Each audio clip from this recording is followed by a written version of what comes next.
joined us for that stream. It was something we're going to do each week. We're going to keep doing Sunday streams. They're just going to be like an hour long. We're going to preview the week. We're going to talk about the latest news. We touched on the Riddle news yesterday as well, so we kind of went through that. So yeah, you know, there's not loads to actually go through. Obviously the big talking point is that today is the last show of Vince and the McMahon era, and all of that stuff ends because I believe it's tomorrow, is it, that Endeavor take over, or later this week that Endeavor take over? So we're going into a brave new world. There's a lot of people that are, you know, making comments about that. To be honest, I mean, there's not really much to say, is that we don't know how Endeavor is going to affect things. My feeling is that we won't see much change. I think there will be changes in regards to how WWE is promoted. I think there will be changes to the shows, like the size of the shows, where the shows are coming from. We could see them like lean a little bit more into UAE, Middle East. We know that there's a very strong relationship between UFC and Dubai, for example. So if the Middle East is interested in WWE, I would imagine that they will continue to be served WWE.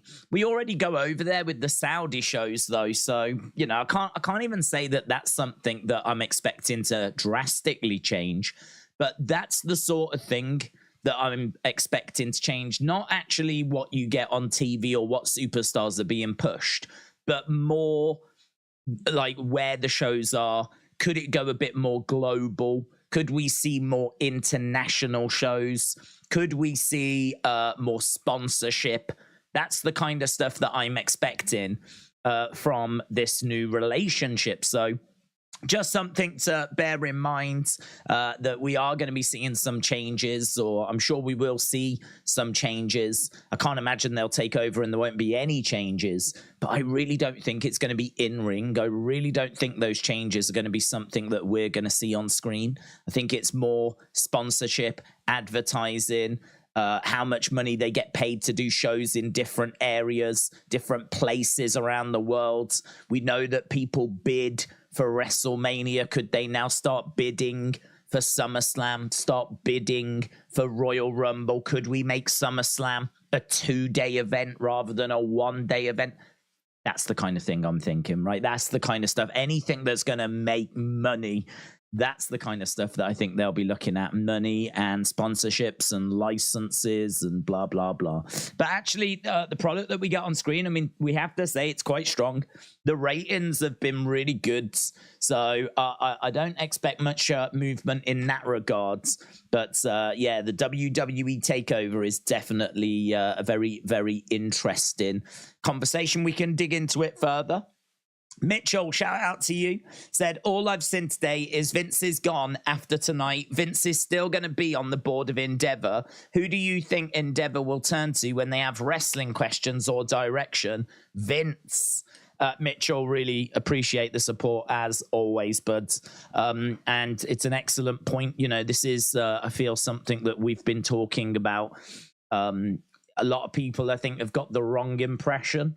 Not everyone. I wouldn't think really people in this community will have the wrong impression.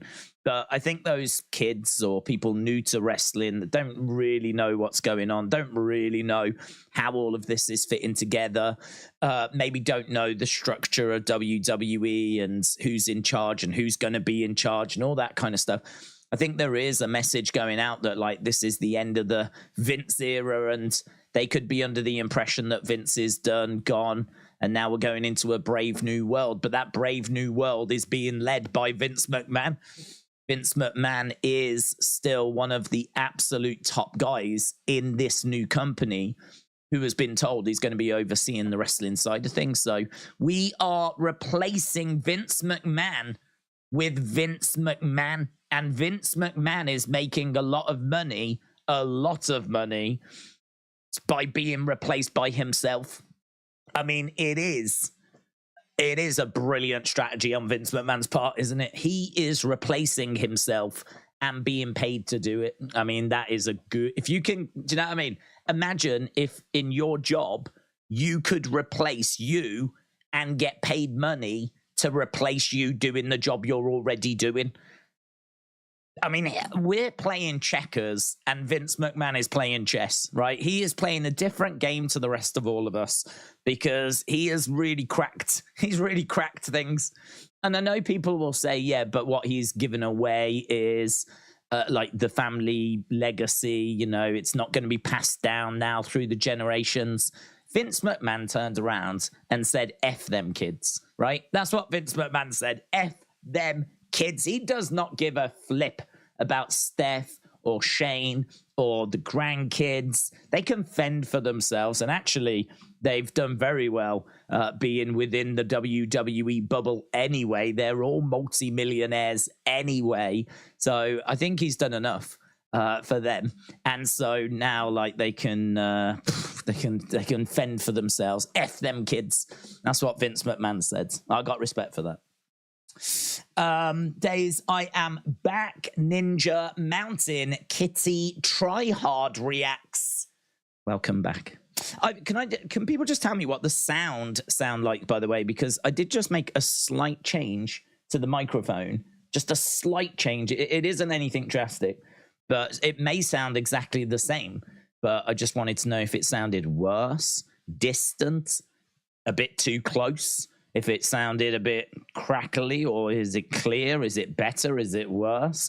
Let me know about the sounds. Let me know. It's a little bit loud, says Mitchell. Okay, maybe I should, about the same. Okay. What I might do is just move it a little bit away then, like that. Okay, if it's about the same, it sounds good. Okay, good.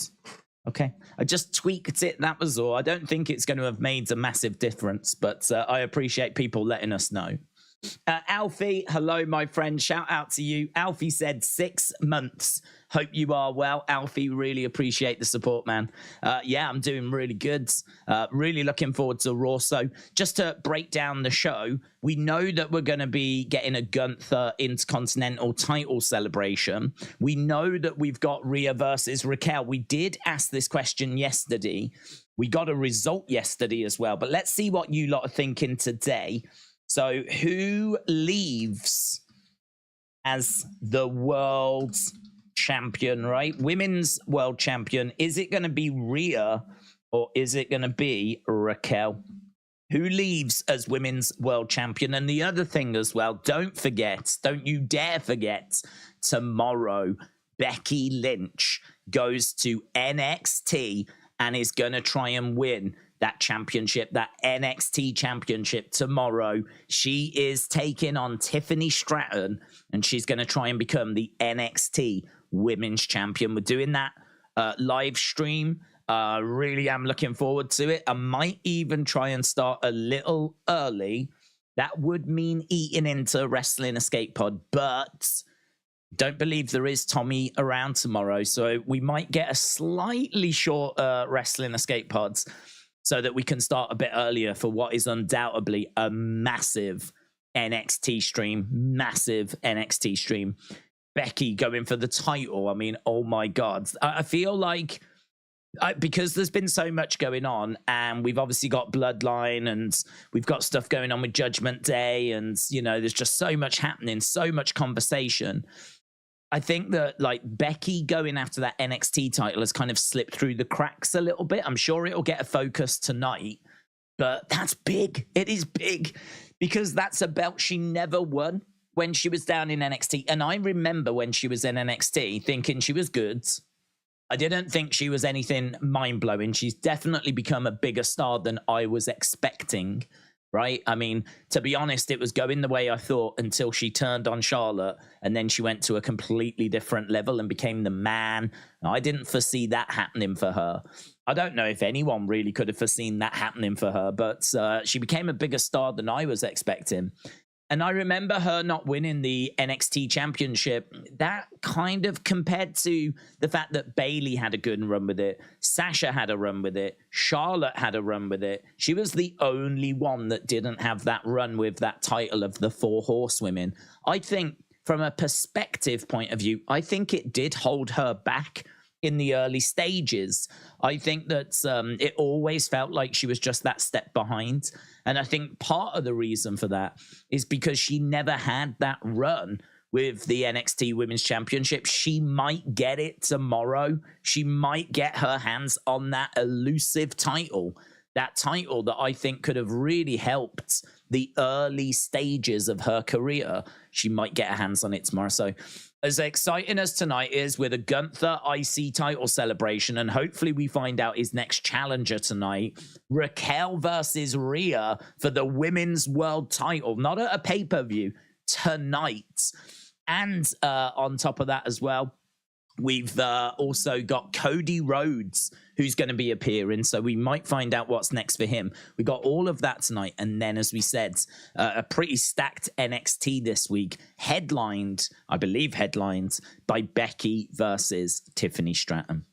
Donald, shout out to you. Donald says, shout out to you. Everyone's being shouted out on this Monday evening time. So, Donald, appreciate the support, my friends. Kian said, hope you are well, and I hope your day's been good. I did tweet earlier about not being in the chat, but I will be in the chat tonight. Kian, shout out to you, dudes. Good to see you around, my friends. Yeah, those Sunday streams, I'm very aware that when we do these streams, I get stuck into the conversations, and I love doing that because I think a lot of the questions that get asked are probably the same sort of questions that a lot of different people are thinking. So I don't really want to just skirt them, because I think these are the questions that a lot of people have got on their minds, and it's fun to chuck it around and for you guys to share your thoughts on it. So if we're just blasting through questions really quickly, I don't think that would necessarily be the right way forward, but it does mean that we don't get to everyone's questions. And so this is a Sunday stream where there's no show to watch. We can literally just dial into the chat, preview the shows. We talk about Raw, we talk about NXT, we talk about SmackDown, and then it's literally over to you. We've got an hour, and it's just, what do you want to talk about? What didn't we get to? Maybe some of your questions got answered because it was what do you think's going to happen on Raw? And of course, Raw has happened. Or what do you think's going to happen on NXT? And NXT has happened. So maybe some of those questions just naturally answer themselves. But it was really good getting stuck in. We ended up going over an hour and a half in the end. So we ended up doing over an hour and a half. We won't do that going forwards. I am going to try and be very disciplined in keeping it to an hour. You have to draw a line somewhere. Otherwise, we could do 2 hours, 3 hours, 4 hours, But yeah, really, I had a lot of fun with it, and definitely something we're going to look to do again this Sunday. Wrestle with Andy said, days with pay-per-views being so great this year, would you say this era since the Thunderdome ended is the best since Ruthless Aggression? Do you know what? I saw a tweet, right? And I'm very lucky because I've got this platform where I can share my thoughts. I saw a tweet and I disagreed with it, and I thought, I'm not going to respond. Because someone said 2016 was the last great year, and then they listed a load of reasons as to why it was the last great year. And a lot of stuff they were putting was just awful. I just thought it was awful. They were talking about WrestleMania 32, which I just think is just a really rubbish WrestleMania. Yeah, it's the year that AJ made his debut. But they were that was the year that James Ellsworth feuded with Dean Ambrose. And I'm like, are we really using that as a reason to say that 2016 was an amazing year? I'm struggling, man. 2016, it's an important year for me because it's the first full year of this channel. So, obviously I was always dialed into wrestling, always checking out the shows, watching the pay-per-views and everything. But it went to a different level. Never had I spoken about wrestling as much as I did starting from 2016. So 2016 is the first year of the channel, full year of the channel. It started in January. And so I remember that year quite well. And it was all right. I wouldn't say it was a terrible year, but I'm struggling to herald it as some sort of amazing year. I'm struggling to make out that it was this incredible year. What I will say is, compared to flipping performance centers and Thunderdomes and all that, You know, I'd probably put it up there. I'd say it was a better year than 2021, for example. But I thought that 2022 was a real comeback year. I think last year was the year where things really kicked in. And yeah, maybe a big part of that is the fact that that's the year that Triple H kind of takes over. And that's the year that we really get into the Bloodline. I think the Bloodline story had been doing all right before that, right? Clearly it was massive, but I think Sammy is the reason that we go to a completely different level with the Bloodline story. I think Sammy takes it to a different level. All of a sudden, we get humor being injected into the Bloodline story, and there ain't much humor in the Bloodline story if Sammy's not around. So for me, I mean, I would even make the argument that what we've been feeling for most of this year has been the aftershock of Sammy. We made that comment yesterday. We were saying that Sammy left at the Rumble. Elimination Chamber is Sammy and Roman. WrestleMania is Sammy and Kevin against the Usos. The Usos lose the titles, don't get them back, and so that then leads to big infighting in the Bloodline.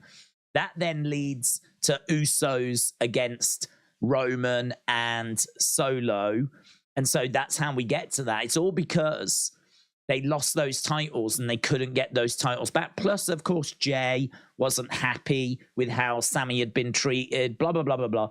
But my point remains that Sammy coming in was massive because it injected humor. And then the fallout of it has largely dominated 2023. Like the fallout of it, you can map it all the way up until very recently, you know. You could even make the argument that we're still feeling the effects of Sammy leaving right now. So I think that last year was like a really great year. I think it's bled into this year. I think the pay-per-views have been exceptional. If I was to go back to like a truly great year, a year that I really think does stand on its own two legs, I would say 2014. 2014, I think, is a very special year. That's WrestleMania 30. That's Daniel Bryan. It's Yeselmania. It's Daniel taking over the shows, people yesing away. It's the end of the streak. It's Sting's debut at Survivor Series. It's a good chunk of the Shield, but then the Shield breaking up, and then all of those members going off their own way. It's the start of Seth being the handpicked guy by Triple H. I believe it's the last year we get to see AJ Lee. It's the Wyatt family as well. They're around at this time. There's a lot that's going on, man, in 2014 that I just think is really good stuff. Really, really good stuff. So I really like that year. I really like 2014. And, you know, as I said, I think there's definitely moments in a lot of the different years. But I did see that tweet and I did see that list of things that... I did see that list of reasons why 2016 was meant to be GOATed, and I found myself not agreeing with the majority. But is this the best year since Ruthless Aggression?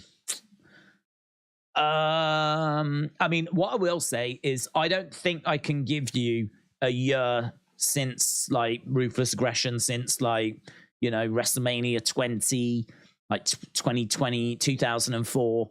I can't. So yeah, Ruthless Aggression. I can't really think of a year where the B shows have been this strong.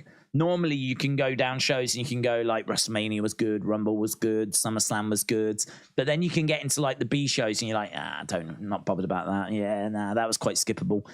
I think, you know, I'm struggling to remember a year where we've got shows that are as strong as this consistently.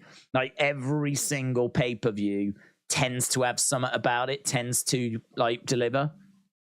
I think I would still point to Backlash. I mean, for me personally, Backlash was watchable, but I don't know that it was anything that great. I still don't think Bad Bunny beating Damian Priest. That's never sitting well with me. That will never sit well with me. But I know that, you know, it's their fans and it's their crowds, and I still don't understand why Damian Priest couldn't win, and then he starts attacking Bad Bunny, and then, oh my God, here comes Savio Vega to make the save. Oh my God, is that Carlito? Like, I still don't know why we couldn't go that way. So I don't know. I got a little bit of I got a big problem with that result. And then like I think Cody Brock was okay. I don't remember it being much more above that. So I agree. I think the shows this year, the pay-per-view shows this year have been really good, but I would still point to Backlash and go, oh, I got a few niggles with that. And I would point to Payback and go, oh, yeah, definitely got a few niggles with that as well. So I don't think we're like in perfect territory. Perfect. I don't think we're in perfect territory. I think it can, let's put it this way. Next year, it can be bettered. It can be bettered. Triple H has shown that he is very capable of putting on some fantastic shows. It's going to be hard to better Elimination Chamber, like that main event in particular. But I think WrestleMania 39 can be beat. I mean, imagine WrestleMania 39 only ends with Cody winning the title. There you go. That would beat it. Roman losing the title. That would beat it. So, and WrestleMania 40, the size of that, like, I think 40 can beat 39. I think that the Rumble was good. Obviously, we had that moment. It's going to be hard to beat that in it. Because to be honest, that Sammy moment where he finally turns, that had been built over months and months and months. If we are going to do a moment like that, we need to be planting the seeds now. Like, you know, if Damian and Finn turn on each other at the Rumble, it ain't going to feel the same. That ain't going to feel the same as Sammy and Roman if that's the kind of story we're looking to tell. I don't know. That's going to be a real challenge. That's going to be a real challenge. What can he do at the Rumble that's going to match the magnitude of that Sammy moment last year? Maybe it's going to have to be a surprise. Perhaps it's going to have to be someone coming in and like as a big surprise. CM Punk. It's going to have to be CM Punk. And then we go to WrestleMania 40 and we do CM Punk versus Triple H. Winner gets Stephanie McMahon. That's the only thing we can do. That's the only thing we can do. But yes, it's. I would agree that it was. It's been a very, very good year for the pay-per-views. Very, very good year, and certainly a year I would struggle to argue against if we were going to try and make a case for there being a stronger pay-per-view year. Hayden said, Days, today is the 22nd anniversary of 9/11. Hayden, shout out to you, bud. Yep. We have spoke about 9/11 quite a few times on the channel. I regard it, sometimes I get a little criticism for this, which get criticism for everything, don't you? But I regard it as, I think, the biggest moment in my life, like news event wise. The death of the Queen's pretty big as well, in all fairness. That's pretty big for me here in the UK. And the death of Princess Diana, but I didn't wonder about what tomorrow was going to look like when I heard that news. When I heard the news about the Queen, I didn't think like, oh my God, what's tomorrow going to be like? What's the world going to be like? I knew like that, obviously, you know, certainly with the Queen, there'd be a replacement in Prince Charles and whatever. But I remember being at college with 9/11. I was at college when that news was coming through. And I remember there being a little TV on a stand, little wall stand in the corner of our college, right? Our college was not that great. Starbridge College has got a really good main campus, nothing compared to America. Get America out your heads, right? I'm just talking about a nice building. Had a nice building, nice campus, right?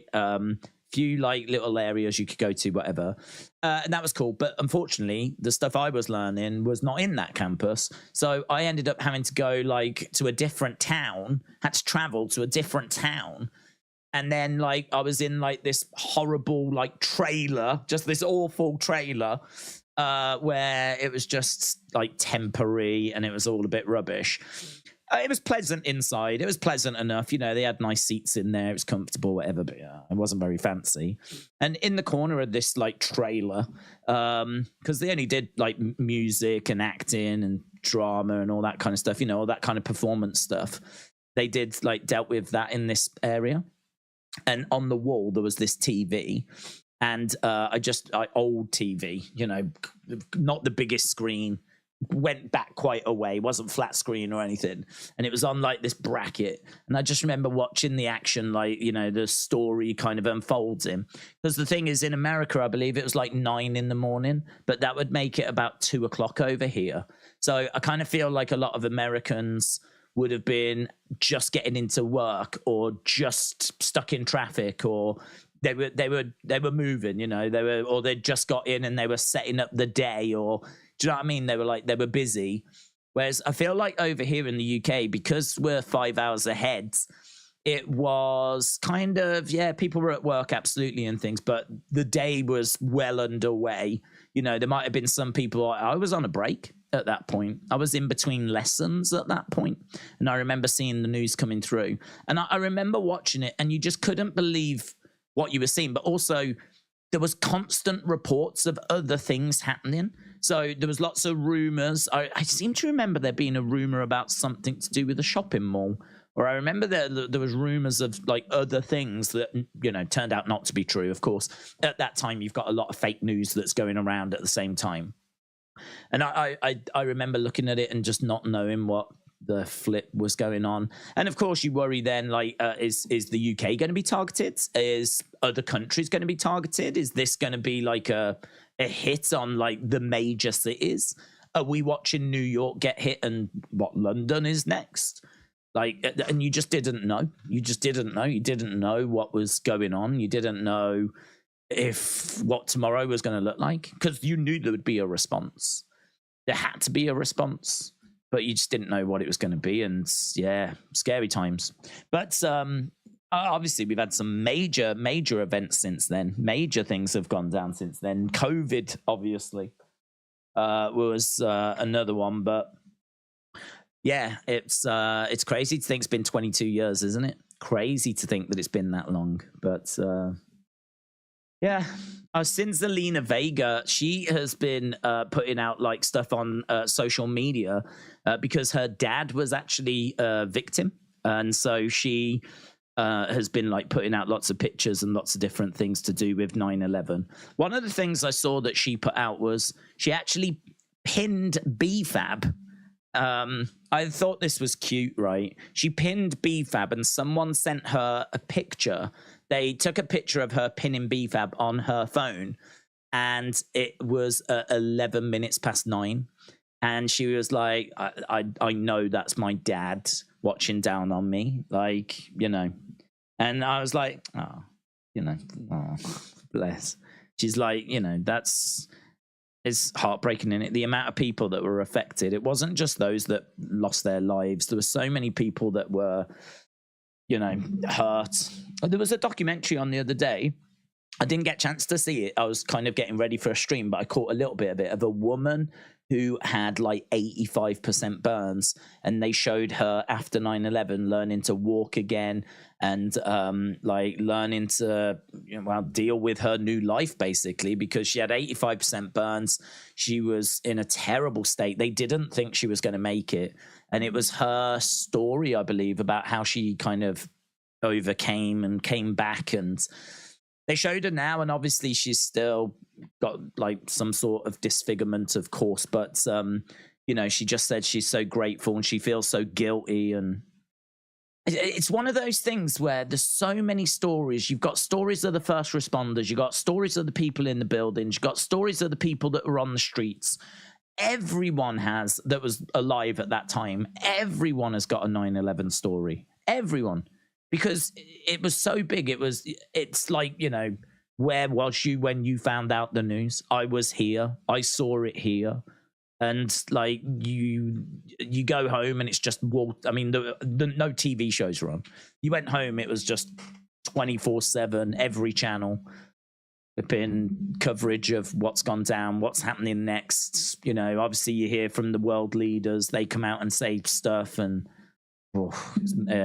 22 years, man. Can't believe it. I can't believe it's been that long. Hayden said, my condolences to Zelina Vega's family and Zelina, who was affected. He would be proud of his daughter. Jim said, I still find it funny that BBC reported about World Trade Center Building 7 collapsing, and in the background, World Trade Center Building 7 is still standing. That sounds like the BBC. That sounds like the BBC that I know and love. Research with Thomas Flynn said, have you heard about Matt Cardona? Could he be on Raw again soon? I haven't heard anything, no. I understand he's doing well on the indie scene. I haven't heard any rumors about him coming to WWE. I can't say I'm desperate for him to come to WWE. I don't have anything against him, but I mean, as Zack Ryder, he was just low level, never really got backed, never really got invested in. We're not drowning for talent as well. You know, NXT is churning out lots of great people. I would struggle to find a place on the roster for him. I would struggle to find a place for him to you know, have a spot. So I feel like he had his time, and I don't know. I couldn't find a place for him now. I think he's killing it on the indie scene. I think he's got a following. I think that he's made a real success of it. From my understanding, he's making a good amount of money as well. So, I don't know, man. Just keep doing your thing. That's what I would say. Just keep enjoying your wrestling and keep doing your thing, because even if he did come back to WWE, I would have no confidence that he would be booked that well. I mean, look at Karrion Kross, right? Look at Karrion Kross.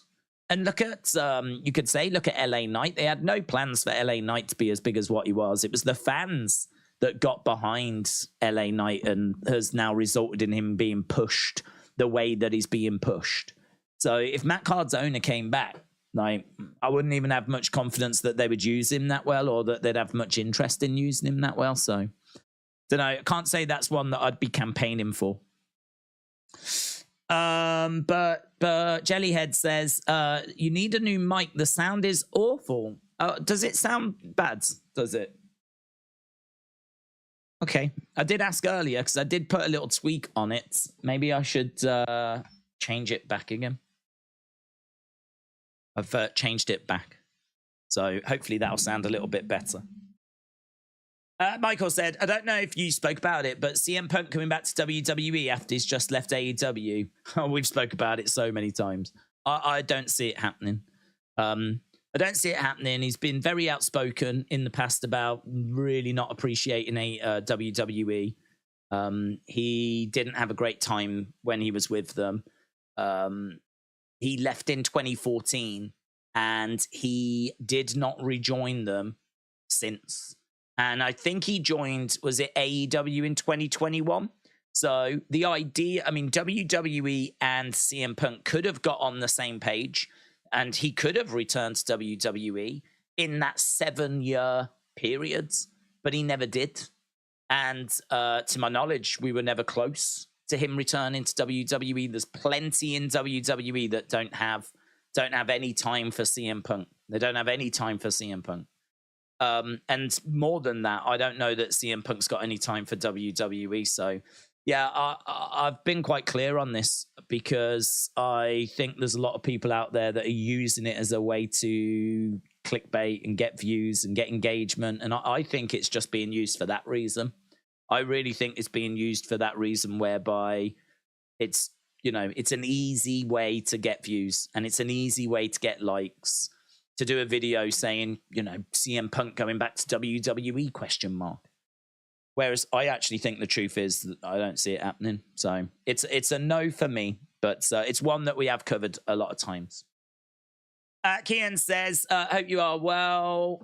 What about 2017, 2018, 2019? What was your favorite matches, pay-per-views, and storylines?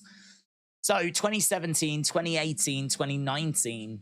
I mean, what I would say is the guy on top in that period is Roman, and he's a face, and I was never massively into Roman as a face. So I would kind of look at that period and say that Roman on top there was not massively exciting. I believe like WrestleMania 35 is going to be 2019. So we're looking at Ryan having a heel run, which I was never that crazy about, to be honest. And actually, WrestleMania 35, if you look at a lot of those matches, like that cards is just pretty rubbish. I really think 35 is pretty rubbish. Obviously, we're talking about the arrival of Becky, and we're talking about the man, and we're talking about the women main event in 35. That was big, and obviously that moment then in 2018 where she's got blood coming down her nose and she's kind of standing there like that is, if you want to talk about iconic moments, that's a really iconic moment. Becky standing there, blood coming down her face. She's kind of standing. So I would say watching Becky's rise to being the man, I thought that was really good. Kofi Mania, I would say that is really good. I'm not a fan really of Roman being on top and being shoved down our throats. Not crazy about that, to be honest. I would say, this era, Undertaker is still around, but really we're just waiting for him to call it quits. This is the time period where Undertaker should not have been an active star, but he is in search of that one last great match. So WrestleMania 33 is Roman and Undertaker in the main event. So that would be 2017. And, that match, it's not great. But I really love the end when he, sails off into the sunset. Or at least we thought he had. So that moment is one of my favorite moments from this period. I think that was the perfect farewell for Undertaker. Him leaving the hat and the jacket in the ring. I think it's the perfect farewell. But he was not satisfied. The last ride showed us that he couldn't even watch that match back. He was cringing. So he wasn't satisfied. And we know, of course, then that we end up getting things like him and Goldberg and some of the disasters that would follow until we get to 2020, which is when he calls it quits and we get the Boneyard match, of course.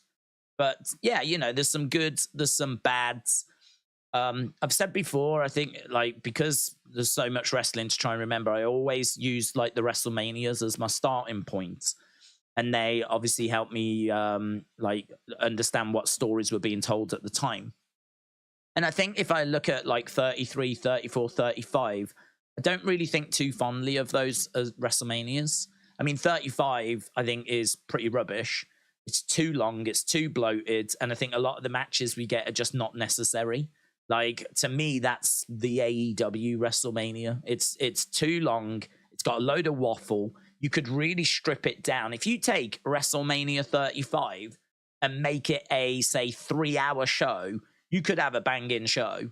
You could have a really, really good show. But there's just too much waffle in there. There's just too much stuff that didn't need to be there, and it was way too long. I think the main show goes 5 hours, something.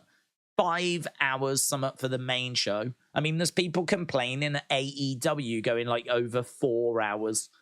4 hours, something, and people are like, oh my God, this is too long. WrestleMania 35 goes over 5 hours. It's 7 hours plus if you include the kickoff show. So for me, that's not a great one. 34, I remember that being quite solid. I remember the main event being a bit underwhelming. People were a bit not really bothered about the main event. But 34, I think, by and large, I think people look back on it quite fondly. And there is love for 33, I will admit. So I would say 33, 34 are okay. I think they're okay. I think they've got some moments on. 35, I'm not a fan of. 32, I think, is trash. But we've spoke about different WrestleManias before. And that would be quite good, actually. I should definitely do that. Ranking the WrestleManias. I think that could be a lot of fun, couldn't it? I'm going to write that down. I'm writing that down. Good idea, that is. The old ranking of the WrestleManias. Ranking Wrestle. Big Time said, Days, it's very scary when you can hear the satellite of victims in the plain voicemail in their families saying I love you, knowing their lives are about to end. There's a lot of stuff with 9/11 which I must admit I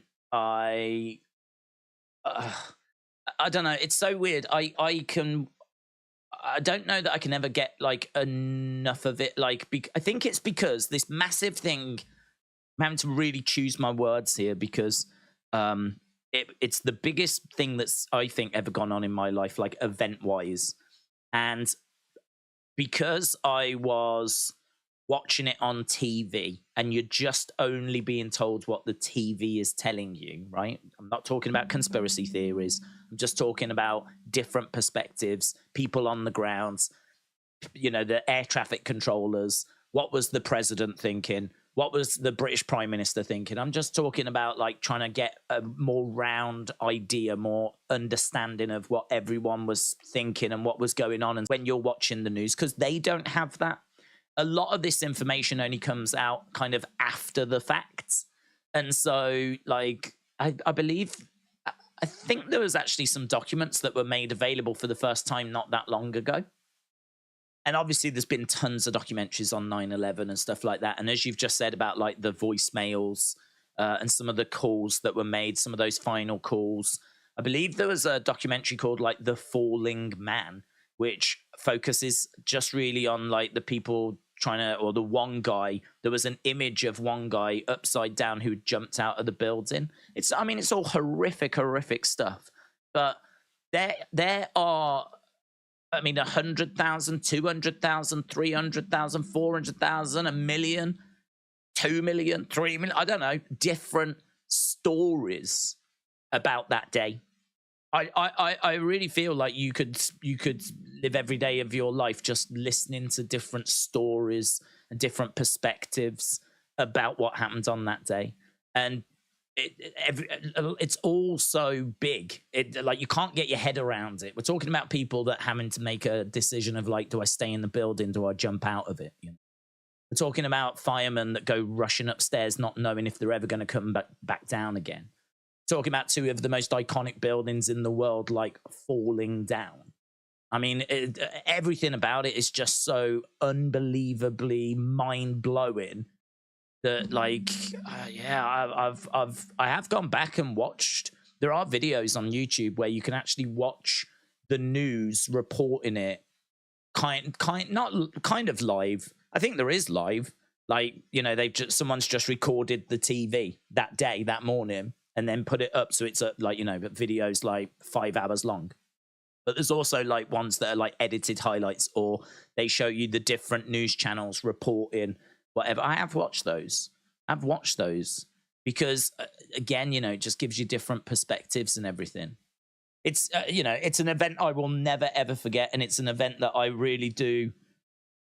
It's just, if you was around at the time, I think it's just a real marker in your life. It's so hard to explain to kids how big it was. I mean, I feel like they can tell by looking at the news, but if you was actually alive at that point, like, it was just so big. It wasn't like an incident.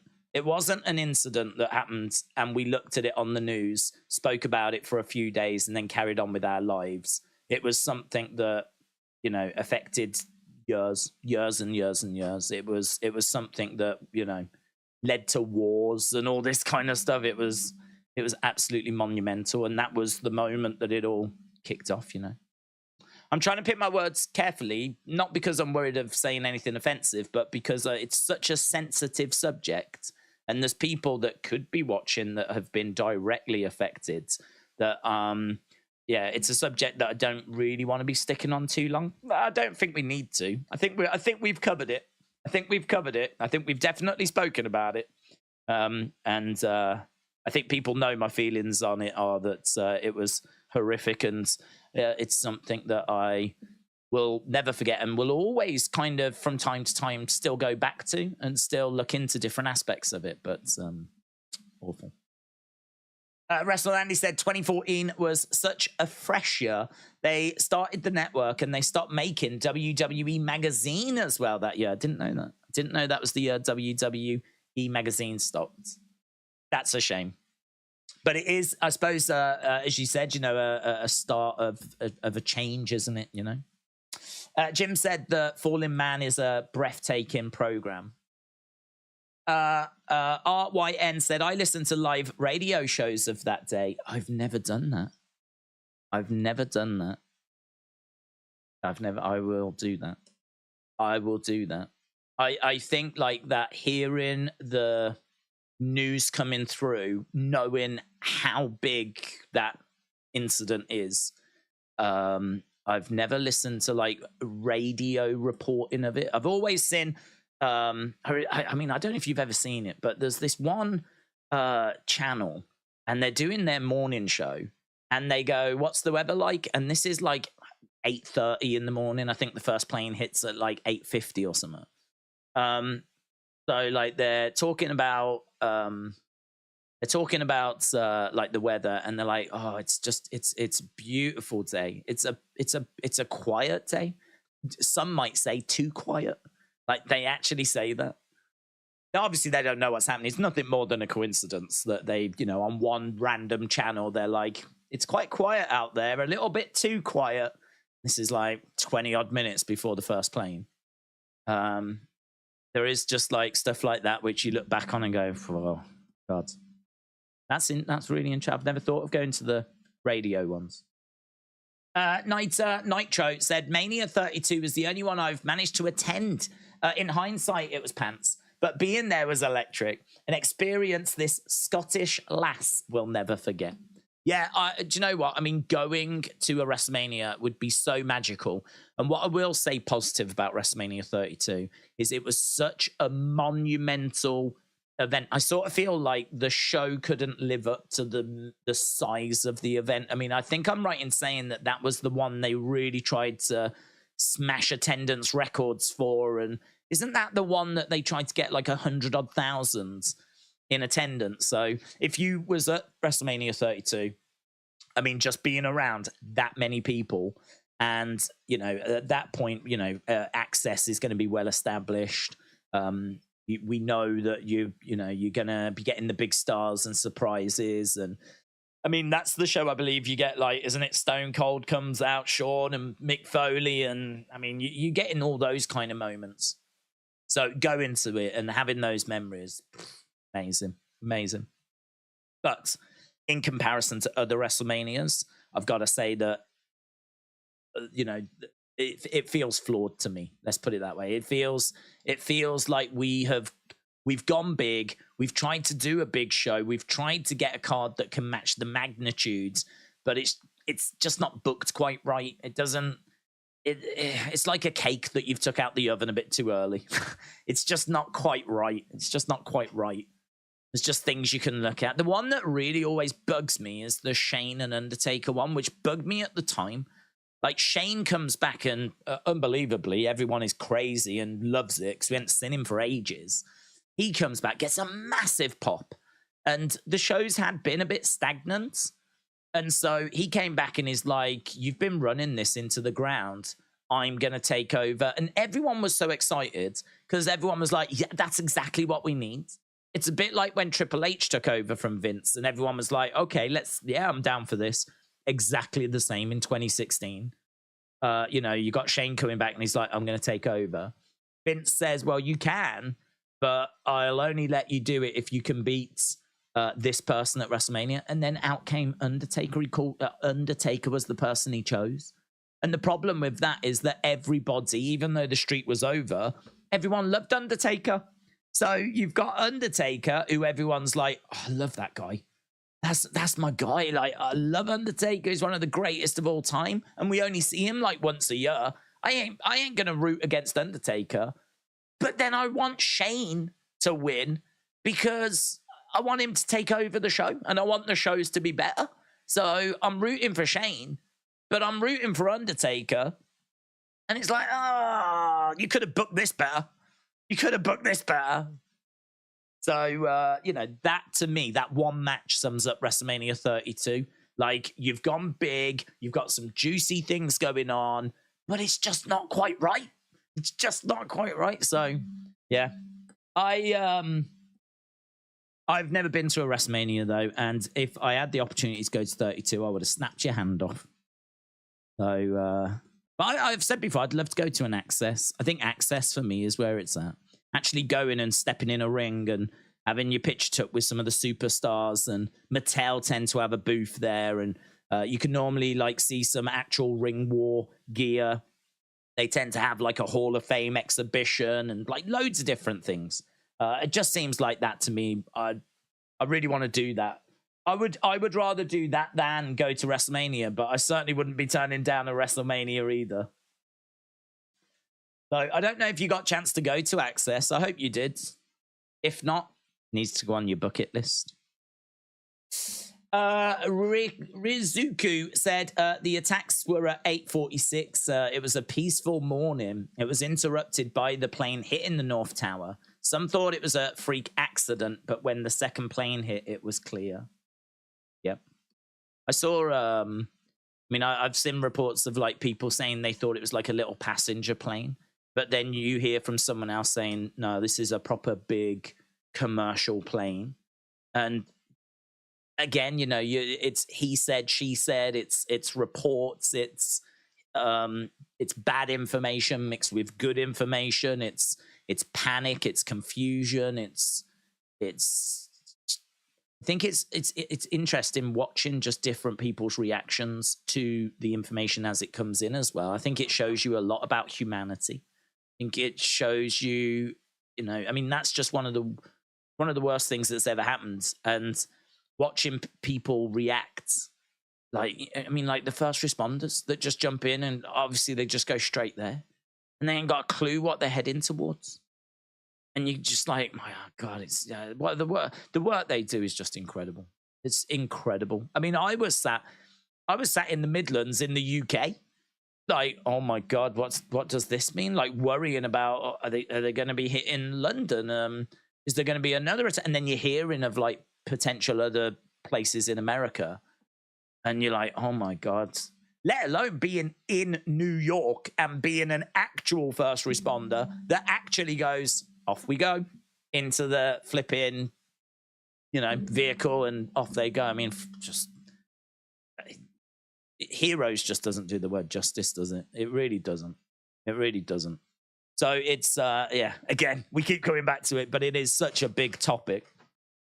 But I don't mind it as well. I don't mind like touching on it because, as I said, I think if you was around, you've probably got your own story or your own relationship with it, and hopefully no one here has the very unfortunate situation or relationship of actually having lost someone in it, that or someone that they know, because today I would imagine for those people is very difficult.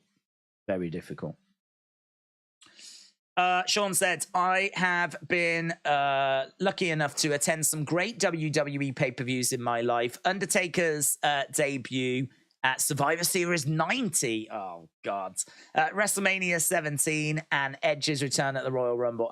Those are just sick. Seeing The Undertaker. The other thing as well was that it was a mystery person, wasn't it? I don't believe I've never done this, and that's something else I could do.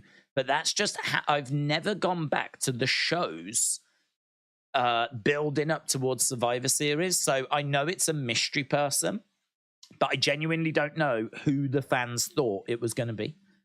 Who? Hey, you were there, Sean? Sean, you probably wouldn't know if you was young, but who did the fans think it was going to be? Who, like, had we have been around and we did a poll, who would have been in that poll?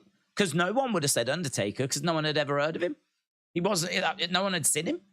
Like, this was just a brand new creation. It's like having a mystery person tonight, and we're all like, "Oh, do you think it's CM Punk?" And then we get to it, and it's Waffle Man or someone I've never heard of him, and he's a brand new person. I've never gone back to establish who the fans at the time thought was going to be on that Survivor Series team with the $1 Million Man that turns out to be the debut of The Undertaker. Kevin said you can watch Impact Wrestling on YouTube if you pay $1. I ain't paying $1.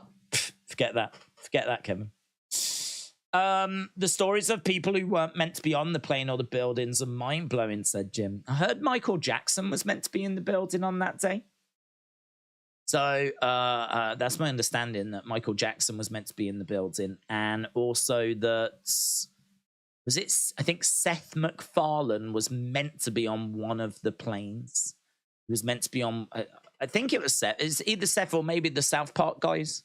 But there are a few stories like that of people, celebrities and whatever that was meant to be like, you know, around either on the planes or in the building at that time. I'm pretty sure Michael Jackson was meant to be in the World Trade Center that morning, but I think he had overslept.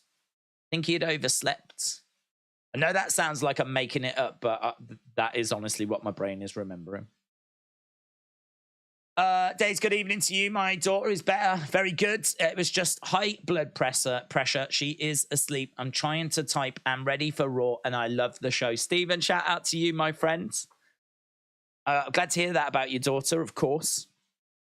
Yeah, good. It's going to be an interesting show tonight. We're going to be talking, looking at Gunther. He is the longest reigning Intercontinental Champion.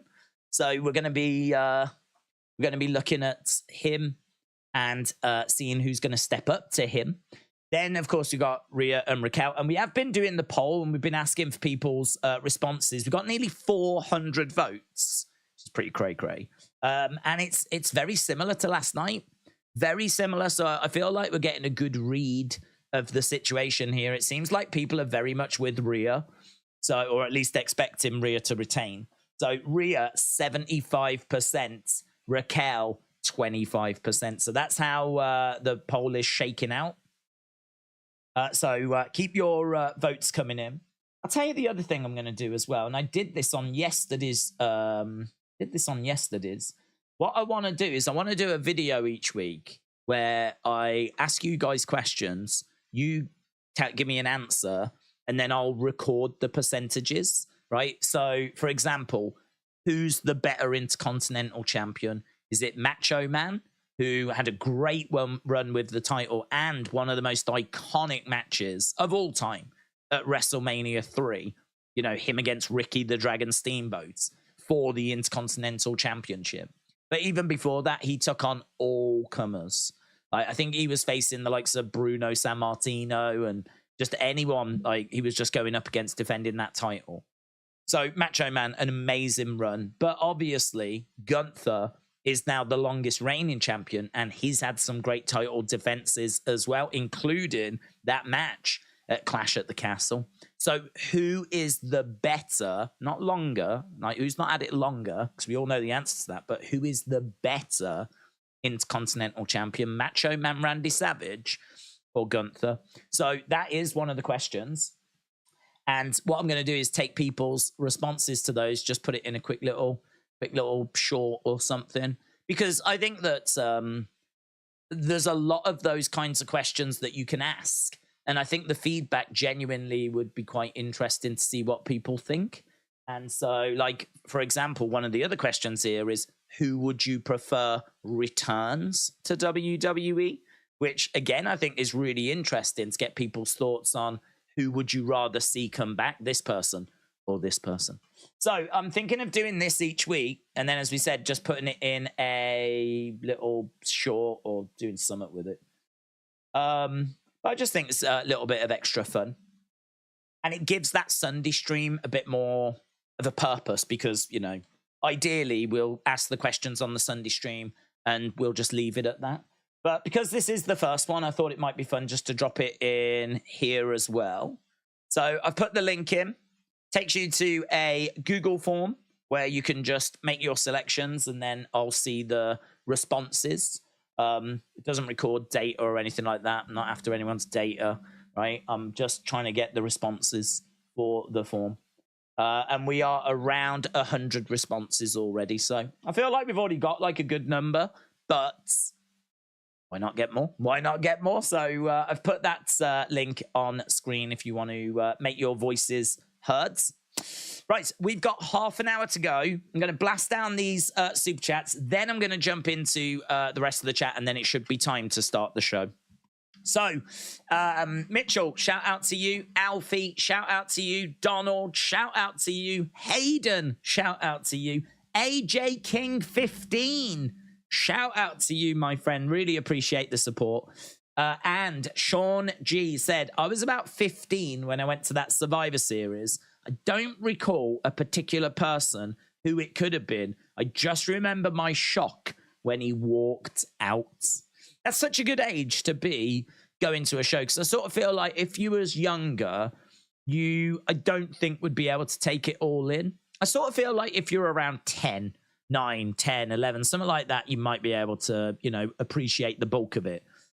But 15, I mean, you, at that point, you really should be able to really recall the whole experience, you would imagine. So that's like a really, really good age to be going to a show like that. I went to a show when I was around about 11 or 12, and I can remember the vast majority of it. As I said, I think it was a good age for me to be going, was around that kind of age. It's still can't remember everything. To be honest, I couldn't even remember everyone that was on the show. I could just remember a few names. But thankfully, I did find some pictures that my mom had taken of us when we had gone. No picture of me, unfortunately. You know, I know that's what everyone wanted. They wanted a picture of me when I was young. But just pictures of the ring.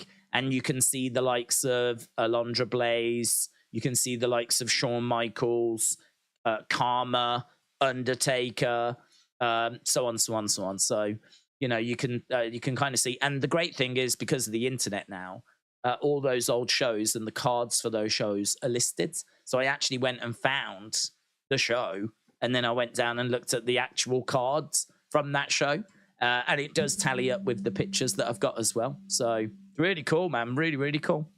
So that was like when I was 11, 12. So being 15, and plus also Survivor Series, so it's all recorded anyway.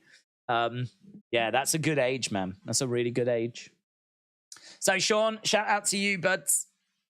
Defcon Prime and Pirate King Jack Plays said, I saw that Survivor Series on pay-per-view at my cousin's house. He was 12, I was 11, and we were just in awe of the new character that came out with Brother Love.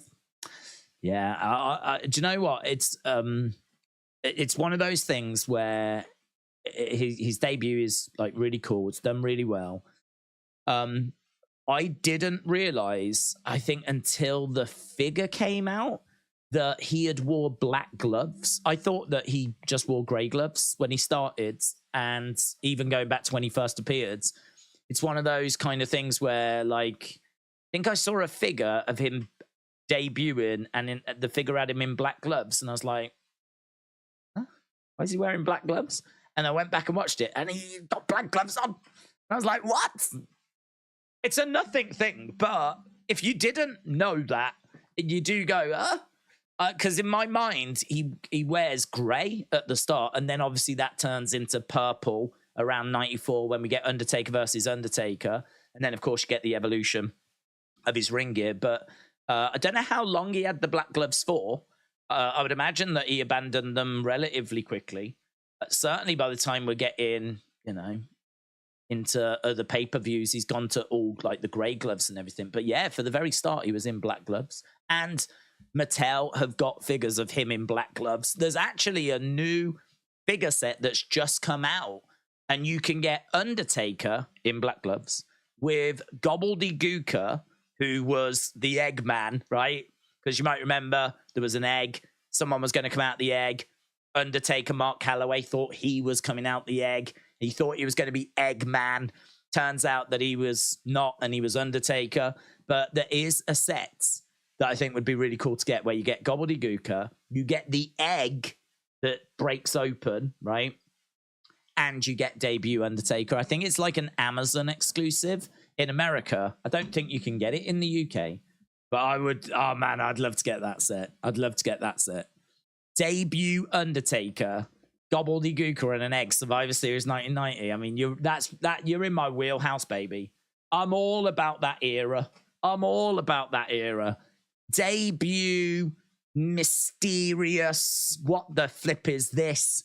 Undertaker, you know, an egg, and Gobbledygooker. And the Gobbledygooker was such a good idea, right? It was such a good idea. Gobbledygooker gets such a bad rep because WWE had built it up to be something really big and impressive.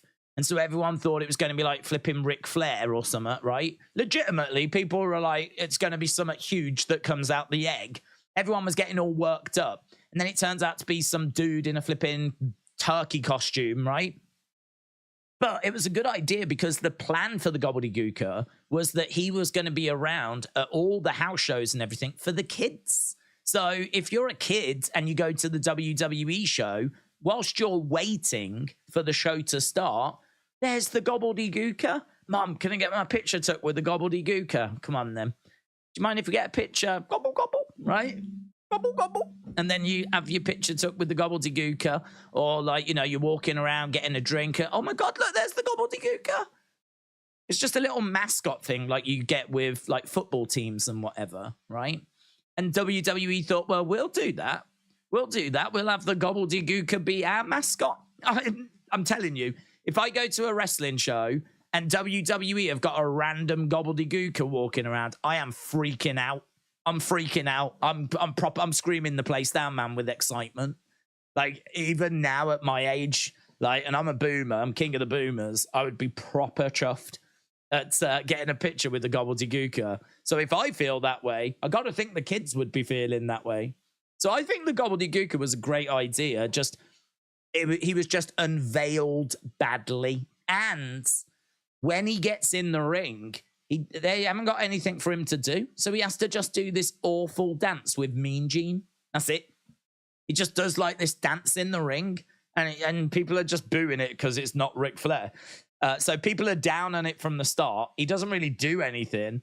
Had he have come out firing T-shirts into the crowds, you know what I mean? The kind of stuff other mascots do. Like having a bit of fun. Like pretending to throw water on people, but it turns out to be confetti. And firing T-shirts into a crowd and, you know, just doing all that kind of banter. And like it hadn't have been built up to have been this big deal. I think it would have been much, much better received. But because it was like, who's coming out the egg? And it turns out to be the flipping Gobbledygooker and everyone's down on it. That was a real shame. He doesn't stick around. It doesn't work. Like, people are down on it. It never recovers. And he's gone. I mean, he did come back not that long ago, actually. Do you remember on a kickoff show, he won the 24/7 title? There was a Survivor Series. Was it the anniversary of it? Was it the anniversary, maybe? And I can't remember. I can't remember why we did it now. But the 24/7 belt was in existence and Gobbledygooker won it on the kickoff show. But it wasn't the real Gobbledygooker. It was one of those fake costumes. It's one of those fake costumes, one of those kind of costumes where, you know, they've tried to make a Gobbledygooker costume, but they haven't really gone far enough. Do you know what I mean? If you ordered the Gobbledygooker off Wish, it was one of those. So, but yeah, you can get a set of Gobbledygooker and an Undertaker. Gobbledygooker needed an opponent, said Undercover Manager. I can't for the life of me figure out why we didn't get a new character called Bernard Matthews. It's right there. Sean said that set would be amazing first wrestling toy to get. Do you know what's great as well? The box is done in the old VHS and, like, you know, the style of it. So it's yellow. All yellow, and you've got a picture of Undertaker there, a picture of Gobbledygooker there. It's got the Survivor Series logo. It looks like the old videotape and the old posters and everything with the yellow and red, and it just looks awesome. So good. Their packaging department is just so good at Mattel. They really do put that little extra effort in. And some of the packaging, like when Shopmaster came out and he was in the box upside down, right, that was just brilliant. And this is another great example of that, where they've put it in what looks to be like a VHS box. I think it is actually the cover of that year's Survivor Series. I think it was Undertaker. No, I think it might have been the cover for 91, where it was Undertaker and Hogan. Do you remember them facing off for the title? I believe that was Survivor Series 91. And I think they've made it look like the cover of that, only it's Undertaker and Gobbledygooker. Really good. If you're a boomer, then I'm Gen X, said Amy Jobs. Hello, Jen. Hope you well. Hope you well, love. Jim said, Hector Guerrero in a turkey suit is not a big deal, question mark. Wow, good point. Good point, well made. LS Dub, hello, my friend. I hope you are well. I'm doing good, thank you. Yeah, I'm looking forward to the show tonight. We're in high spirits, and as we said, you know, it should be a decent little show. Best show I ever attended was Ray versus Eddie It was the peak of their feud in the 2000s, and it's on the Best of Ray DVD. Very good. Them two, they faced quite a few times, didn't they? But I mean, they always had banging matches, man. So to have seen that live, I would imagine would have been a real treat. Gene said, "Are you watching Scotland-England game tomorrow?" I don't know, to be honest. It's a friendly to kind of commemorate the anniversary of football. It's what if I'm around. It'll be on, but it's just if I'm around, to be honest. I don't know what time it's on, and I don't know. I don't have any plans to necessarily go out of my way to watch it. Let's put it that way. It's a friendly. It doesn't really mean anything. If England gets stuffed like 4-0, then I'm not really bothered. It's more about qualifying for the Euros. I didn't even watch all of the Ukraine game, but I did watch a bit of it. So, yeah, I think Southgate has said he's not going to really experiment too much, but there is the odd player he does want to just have a little look at. I think he's, all the stuff he's saying is he's going to be taking it serious and whatever. So I think if you do tune into it, it should be a serious competitive game. But it's a friendly, innit? It's a friendly. Doesn't really mean anything.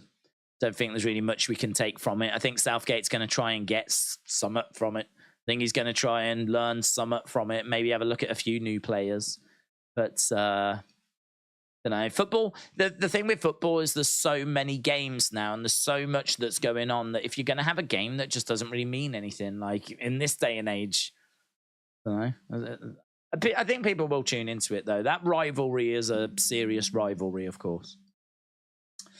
I have only ever been to a WWE house show, says Kevin. Well, listen, any show you go to, it's, what I will say is that it's going to be a different experience.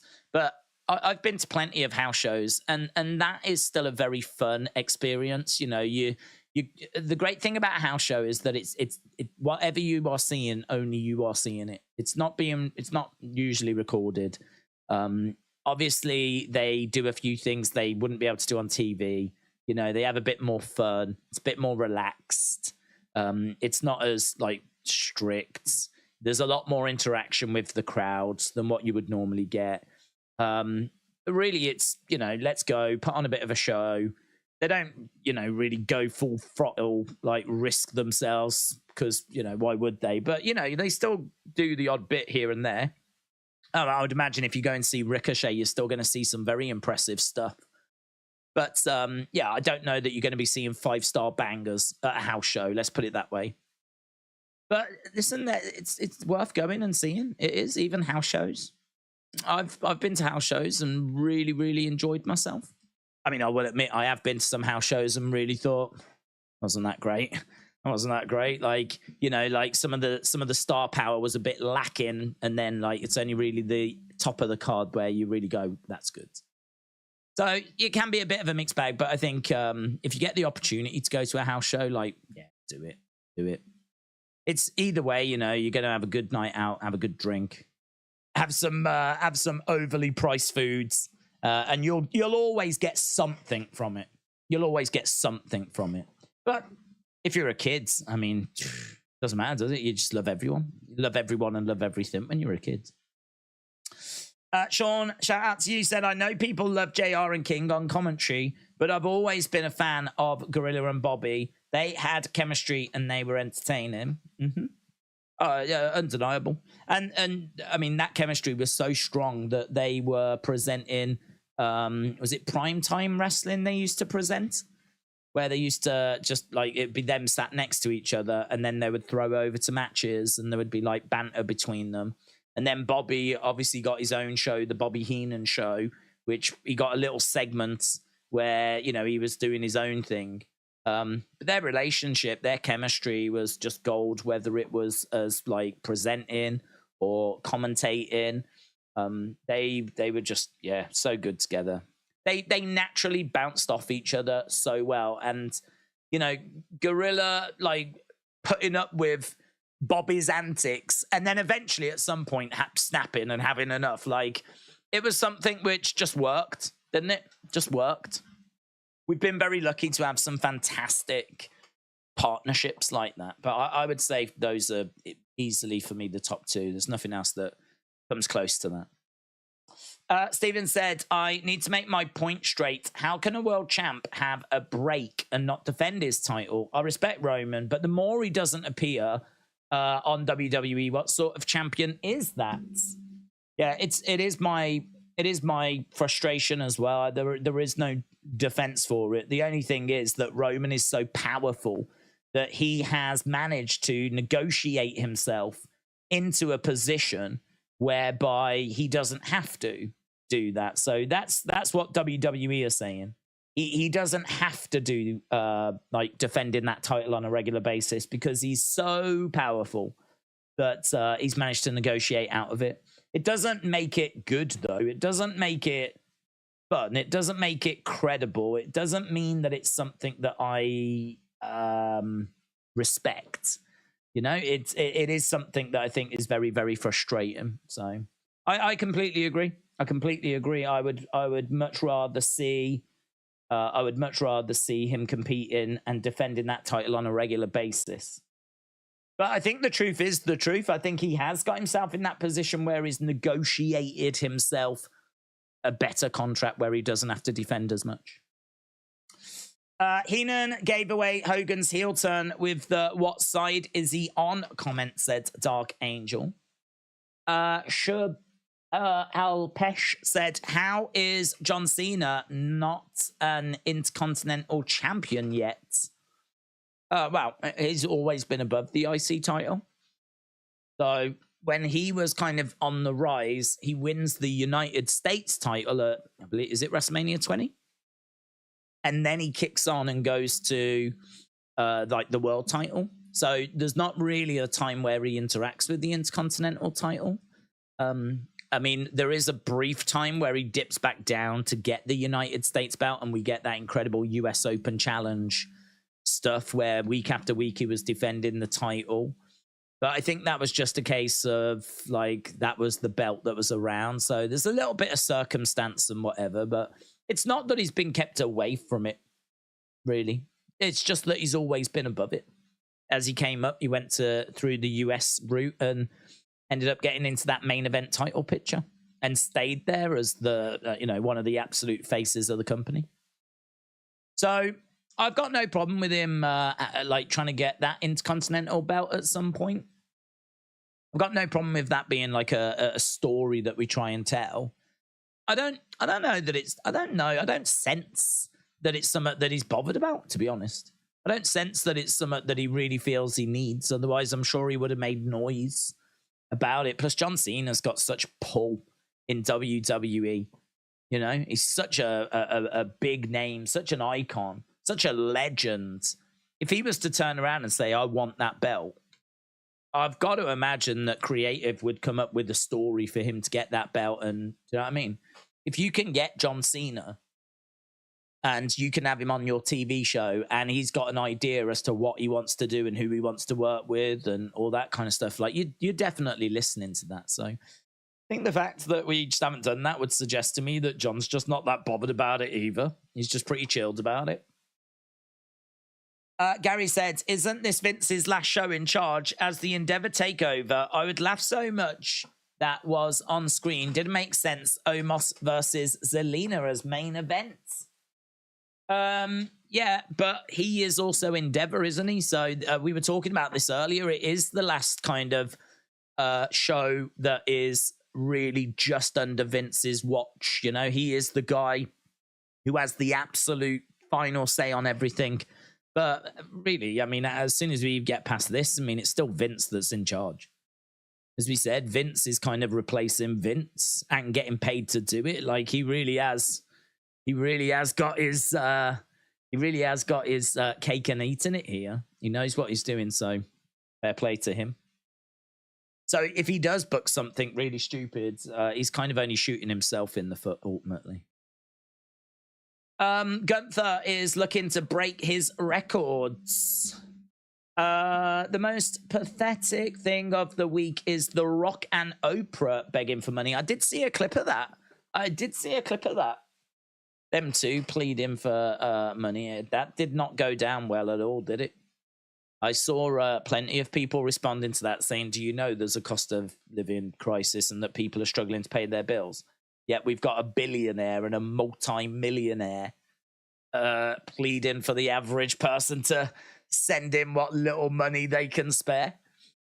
It's that is crazy, isn't it? I mean, like, how much do you think they'd be hoping to raise? Like 30, 40 million, something like that? And like someone like Oprah, you would imagine, could pay that. Could pay that. I mean, she's a billionaire. So what's 30, 40 million to her? Yeah. I agree. The optics on that don't look good at all, do they? They don't look good at all. It's one of those where I understand, and I'm sure they have donated. I'm sure they've donated. But it just doesn't look good, does it? It just doesn't look good for them to, like, you know, a billionaire and a millionaire to be asking for the average person to be donating when everyone is like struggling with bills and food and all that kind of stuff, you know. But on Grilling JR podcast, Jim Ross said he is thinking of doing a tour with Jerry Lawler with a meet and greet. How great would that be? That would be great. That would be great. I think a lot of people would go to that. If it was reasonably priced, you know, you don't want it to be like crazy money. Again, we've just said there's a flipping cost of living crisis.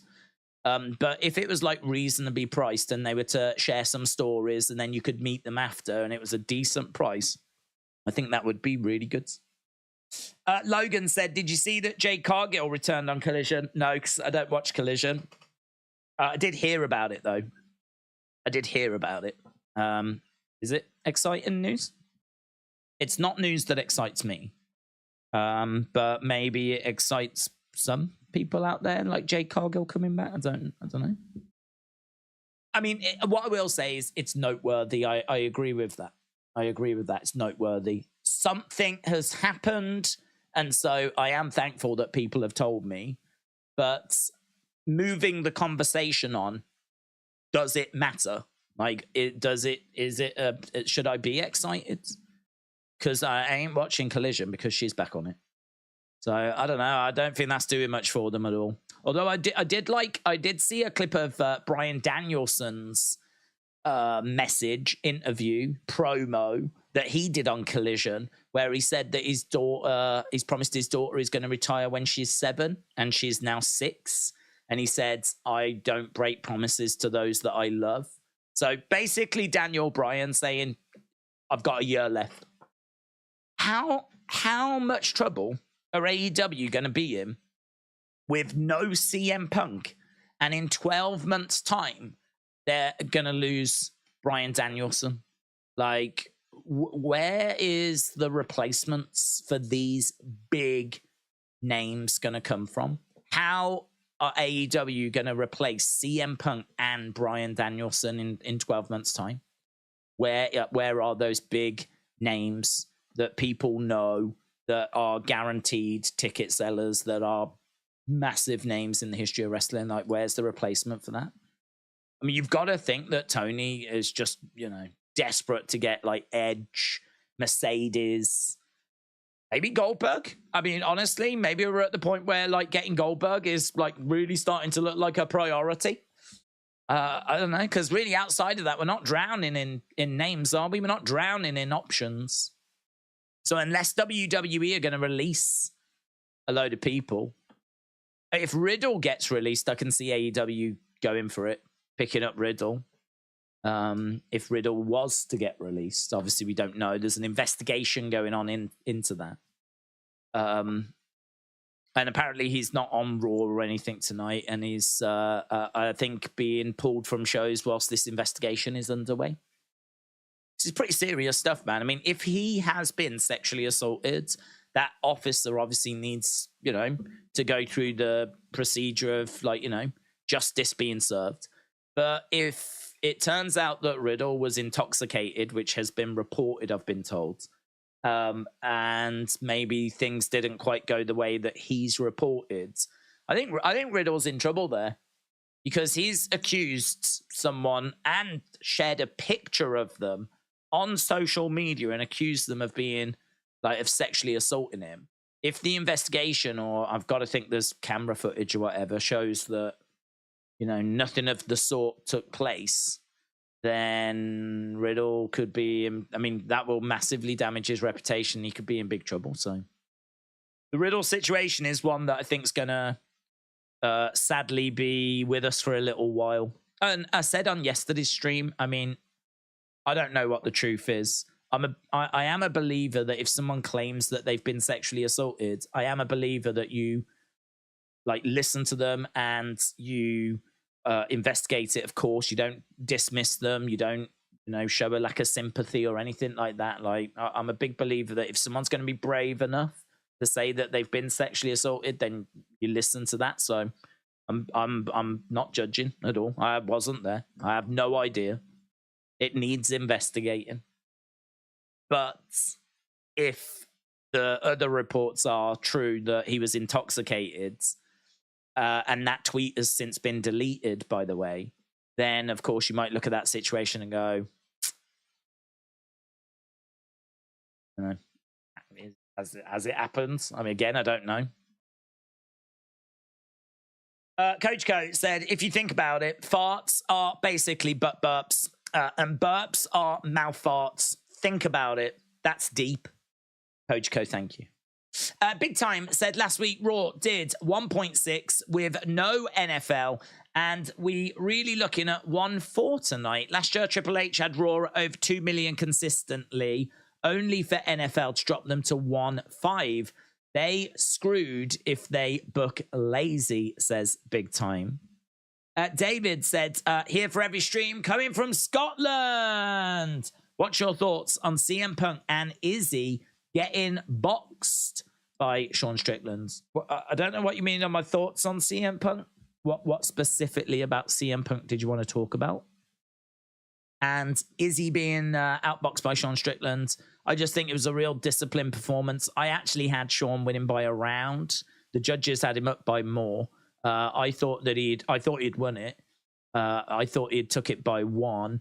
I think he did a fantastic job of not allowing Izzy to get going. I think he did a great job of frustrating Izzy. And I have to say, he frustrated me as well, because I really wanted to see just a little more out of him.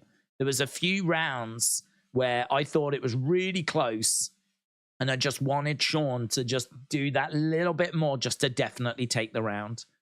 Now, it seems like the judges gave him the rounds anyway, but I do think, even looking at the numbers, the unofficial numbers, it's close. There's rounds in there that, you know, I had it 2-2 going into the last round.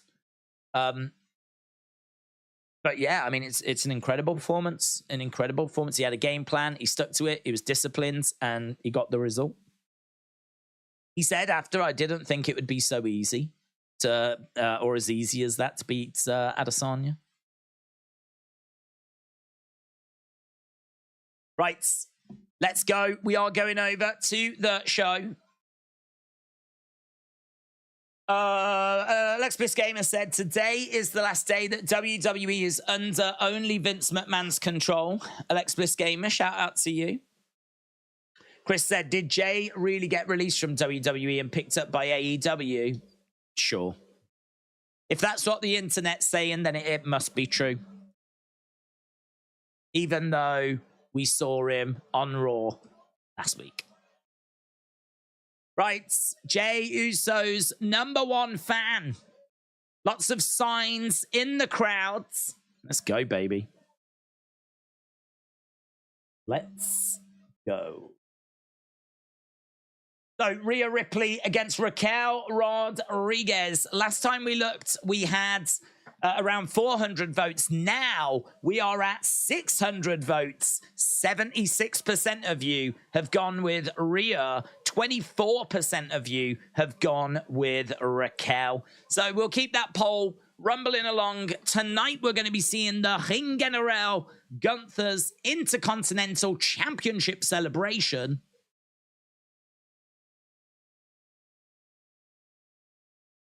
And also, we've got the American Nightmare, Cody Rhodes, live tonight.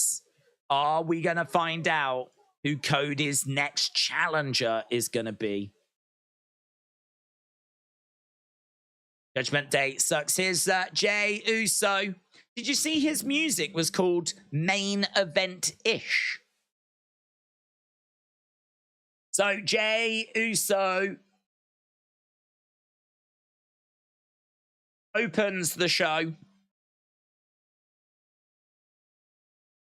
Main Event Jey Uso on the Titantron screen.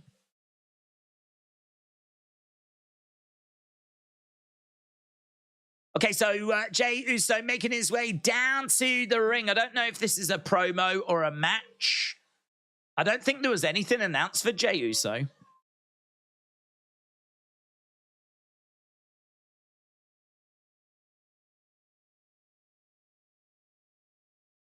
Main Event Jey Uso sign. Main Event Jey Uso. Uso. Like this venue. It's a nice venue, isn't it? Where are we? It's a nice venue. You know how venues always feel the same, and we always say, like, God, this arena just feels like any other arena. This arena doesn't feel that way. This feels like a dome, and it doesn't have like loads of levels to it. It's not like when you look up at the top bit, there's like all boxes and another level. You can even see like the side of the roof kind of coming down around. It's different. I like it. It is a spiffy venue, says Miss Clown. Those stands from that shot, it does make it look like that stand goes up a nice way, though. Certainly not a small venue. Jey Uso in the ring. Norfolk versus many memories. Has many memories for me, says Jey. Okay, it's going to be a promo for Jey. Main Event Jey.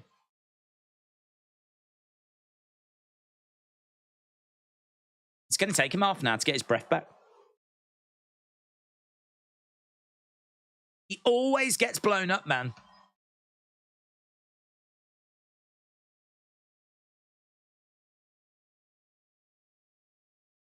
Main Event Jey Uso is now in your city.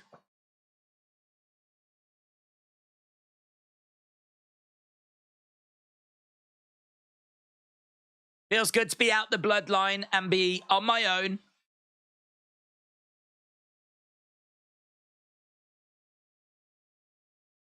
Feels really good to be here on Monday Night Raw. Jey Uso. Kevin Owens? Kevin Owens! It's KO time!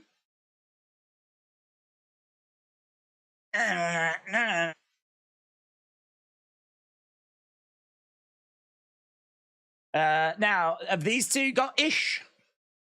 Plenty of history here, isn't there? Plenty of history between these two. Kevin Owens. Oh, he does have an issue according to Michael Cole. Michael Cole says he's got an ish.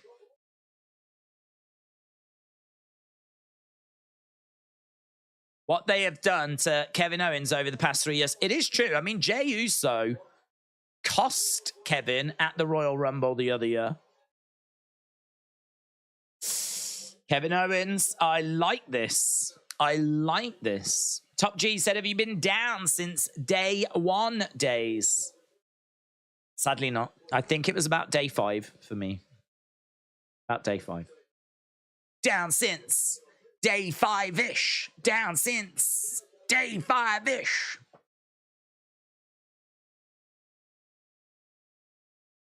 Let's see what happens here, says Michael Cole. Good idea.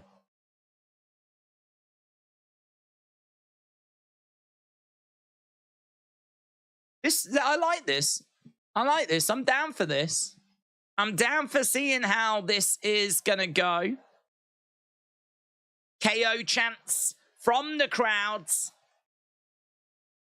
But the crowds are with Owens. They were with Jey as well, though. I think they love them both. Cameron said, did you see that Danielson's retiring soon? Yeah, I saw him saying it, yeah.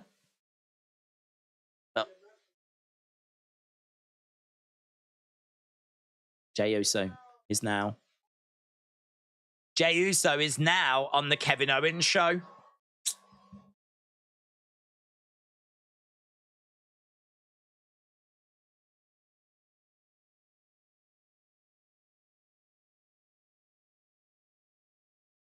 I've been exactly where you are. I've been there. I know. I know what you're going through.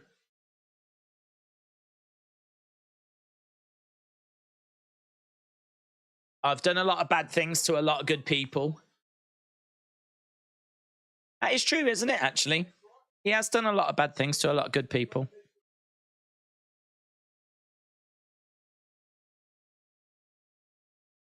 It was hard to make up for the mistakes I'd made in the past.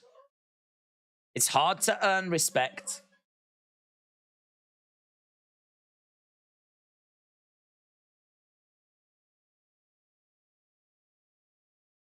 I know. He knows. But let me tell you this.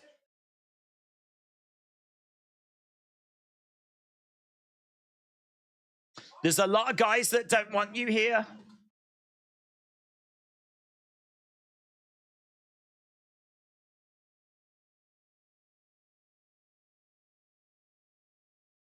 This won't be easy.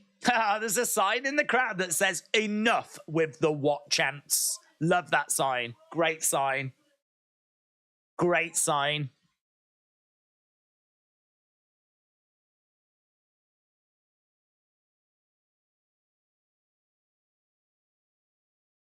Last week, Sammy welcomed you back with open arms. But that's it.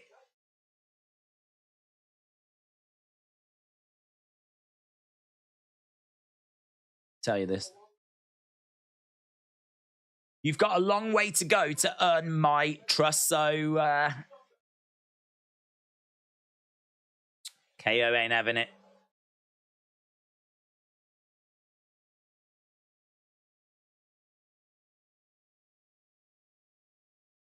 Okay, someone else is making their way out. It's the Judgment Day. Judgment Day making their way down to the ring. And no one speaks to main event Jey Uso like that, says Finn. Why have you got to prove yourself to Kevin Owens?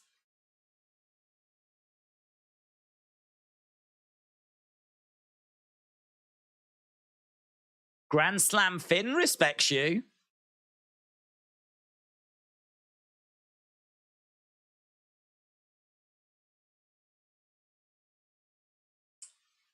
Okay, so Judgment Day have come out. They said they respect Jey. Damien's saying a few words now. Happy Patriot Day, Mr. Quake. Happy Patriot Day. I don't know what that means. Who is your favorite wrestler right now? I'd probably go Gunther. Or Sammy.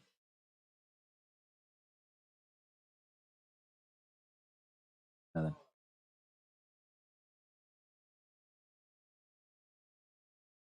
Judgment Day door is always open.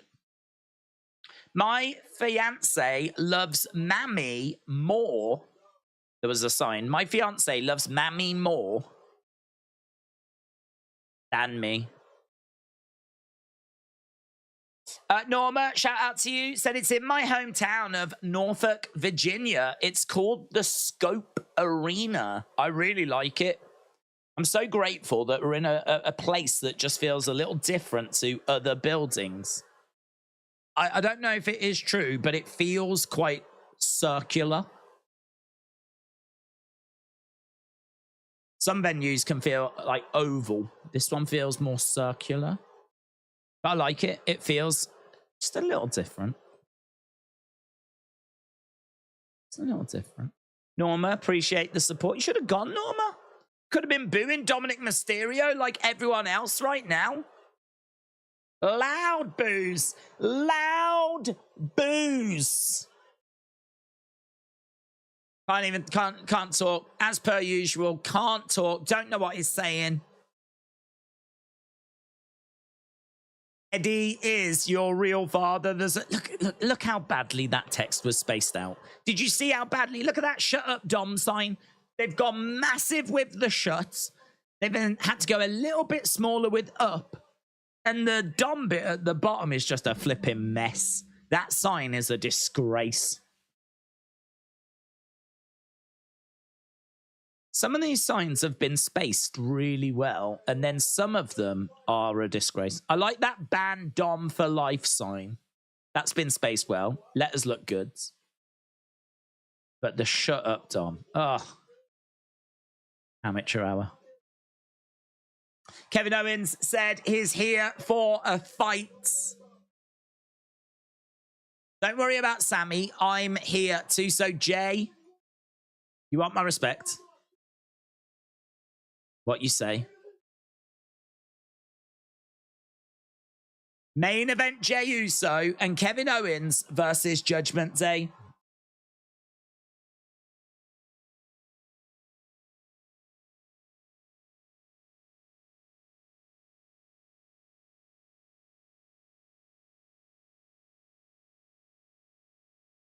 Kevin says you should say no. Walk away. Nah. Oh, he said, let's do it. Super kick. Super kick from Jay. Down goes Dirty Dom. Dirty Dom gets nailed. To the outside goes Finn. Can this alliance get along? Oh, my God. Can they get along? Can they get along? Oh, I swear that's the only story we tell in wrestling. Can they get along? But how are they gonna possibly get along? That is it. That is wrestling. Someone goes, I've never seen wrestling. What is it? Oh, well, what we do is we get two people that we don't think can get along. We put them in a tag match and then we wonder if they'll get along. That's about it, really. That's about it. There is some other stuff, but it's not really important. Can they get along? Yes. For one match. Yes. How are they gonna get on the same page? Can they coexist? Said Zoom Station. Can they coexist? Can they get along? Lone Star Friend says, can't we all just get along? I wish it was that easy. I wish it was that easy. Miss Clown said they'll have a beer after. That'll do it. That'll sort it. They should have a beer before. Tate said, Days, did Johnny Knoxville sign with WWE? And did they release Johnny Knoxville? No. What if he could come back at the Rumble to WrestleMania 39? Will he come back and have another feuds? So I believe he signed, but he signed for WrestleMania and to do a match at WrestleMania, which he did. So short-term, one-off appearance type situation. He was obviously part of the build as well as we were building towards WrestleMania 38. But that was it. I mean, could they go and get him for the Rumble or something? I mean, I believe he was in that year's Rumble. He was in the Rumble for 2022. So I don't know. I don't know. I think he might have done it now. I think it's been done. He's done it. He's, you know. What else are you going to do with him? You did the most bonkers jackass style match we've ever seen. I don't know that anything he can do would match that. He certainly doesn't have the athleticism of a Logan Paul, does he? Corvid said they're making it too obvious that Cody Rhodes' big part of moving Jey to Raw was for him to go to SmackDown in exchange. Sometimes I feel sorry for Dom, says no one. I mean, Tingling. Damon said, can they get along? Find out on the next episodes of Monday Night Raw. Not even that. Just stick around till the end of this week's show. Stick around for that's the hook to get you to stay. Do you reckon there is anyone, anywhere, that is watching this show going, oh, God, I was about to go out, but I need to see if they can get along? Love, I know we were meant to be going round your parents, but can you give them a call? Tell them we can't make it. I need to see if they're going to get along. They've just said that we're doing Jey and in fact, it's now. Tell them we'll be late. They're doing the match now. Oh my God, we can't go now. I need to know if they're going to get along. Well, do you know what? I thought this match was going to be booked for the main event, but it isn't. It's now.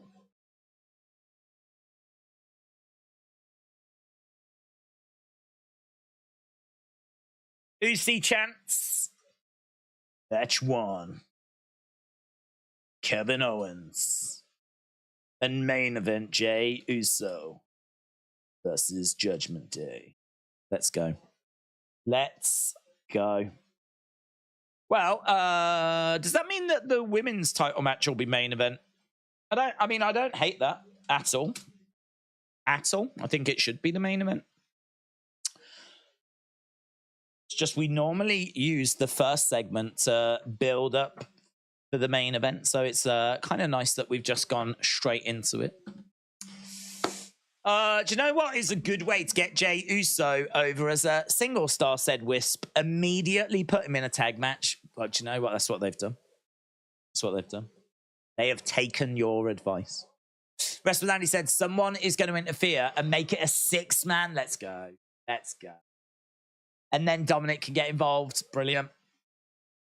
6-man tag. And then we'll go to an 8-man tag. 9-man tag. Can you have 9-man tag? There you can. 9-man tag. Handicap match. This will be the first hour. We'll just keep going. Wait, another meaningless Judgment Day tag team match. I think I've seen this movie before. If WWE must know. They must know that this isn't quite what people are looking for. I mean, I understand that Jey and Kevin, like, their relationship is definitely an interesting one. And it was, as an opening segment, I was definitely down for exploring that a little deeper. But it's just led to them like a can they coexist situation, which we have seen so many times. Up against Judgment Day, who are on all the shows. What Culture said that seeing Judgment Day on SmackDown was a breath of fresh air. A breath of fresh air. There is nothing fresh about Judgment Day. They're everywhere. They are everywhere. But they are undeniably one of the biggest aspects of Raw. Can't deny that.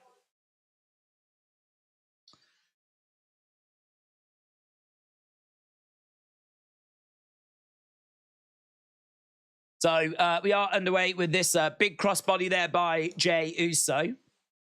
I'm working on getting my Billie Eilish and inheritance money. So you're working on getting your Billie Eilish. What's that? That feels like rhyming slang for something. What's a Billie Eilish? Sakila said, are you not aware that it was the 6-man tag at Raw that prevented a lot of backstage fights? It's needed to keep the peace. Over the top rope goes Jey Uso. Dominic gets involved. Takes on Kevin Owens' bad knee, apparently. Dominic with his tongue out going, ah, as the boos are raining down. We go back to commercial break, so Dominic getting involved. Maka said, I wonder on Raquel if it's main event and we end on a high. Travis said, this is better than the I thought you was my friend BS on AEW. I agree with that. I agree with that. I would take that. Can they coexist? I'll take that over. We're friends, aren't we? Stuff. I agree. The legitimate feels like WWE know the opening Monday Night Football game was in New York on 9/11 and they're just taking a knee, says her. Do you know what?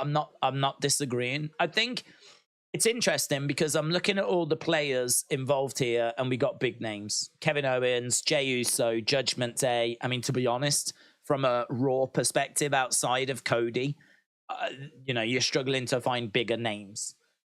So we're dealing with big names. We've smashed them all in a match together. It feels a bit rushed. It feels a bit quick. It feels a bit, dare I say, unimportant.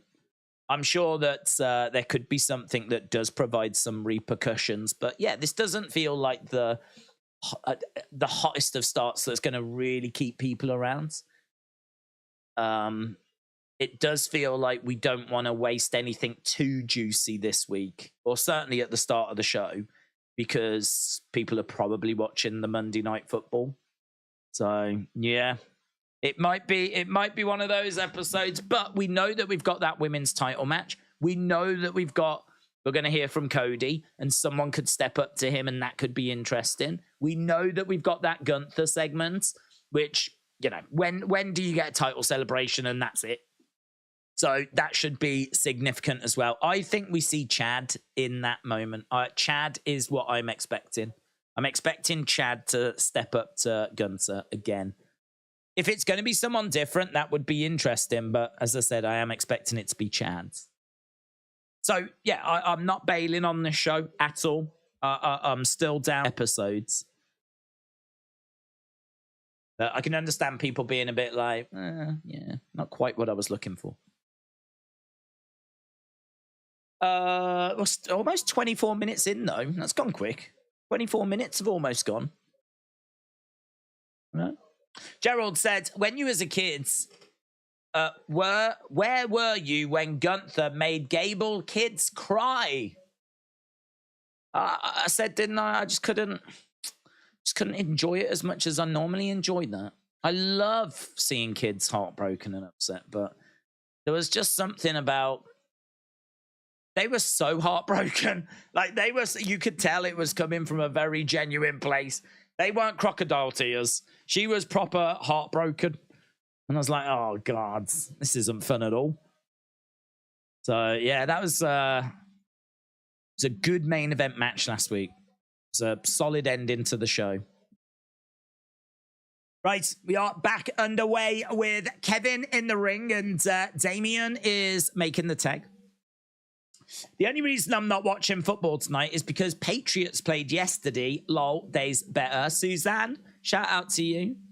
I heard the Patriots lost, though. I'm sorry to bring that up, but I heard that they had lost. So I read on BBC website that the Tom Brady's return was ruined. And I was like, he's come back again to play.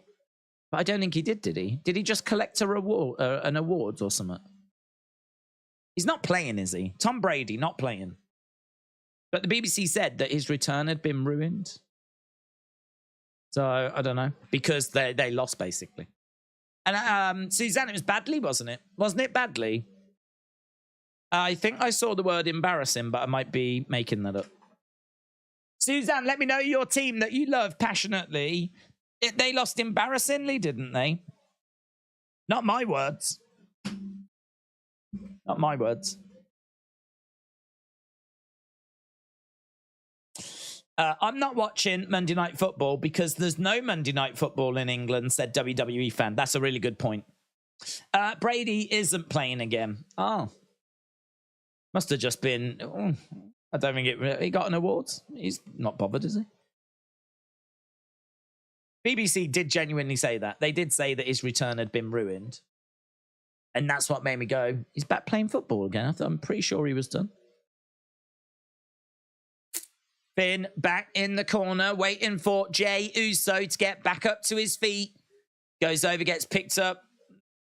Oh, little net breaker. Little cheeky net breaker there by Jey Uso. Super kick to Damian Priest, who goes out the ring. Roll up by Finn. Grabs a hold of the tights. Super kick again.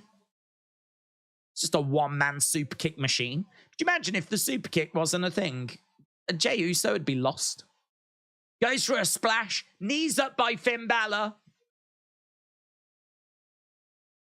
The New York Giants got beat by the Dallas Cowboys very badly, said Hop Along Kid. Suzanne said, no worries about the Patriots. The Cowboys played one heck of a game. I've been a Pats fan for over 30 years, said Suzanne. Well, all joking aside, you've seen a lot of success. So I think you can do with the odd setback, in all fairness. I think you're probably due with the odd setback. Kicks coming in there by Kevin Owens. He's hobbling, isn't he? He is struggling, and his leg has given way. Kevin Owens struggling with his leg. Again, back in the corner. Big boot by KO. KO going to the middle rope, looking for a big tornado DDT. Connects. 1, 2. Shoulder up by Damian Priest. KO in pain.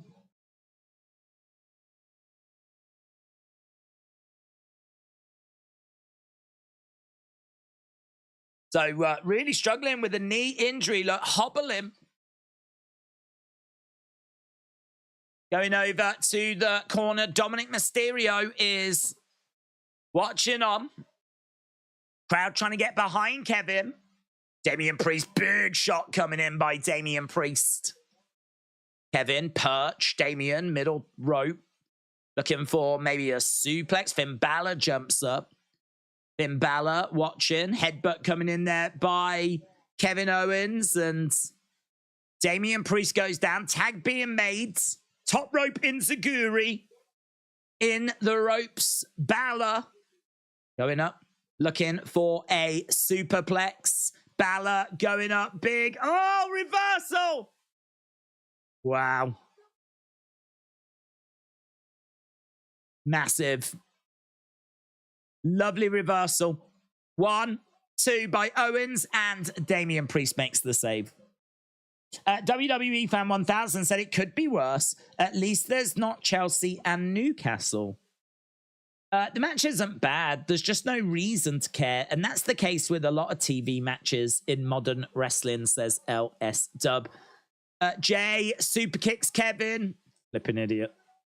Super kicks Kevin. You douche. That's because he was doing too many super kicks, weren't it? Knew this would happen at some point. He's only got himself to blame.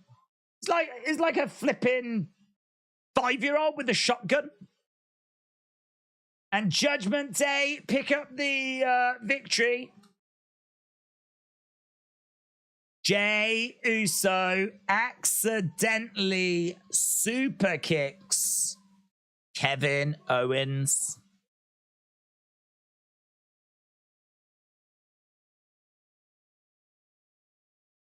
When you've got the past that Jey Uso has got, no one trusts you. And also, if you get super kicked in the face when you're meant to be tag partners, that's going to hurt the trust as well. Whoopsie. Whoopsie. I absolutely love the Judgment Day, said Top G. Jey, the traitor Uso, killing his own team again. Hurricane Mayhem said, I can't take Jey Uso seriously as a single star. Wow, I mean, this ain't going to help him at all, is it? He's meant to be out here making friends. Jey on the outside. Say sorry, then. No point in looking at him. These two staring at each other. Say sorry. Buy him some chocolates. You like that? Just be like, look, dinner's on me. Dinner's on me. I didn't mean to do that to you. I ain't playing no games. I'll get dinner. Kevin Owens hobbles away.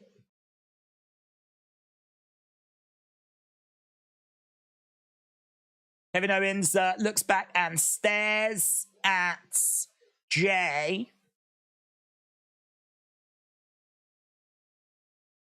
That's not gone to plan at all, is it? I'll tell you who won there. Judgment Day and Roman, because he will be loving that. He'll be watching that from his island of relevancy, and he'll be cackling away to himself.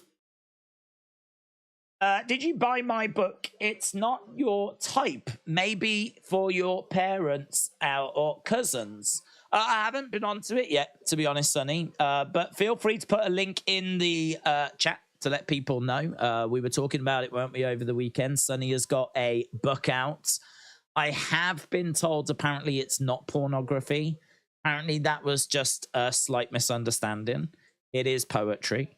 So if you are interested in poetry, then check it out. Here is Raquel and Natalia backstage.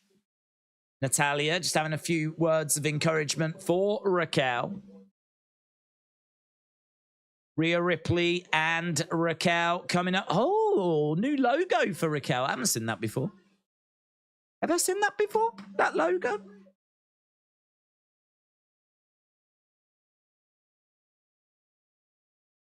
WWE shop. Rhea will win. Unfortunately, it's only Dom that's banned from ringside, so we will see Finn and Damien helping her. Sonny said it's available in all countries that have Amazon. There we go. How does that work, Sonny? So, like, who makes the book? Who prints the book? Do Amazon print the book? How does that work? So if someone in the UK wants to order your book, who designed the cover of the book? I don't know. I don't know anything about a lot of the book. Again, feel free to share your thoughts. Russell with Andy said, do you think we get Liv tonight? Oh, I wasn't expecting Liv, but that's a good shout. That's a good shout. I actually don't know how long she's out for. I'm going to lean towards no. Just because I wasn't expecting her. We do get Liv. What's that going to lead towards? I mean, Liv could make the save after, but what's it going to lead towards? Rhea doesn't have a partner. I don't know where that would go. I don't know where that's going. Unless it's just going to be a way of getting Raquel away from Rhea and they go off into like the women's tag division again. Can't go back to that though. I don't know. No, I'm going to say no. Sonny said, yeah, Amazon prints the book on KDP Publishing. My Danish friend helped me with making it.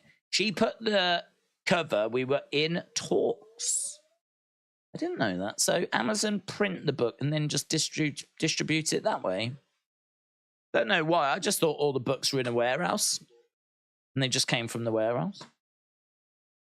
Interesting. She has on her mind was sex, drugs, and lies. Cue the light night. What are you on about? Again, what are you on about? All she has on her mind is sex, drugs, and lies after lies. Are we talking about Sonny? Cue the light night. What? Who are we talking about? Who? I want you. Who has got sex, drugs, and lie after lie on their mind? That's what I want to know. I'm looking forward to this response. Russell Andy said she could turn heel on Raquel. Oh, she could do that. Could do that. I'm definitely down for that. I'm definitely down. I've not really thought about a heel Liv. She has got so many fans, like youngsters and whatever. They would go with her if she was still heel. They would go with her. Watch me. Yeah. Yeah. That whole kind of watch me. Get rid of that. Let's put some spice in there, shall we? Put a little bit of an edge. Let's put a bit of an edge in there. Not actually edge, but because Beth won't like that. But like, do you know what I mean? A bit of attitude. Bit of attitude. Do you know what Liv is right now? New generation. We need to get it to attitude era. Yeah, I'm down. Do you know, I'm down for that. I'm down for that. And get rid of the old, watch me. I feel like I have to do that with my head. Watch me. It's my Liv Morgan impression. Watch me. Yeah, edgy. I'm down for an edgy Liv.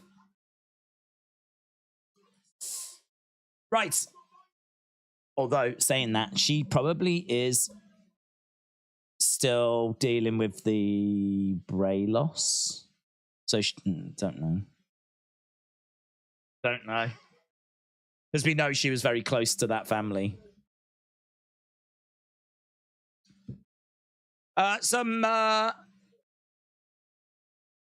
backstage beef between KO and Jey. Right, now we're talking about Gunther. LS Dub said Liv's issue is that she has no identity. She is a girl who's happy to have a contract. Give her a nickname, a theme, a unique moveset. I want her to be distinguished. I would like LS Dub to be in WWE Creative. I feel like you know, your comments are very well worded. I feel like you think things through. I like it. So you've looked at Liv and said, I need to see an identity there. I'm just seeing a girl next door. I need more than that. Give me more than that. Give him a call, LS Dub. Get on that. You need to go through TV first. I think they like people that have been in TV. So go and write for like the Ellen show or something and then go to WWE. But if you do go to the Ellen show, you are going to have to put up with harassment. That's just how it is. But once you've gone through that, then you can go and write for WWE. Exciting. Right, we are seeing last week the Intercontinental Championship match. Liv can't be a heel, said Zoom Station. Liv is still injured, said Courtney. Why is everyone putting these barriers in the way? Guys, stop having this negative attitude. Yeah, we need to be a community of positivity. We need to be like the 2023 New Day. Yeah, we can do anything. We can do anything.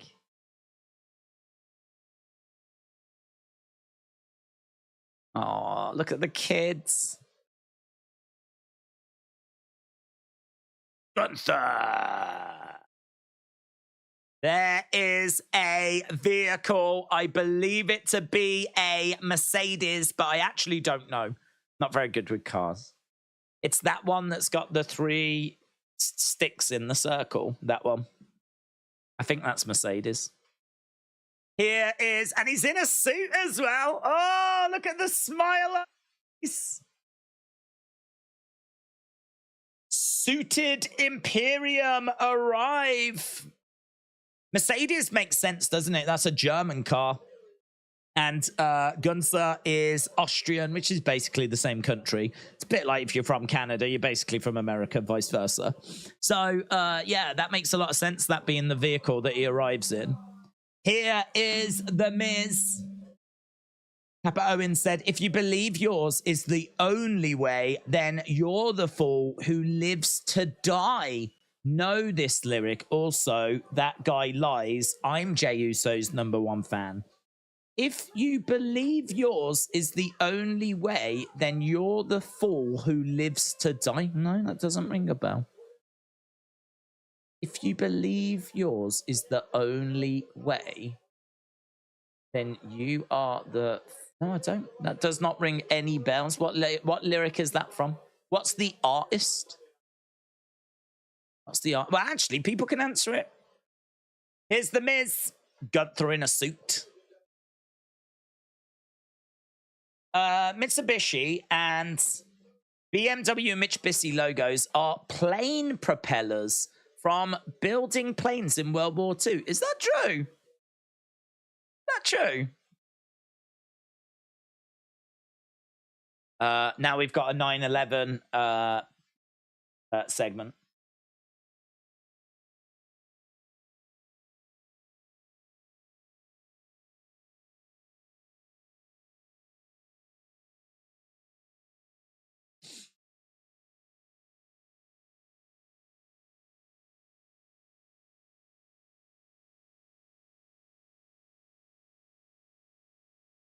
I would really like to go there. I'd like to go to the museum.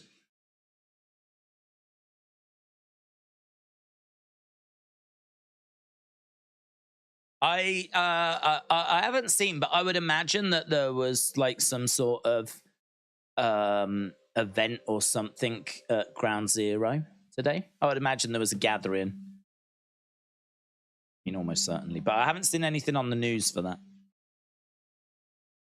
Right, we've gone back to commercial break. Godfather So said, I'm touching that touchy Riddle Rasta. I think he should take that scooter and shove it up his bun shakers. Bro, that would hurt. I have a large crush on Asuka. Need to talk about that. Not your crush. I would love long time. R.I.P. Dapoon. Thank you. Charlotte has apparently been really going out of her way to embrace Asuka and raise her hand at the end of like the house shows, like really making a big deal out of Asuka. And it's just got people asking the question of, is Asuka looking to wrap things up?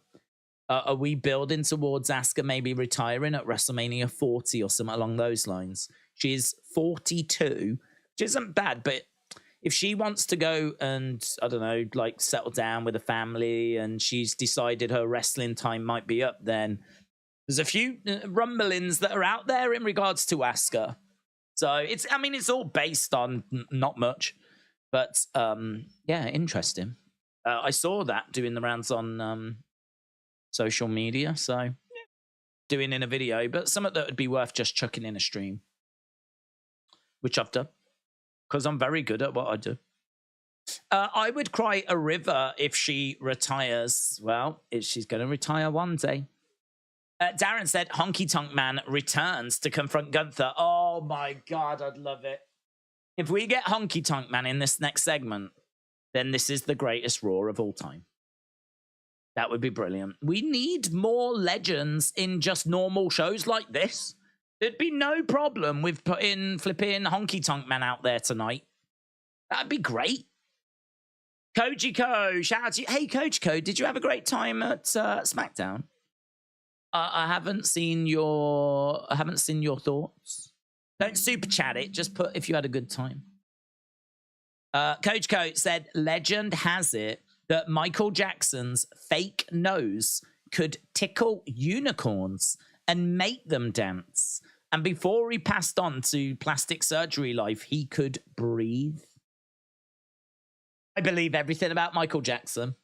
I think he was such an eccentric, special person. I mean, he really did feel just larger than life, didn't he? Everything about him just felt like... I don't even feel like I'm the same species as Michael Jackson. I feel like if it turns out that Michael Jackson was actually an alien and, you know, he learned to just look like one of us and it turned out that that was Michael Jackson, I think a lot of us would be like, I did suspect. I did have my doubts. I did, honestly. I mean, I didn't want to say anything because I didn't want to seem a bit weird, but it does explain a lot. It does explain a lot. So I'm not saying that's what's happened, but just bear it in mind if it does turn out to be that way. So Coach Co, shout out to you. Legend has it Michael Jackson's fake nose could tickle unicorns. Talking of unicorns, we have got Akira Tozawa.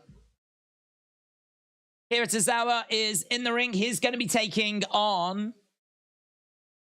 The Miz. So this is a rematch. And it is match number 2.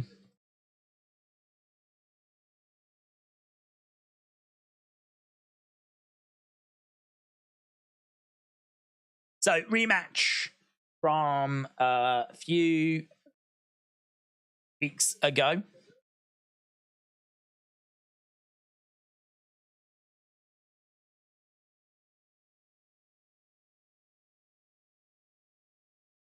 Okay, Akira Tozawa versus The Miz. Are we going to see LA Knight again? And are we going to see another win for Akira Tozawa? Quick kicks by Akira Tozawa. He goes against Rhodes. When Akira Tozawa rocked up to Raw today, just wipe his eyes as he looked at the run sheet and saw his name actually on it. Do you think it was one of those where he was like, I would imagine he's forgotten how to wrestle. I don't even know if he can class himself as a wrestler anymore. I wouldn't be surprised if, like, him getting in the ring now just felt like one of us fans getting in the ring and we're like, oh, God, look at this. So this is what it's like. Ooh. Miz shouting out at the fans. Here at Tozawa, he's going to be world champion by 2055. That's right, we are playing the long game. But Michael thought that he could contact his home planet using a child's bum, says her. Well, we all have kooky theories. We need Carlito on Raw weekly, said Mr. Unfamiliar. The thoughts within a collection of poems and a link on screen right now to Sonny's brand new New York Times bestseller poetry book. Check it out now. Days, Sean Rossap tweet. Maybe Gunther's celebration will main event and we get a surprise. Listen, if you've got the honky tonk man, then that deserves to be main event. Let's go. I tell you what, that's what this show could do with something big, shocking, and we go all poop ourselves. That would be amazing. An OMG poop myself moment is what I'm looking for. I think it's what this community deserves. Top rope enziguri there by Akira Tozawa. The Miz comes over. Big knee strike. Heavy knee. Double knees. All the knees. Miz trying to fire himself up. Staring down the camera. Getting up to his feet.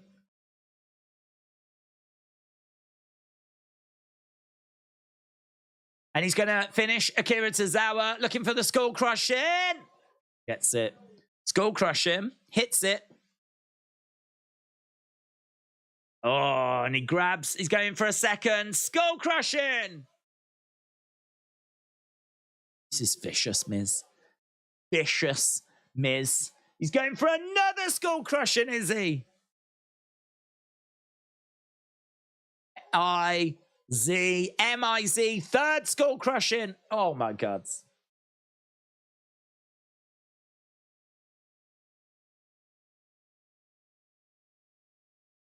Miz wins with 3 skull crushing finales in a row. No outside interference. No LA Knight. I like that. I like that. I thought that LA Knight might interfere and Miz loses again, but you've built Miz up to make him look good. Granted, it was only Akira Tozawa, but those 3 skull-crushing finales make it seem like Miz really wanted to send a message. Hello, facial head Byron Saxton. Look at this.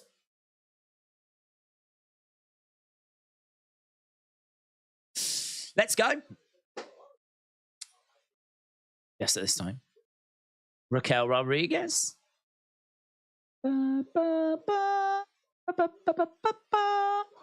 There's a pink trunk behind Raquel that's called Pinky.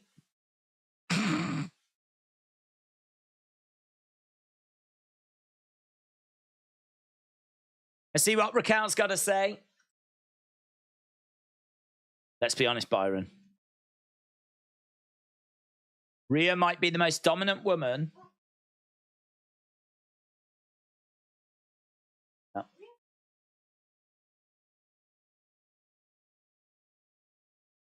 People used to fear before the bell even rings.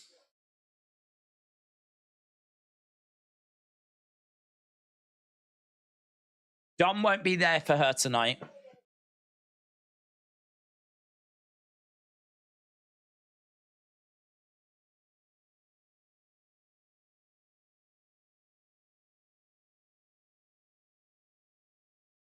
Fired up. Rhea will get a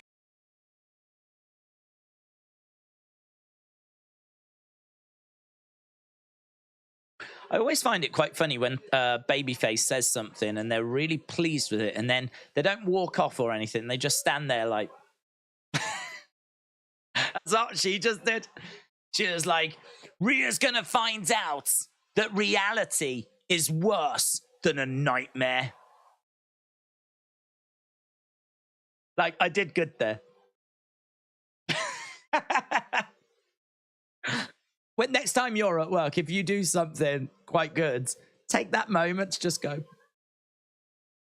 Right, here's Imperium. Here is Imperium. It's going to be the Intercontinental title celebration. Gunther.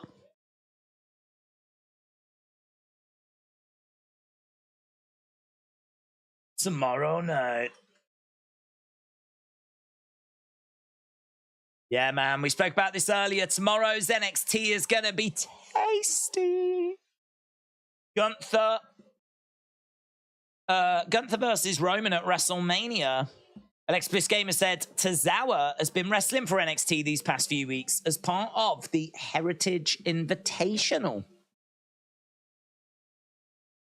NXT Live tomorrow. Well, talking about NXT, we've got Becky, bit more Tiffany. Becky versus Tiffany.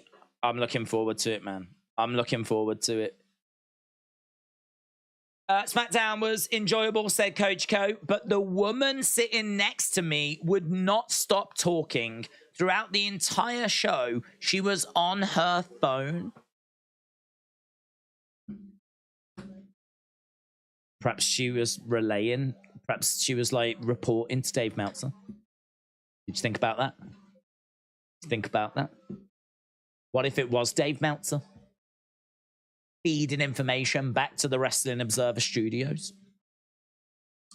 Dinesh said Cody versus the unknown strongest opponents. Jay and Beer said, I can't wait for NXT. The show is been bad. This show has been bad. Oh, I thought you meant that show had been bad. Ellis Stubbs said Chad has challenged 3 times and he's lost 3 times. He's definitely the guy to beat Gunther, but I don't just want to see him step up to Gunther. Logic says he should be at the back of the line. Inside Out and again said, do you think Riddle feared for his life? No. I don't think he feared for his life. I don't think Tony Khan feared for his life. I think it's just legal speaking here.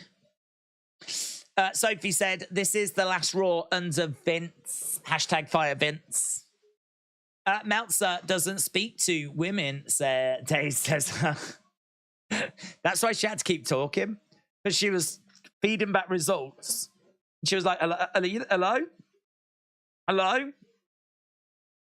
Dave? Hello? Dave, are you there? And he's on the other end of the phone, like, just not knowing what to do.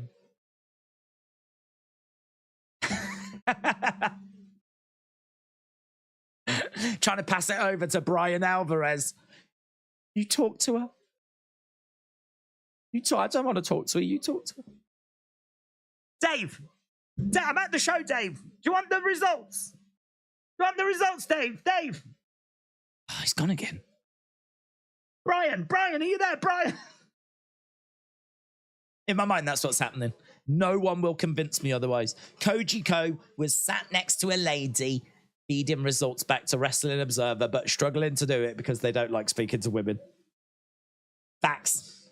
Coach Ko said, I think she was, because every 5 minutes she said, can you see me? How about now? Can you see me now? I'm behind Solo. Can you see me? Whoever she was talking to. There we go. Confirmed. Vince is on vacation at work. Green Bean, hashtag LA Knight for US champ, said Michael Cole for IC champ. So LA Knight as US champ, Michael Cole as IC champ. Let's go. What a Survivor Series match that would be. Here's Shayna Baszler. Shayna. Last week she beat Zoe Stark. Zoe surprised me last week.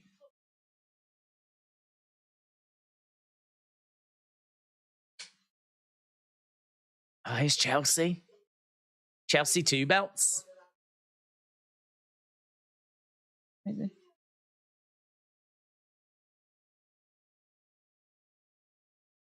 No, part not medically cleared.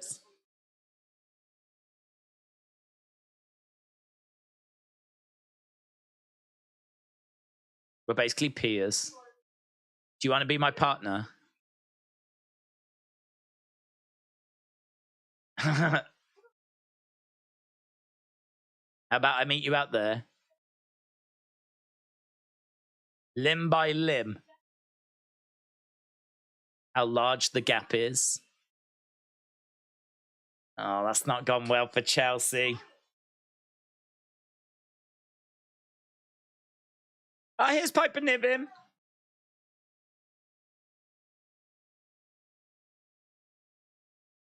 Medically cleared.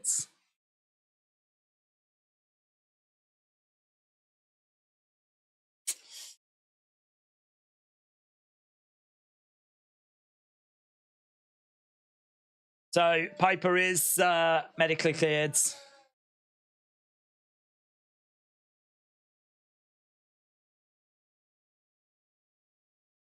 Okay, right. Oh my God. I only just looked in the ring. We got pillars in the ring.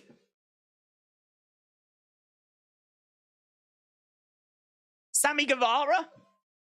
MJF. Oh man, they've gone big, ain't they? That's good. Wow, this is a good segment, man. This is a good segment.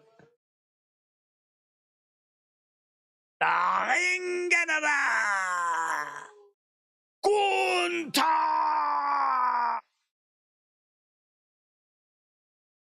Here he is. Here he is.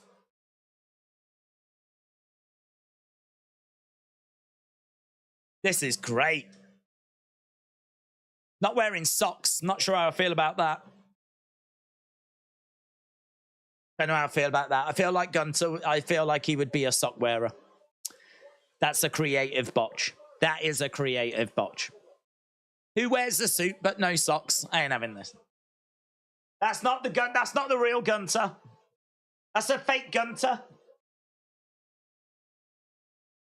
This is like when fake Undertaker came back, and you were like going, "Is it Undertaker? Is that Undertaker?" Saint Gunther, I know.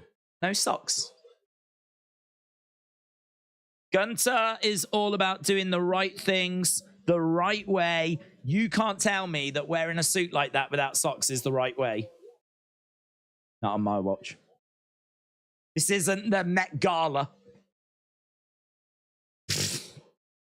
Pyro going off. Pyro going off for the Ring General. Gunther. Look at the smile on his face, man. He is so pleased.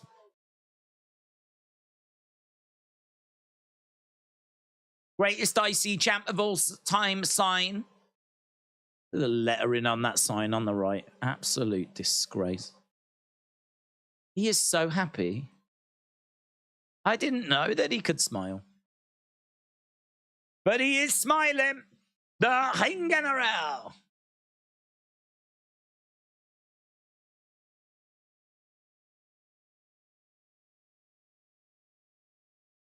Yes.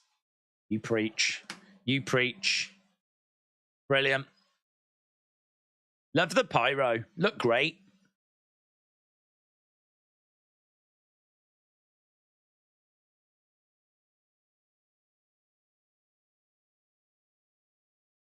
The Ring General has rewritten history.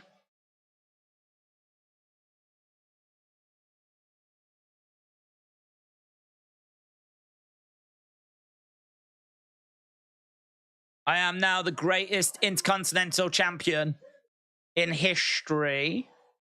Who's going to step up? I feel like someone's going to get involved here. But first, seriously, it means a lot to me. First, he's talking about some of the legends.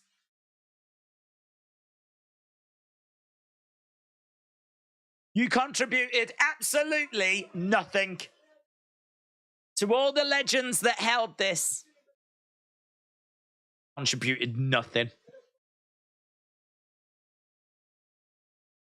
I'm running out of competition.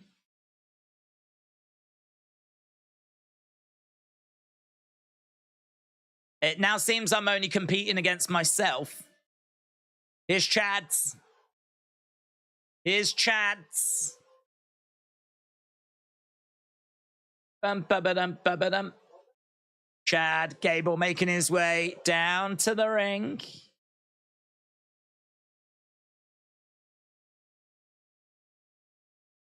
We had a main event for the ages last week, says Chad's. What a fight that was. I was still feeling it this morning. You're the one celebrating. Congratulations. Chad congratulates him.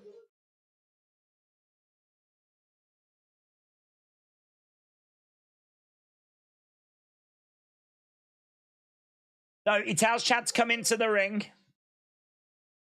You can only congratulate him.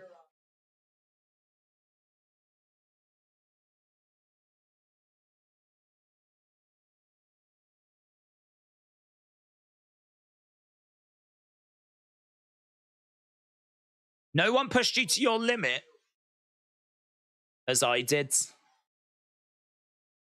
No one pushed you to your limit like I did.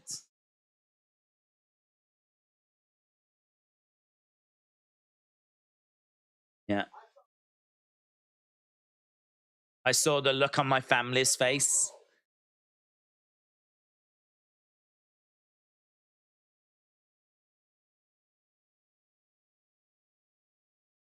Tears that you caused.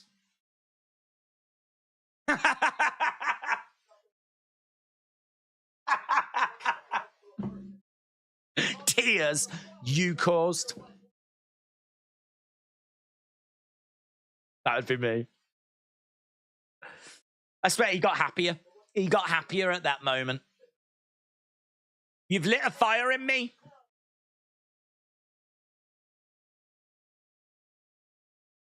You've lit a fire in me, and it won't burn out till I make this right. I beat you once. And I will beat you again. Sort of don't want him to lose it now. Don't know where, when, or how.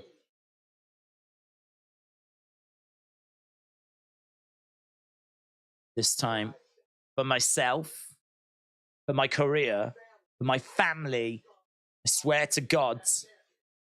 So Chad said, I swear to God, I am getting that championship.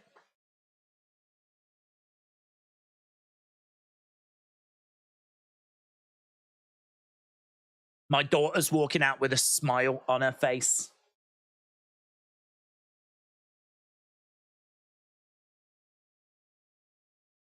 You want another opportunity?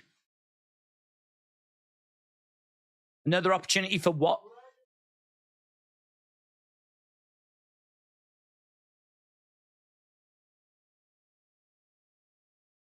Is that what you want? To drag your family out and for them to see you receive the biggest beating of your life? That's what he wants.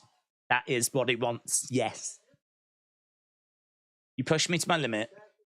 You're a fantastic athlete.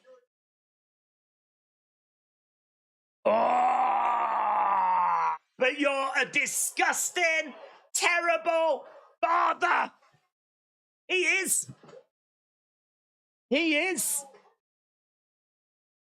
Gunther says Chad is a fantastic athlete, but father. Harsh words, but fair. Fair. Over the top rope. Shots coming in there by Otis. Now we got Chad unloading. Shots coming in there by Chad. Chop there by Gunther, the King General. Imperium unloading.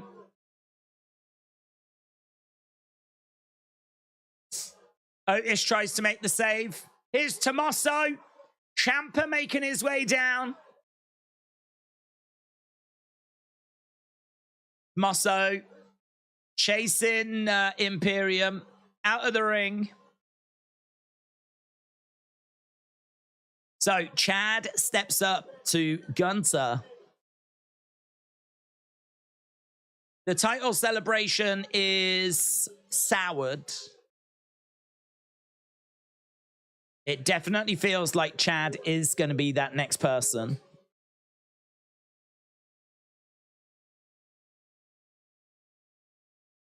Ciampa. I love your Led Zeppelin shirt, Starcade. Shout out to you, my friend. It's old. It's really old. Not 70s old. 6-man tag match player.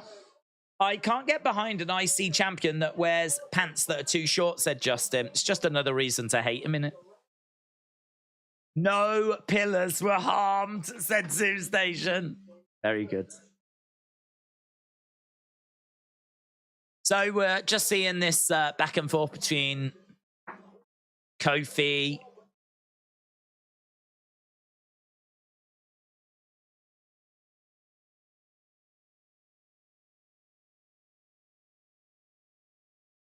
There was Viking Raiders winning last week. 20 minutes away from halftime scores. According to Cole, he talked to Pierce about creating opportunities. Next challenger for Gunther. Who? Michael Cole. Okay, what now? Right, backstage with Drew.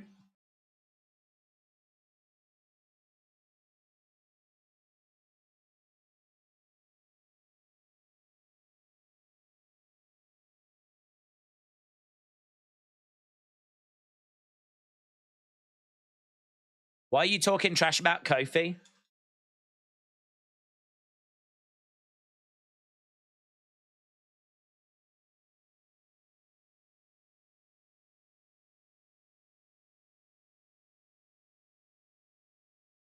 I came to you man to man, face to face.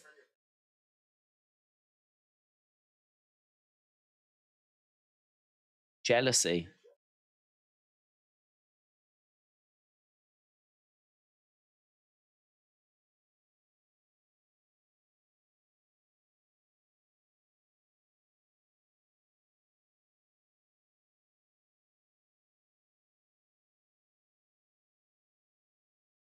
So he says you're jealous of Kofi. He won his title in front of a crowd. You obviously want to fight, but I don't want to hurt you.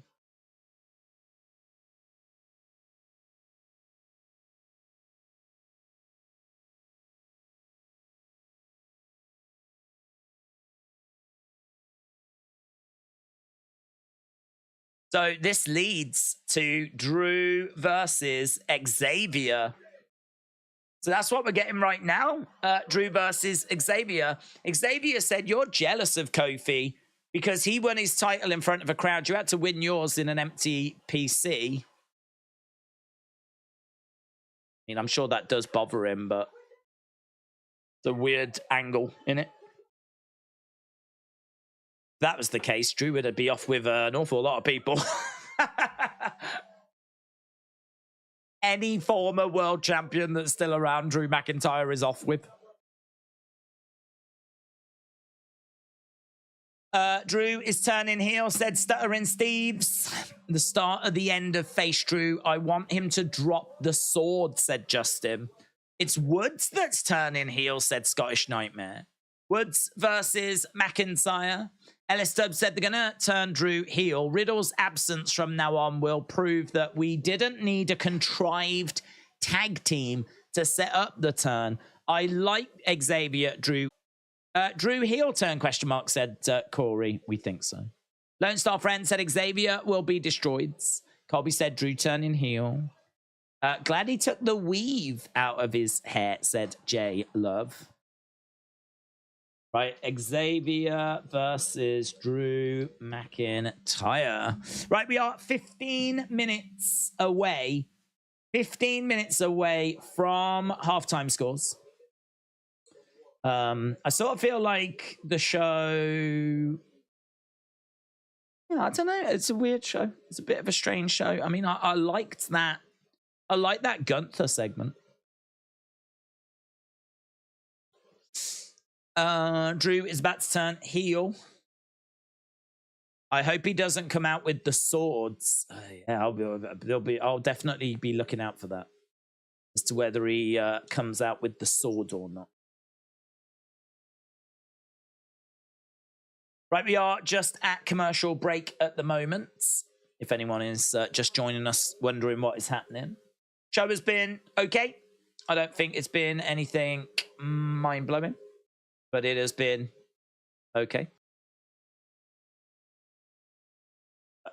We've still got Cody Rhodes coming up.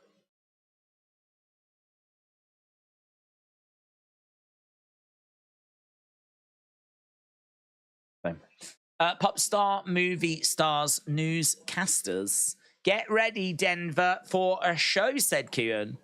J Love said, I like tonight's show. Timing's going fast.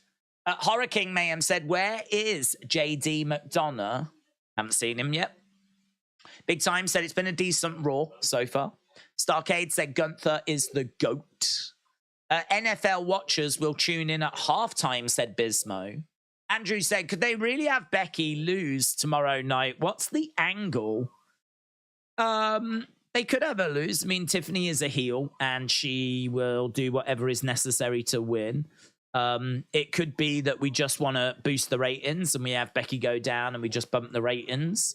I think there is a really good chance she wins, and then we actually get Becky with that belt for a little while, and then she drops it at the next pay-per-view or something, premium live event. So I think that there's a good chance Becky actually wins it. I think there's a good chance she wins it tomorrow. Because I don't think we're really doing much else with Becky, so why can't we?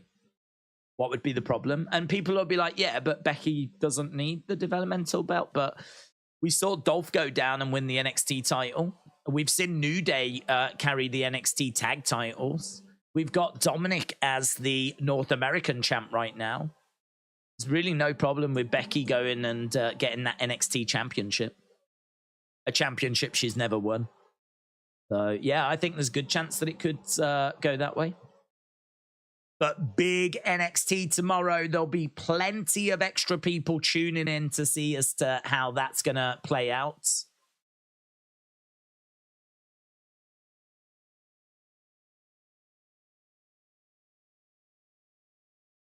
Tiffy winning against a big name like Becky Lynch. Tiffy retains tomorrow, said Harris.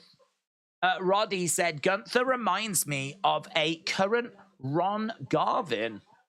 Oh, that's a fun comparison. No nonsense. Hard hitting. Gunther could do the Garvin stomp, actually. I could definitely visualize him doing that. We're backstage with Alpha Academy, Chad and Tommaso.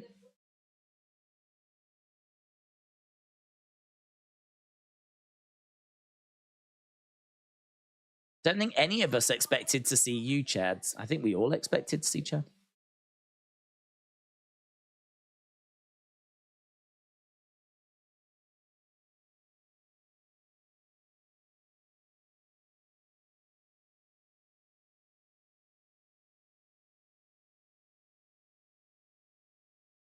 This ain't over, says Chad. He's got an idea.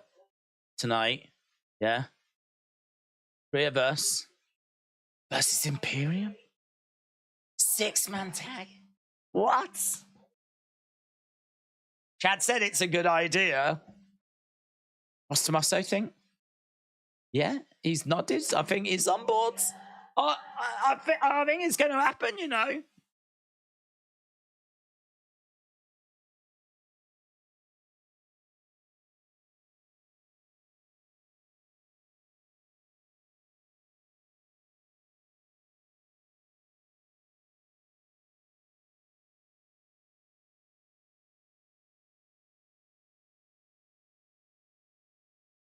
So six person tag match made.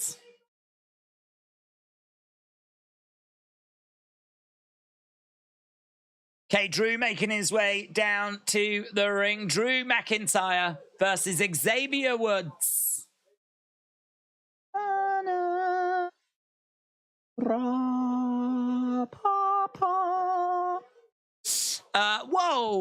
Whoa, no way. Can you believe this, Days? I can't, mate. I can't. I love wrestling. Can they coexist?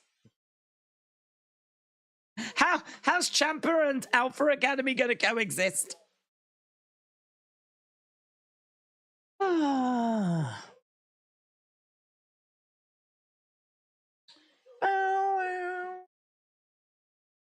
Raquel wins by DQ. Rhea attacks Raquel, which leads to Liv returning and saving her, says Michael. Chris said, realistically, they should have Drew squash Xavier in a heel turn, especially since Riddle is gone now. Stevie Wonder saw that match come in, says Trini. Greggy said, this Raw is poop emoji. Triple H booking and creative is overhyped. NXT is lame now. Main roster beating up developmental is lame. The sword is stupid, said the Count. Kieran said, what's next for Cody? Don't know. Genuinely don't know. It's gonna need to be a good challenge. It's gonna be hard to see. I mean, yeah, I don't know. We're done with Brock. What heels are on Raw? Could it be Drew? Drew would be quite fun. And if he gets past Xavier tonight and then steps out during Cody's segment later, not satisfied at seeing someone just come and get the spot that he had a few years ago. Cody took his ball home. Now he's come back and he's overtaken Drew. I could understand Drew, certainly if we're going heel with Drew as well. Doing a bit of a friendly, let's see who the better man is. Then maybe Cody wins, and that is what leads to Drew snapping. So I wouldn't mind that story. I don't mind that story. As well. I mean, it can't be Judgment Day. I definitely don't want Judgment Day. Doesn't need to be Gunther.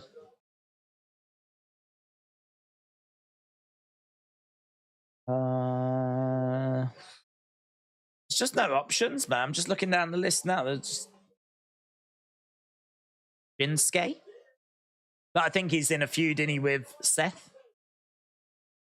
Miz is in a feud with LA Knight. The only other names are like Via, Sanga, Jinder Mahal, Giovanni Vinci. Ain't going to be Dexter Loomis. Bronson Reed. Probably as good as it gets.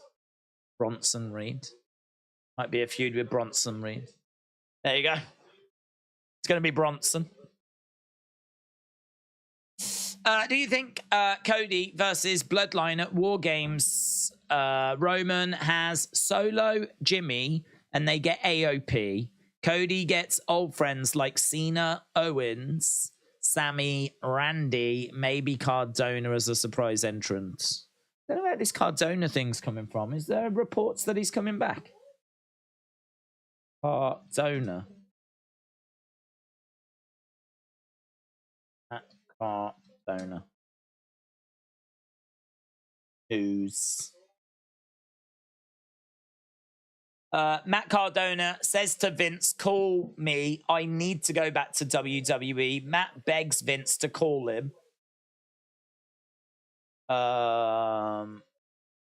Wants to go back to WWE after GCW loss.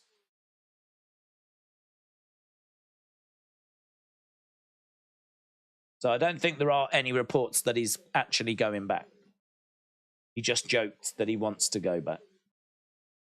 I don't know. I'm not the biggest War Games fan. I mean, I can't really sit here and wave a flag for War Games. I'm not interested in it. I think a match that takes 20-odd minutes to even get going, at least with a Royal Rumble, people can be eliminated right from the very first bell. But with a War Games match, no one's eliminated until everyone is in the ring, which means the 20-odd minutes that you have to wait for each person to come down every few minutes, all of that is irrelevant. Because at some point I think in every War Games match, you will have both teams of people lining up opposite each other, right? To basically say, come on then, we're all here, you're all there, let's go. And both teams are beaten down and wore down by that point. And like everything up before that is just irrelevant. So I just think it's a match that wastes a lot of time. It's a match as well where you get those kind of, you know, big spots like flipping EO doing a moonsault whilst having a trash can on her head and stuff like that. Like, just some of the stuff they do just looks really silly. You know, if you look at Blood and Guts, at least there's blood in that, and it feels like a brutal match. Granted, they can go a bit too far, like, you know, here's thumbtacks, here's kendo sticks, here's glass. Now I'm going to hang this man. I feel like AEW go too far with the violence. I feel like WWE don't go far enough. And then you've got that first 20 minutes, which is just completely irrelevant. So it's very hard for me to sit here and wave a flag for this current version of War Games. So I don't want to see it. Do some. You can do something way better than that. And just looking at the news, I don't see any real concrete reports that Matt Cardona is on his way back. No, I can't say I'm seeing that either. Right, we got Drew in the corner. He's grabbed Xavier. Got him up on his shoulders, and it looks like Xavier's gonna flip over, is he, and get some sort of power bomb, and he does. Xavier power bombs Drew. And Xavier steps to the outside, climbs up, gets ready to deliver elbow drop, leg drop. No, he often goes to the elbow. He went for the leg, and kick out by Drew. Drew is not playing up to the crowd like he normally does, said Victoria. He is definitely turning heel. Tessa said, I've got a feeling that Finn and Priest will interfere with a women's championship match. Riddle came back from India drunk. Then he accused Port Authority of sexually assaulting him at the airport. I wonder how this turns out. Well, not good. I mean, there's no way any of that can turn out good, is it? Another belly to belly by Drew, hurling Xavier across the ring. Drew duck underneath, net breaker, kip up by Drew. So Xavier over the other side, Drew on his feet. Goes over to the corner. Claymore coming. Oh, super kick by Xavier. 1, 2. Shoulder up by Drew. Shoulder up by Drew. So he went for the Claymore. Oh, but no joy. Sunny says, hello, adults. What's hanging? Have you got kids that love reading? Buy my book. It's The Bee's Knees. The Thoughts Within. A collection of poems. Xavier over in the corner. Kick coming in there by Xavier, and a big chop there by Drew. Back elbow by Drew.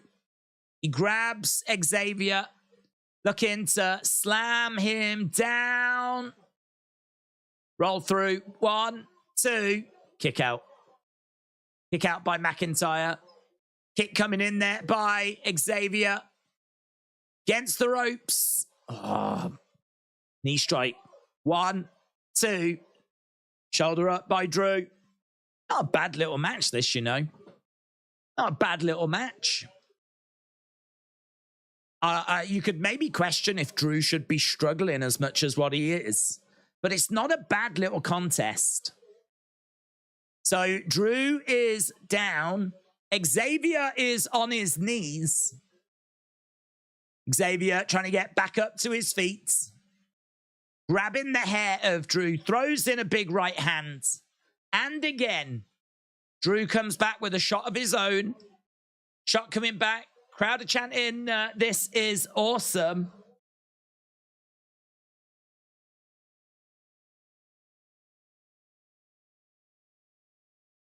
Gets the ropes. Oh, misses.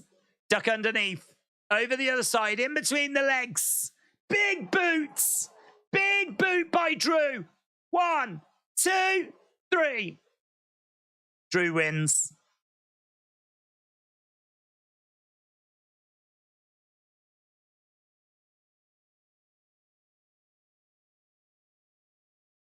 Claymore-esque, but I don't know.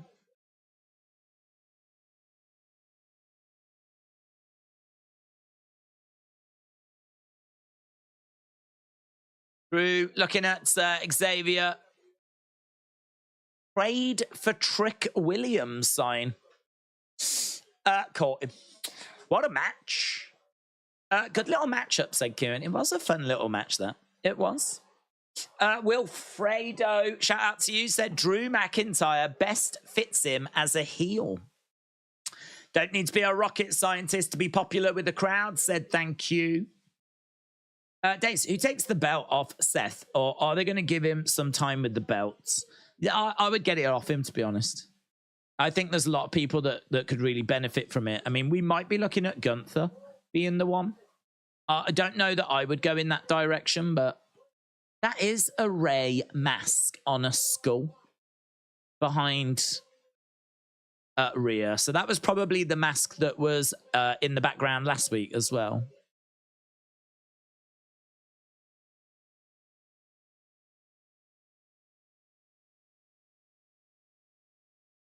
Raquel versus Rhea. Coming up next, Cody Rhodes. Cody Rhodes.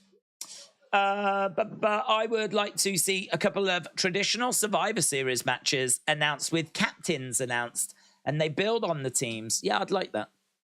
And I would like it if the winning team gets so much. Remember that 2014 where like jobs were on the line and everything? I'm definitely down for that. A big battle, traditional Survivor Series match with an actual summit at stake. I can get with that. I can't enjoy watching wrestling. It's not serious. I just keep missing the guy. What guy? What guy? Felt good to see Drew without Riddle for a change. Cody who? Oh, hang on. It's halftime scores. I'm sat here just reading these comments, which were all perfectly good and acceptable. But halftime scores, everybody. It's the halftime scores. I really want to know your halftime scores. Put it in the chat. Halftime scores, everybody. It's the halftime scores. Are you happy? It's the halftime scores. Are you happy or you sad? Halftime scores, everybody. It's the halftime scores. I should get that recorded. If I got it recorded, I could just press play then. Just sit here like this. Boom. Let's go. So, with a 6. Let him in, thank you, Bray, with a 7. Leonard with a 6.5. William, shout out to you, dudes. Turn that frown upside down, young man. Victoria with an 8, with a 6. Lex Bliss Gaming with a 7. Hayden with a 7. Jamie with a 6. JJB Gaming with a 4.5. Kieran with a 5. LS Dub with a 6.75. Greg with an 8. Harith with a 7. Kieran with a 7. Adam with a 7. Dinesh with an 8. Sunny with a 6. Rev Gaming 5.5. Big Time 7. Is there a little bit of lag? We had a little bit of lag. A little bit of laggedy lag. AB Jobson with a 7. Looks okay. Ledge Killer with a 6.5. Star K with a 6.5. Mr. Quake with a 5.5. Defcon Prime and Pirate King Jack Plays with a 3. Jay Craven with a 5. Brian with a 6. Arlene the Bean 5. Just fine. Hurricane Mayhem with a 6. Michael 420. Lewis with an 8. Matthew with a 7.5. Who won out of Wales and Fiji? Wales. J-Love with a 7. Legend Killer 6.5. Trina with an 8. Ray with a 6.5. Shaquem with a 5. WWE Fan 1000 7.2 because Piper is medically cleared. Nat with a 6. Stanton with an 8. Travis with a 6.9. Spike with a 5.12. Wilfredo said Bray Wyatt, one of the greatest characters. Daniel with a 5. William says, I'm good. I just can't get into wrestling. It's probably your age. You know, if you was younger, it'd be a lot easier to get into it. But, you know, time waits for none of us, does it? You know, it's a young person's sport. You just have to watch it, but you just have to watch it. Believe in yourself, my friend, and the strength to keep moving on. Trini there with some advice for her husband. Right, we are going back to the action. Connor's Cure. Said 8. Gunther segment was awesome. Awesome. Why did Michael Cole just say, maybe we haven't seen a dominant world champion than Rhea? She's faced Zelina and Natalia and cheated against Raquel. That's dominance. That is dominance. Here's Cody. Here is Cody. Adrenaline in my soul. And I think Cody Rhodes. Nice suit. Not sure about the tie. Nice suit, though.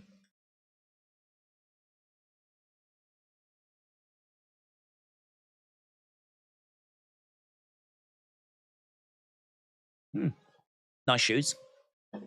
Whoa. Cody for Prez 2024. You see that video of the kid in India just like, Cody? Cody?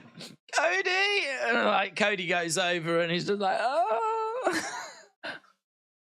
Kid just melts.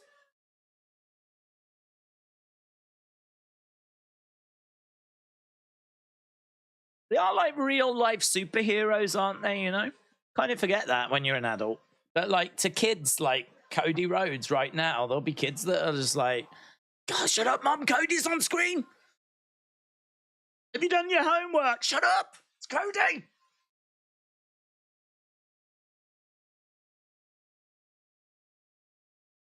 He does feel big time, doesn't he? They do a really good job of bringing him out, the entrance, the presentation.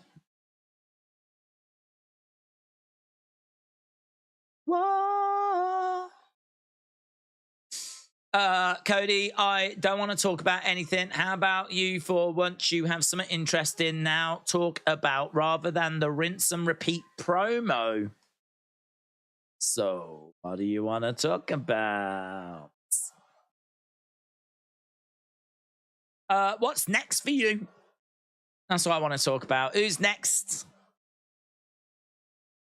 Loud Cody chants for Cody Rhodes. So,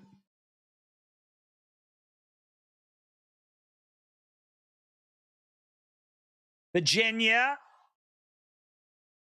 What do you want to talk about?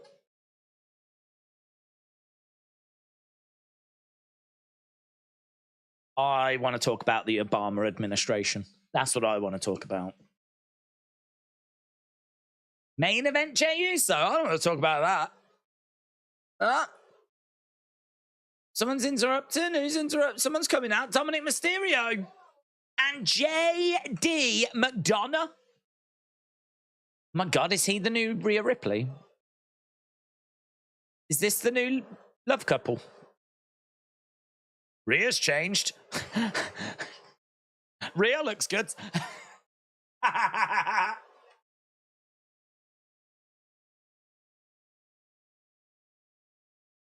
like what Rhea's done to her hair.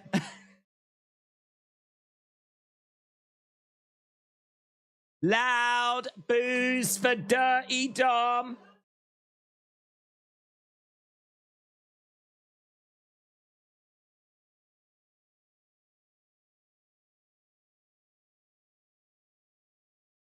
Ban Dom for life.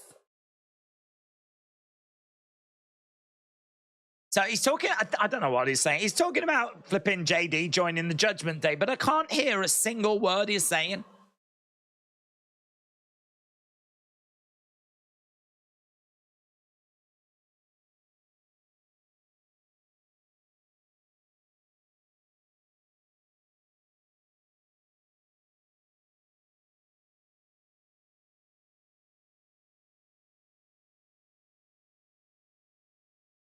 Once Jey Uso is in the Judgment Day, it'll be amazing. Why is he flicking his tie and why is Cody just allowing it? Bang! Big right hands! So, Dom flicks Cody's tie. Cody snaps. JD goes over the top rope to the outside. Cody, come out.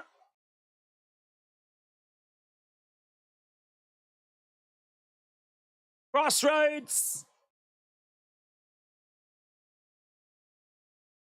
Shane, shout out to you, dudes. Appreciate the support. Give me 1 sec.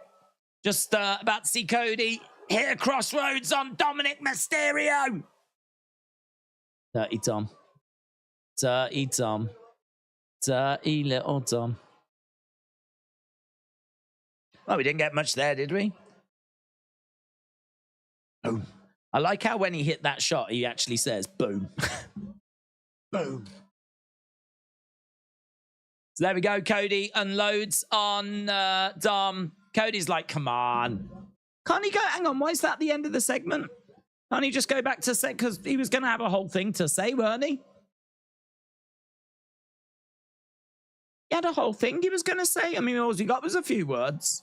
Can't he just pick up the microphone and carry on? True. True. I got one last piece of business for you. I don't trust you one bit. Jay laughs. Cool.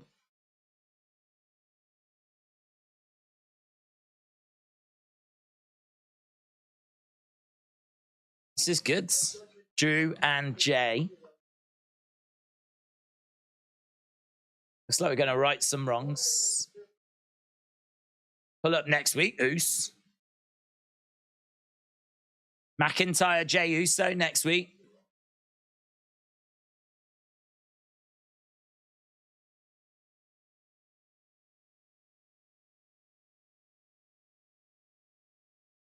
Okay, Chelsea Green making her way down. Shane said, for a title, why have they never done a match where multiple teams start in tag matches? Multiple teams start in tag matches.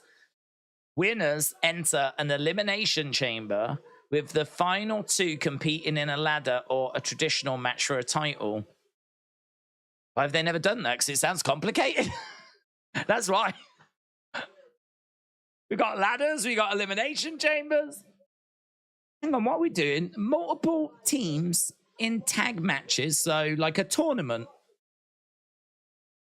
Or like a fatal four-way like tag match.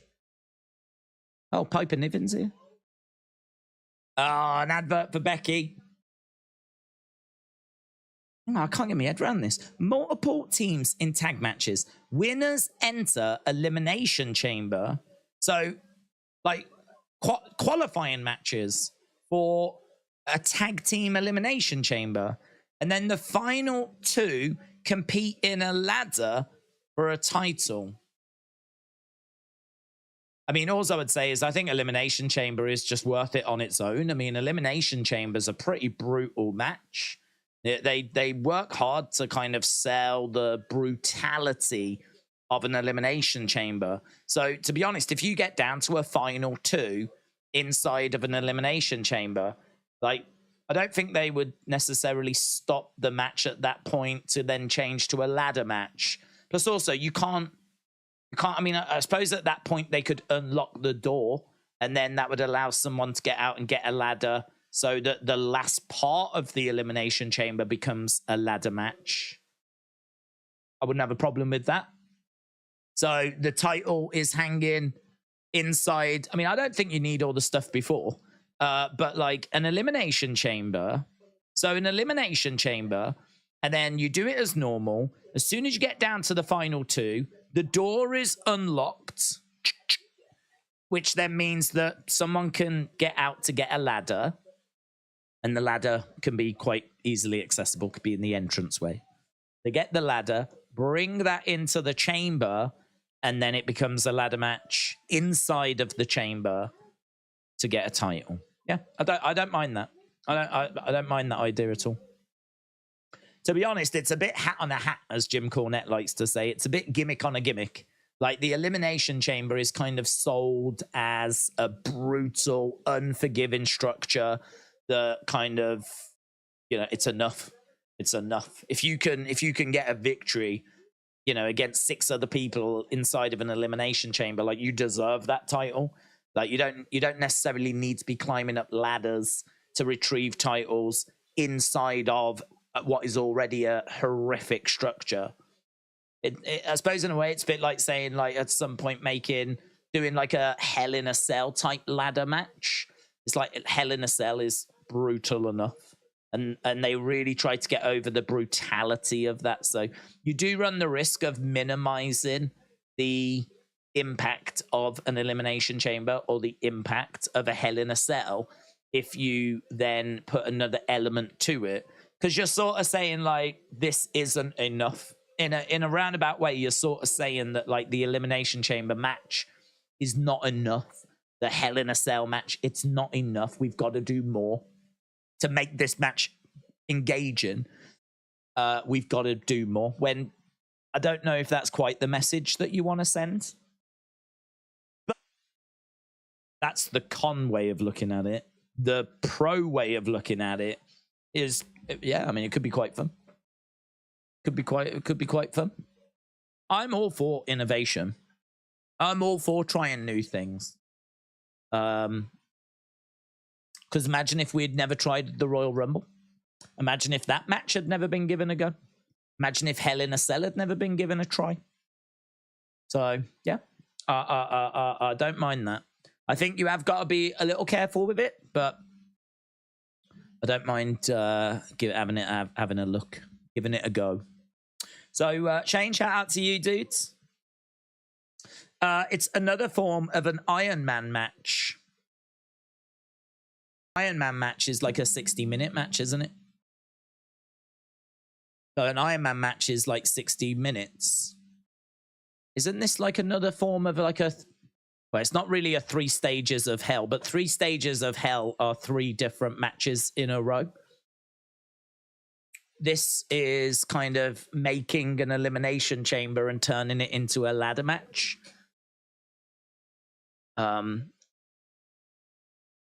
Yeah, an Iron Man match would be like a 60-minute match.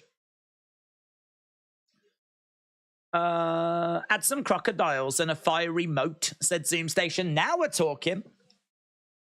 Common sense would be that the ref opens the door and slides one in, said Q the Light Knight.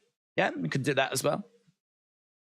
I think, though, that traditionally with a ladder match, you don't tend to have a ref already in a ladder already in the ring. Like actually getting the ladder, retrieving it, putting it in the ring tends to be part of the ladder match experience. But you could have a ref slide it in. What am I watching? I'm watching Shayna Baszler against Chelsea Green. That's what I'm watching. So Piper Niven has made her way down as well.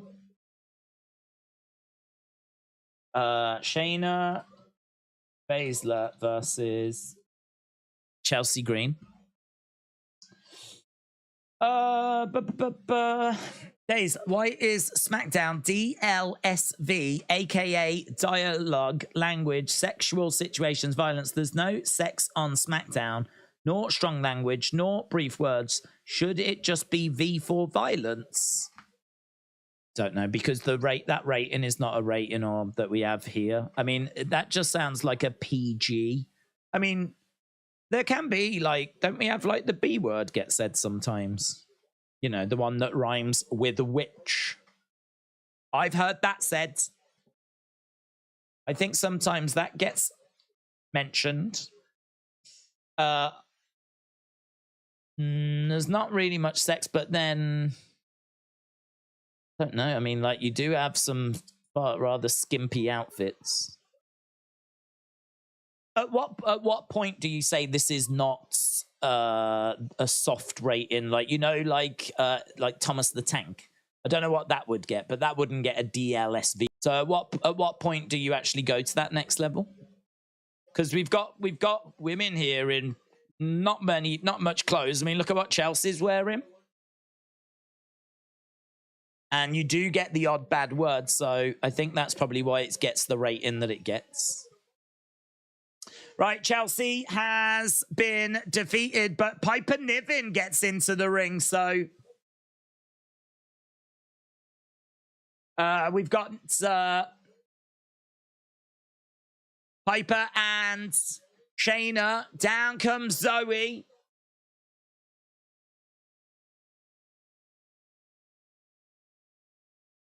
Oh, a kick coming. I love Chelsea, man. Chelsea looking absolutely rocked there. So Shayna beats Chelsea. Piper attacks Shayna. Zoe makes the save. Are we seeing these two go into a horrible tag team? Is that what we've got coming up now? A tag team between these two? We've got Piper on the outsides. Zoe, Shayna in the ring. Piper is attacking Shayna. Undercover Manager said, do you think WWE could do a good version of the match TNA used one time? They went on Monday nights for night.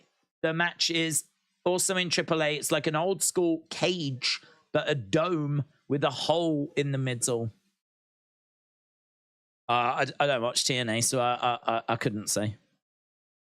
I think I have seen that match, though. It wasn't it like in the X division or something? And I think it had like an X dangling in the middle. Shinsuke says, you are not honorable when people sing your song. If they remember the things you had done, would they sing your song if they remembered the things you've done? The road to your success. Seth turning on the Shields. It's lined with bodies of those that trusted you. Oh my God, this is good. This is really good. Seth Rollins, a manipulator, a deceiver, a liar.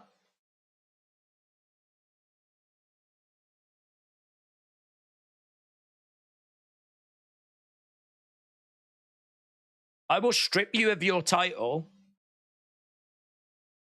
I will expose the lies. Your words. This is brilliant. This is brilliant. Shinsuke is the one. I was disappointed when he didn't get the title at Payback. They had better not screw it over again. They had better not mess it up again. That guy needs to be the guy that beats it. How many times can he do amazing video packages like this and just get like ignored? You bring shame on your family. Oh, God, he's good. He is good. That is good. That is good. Shinsuke's the one.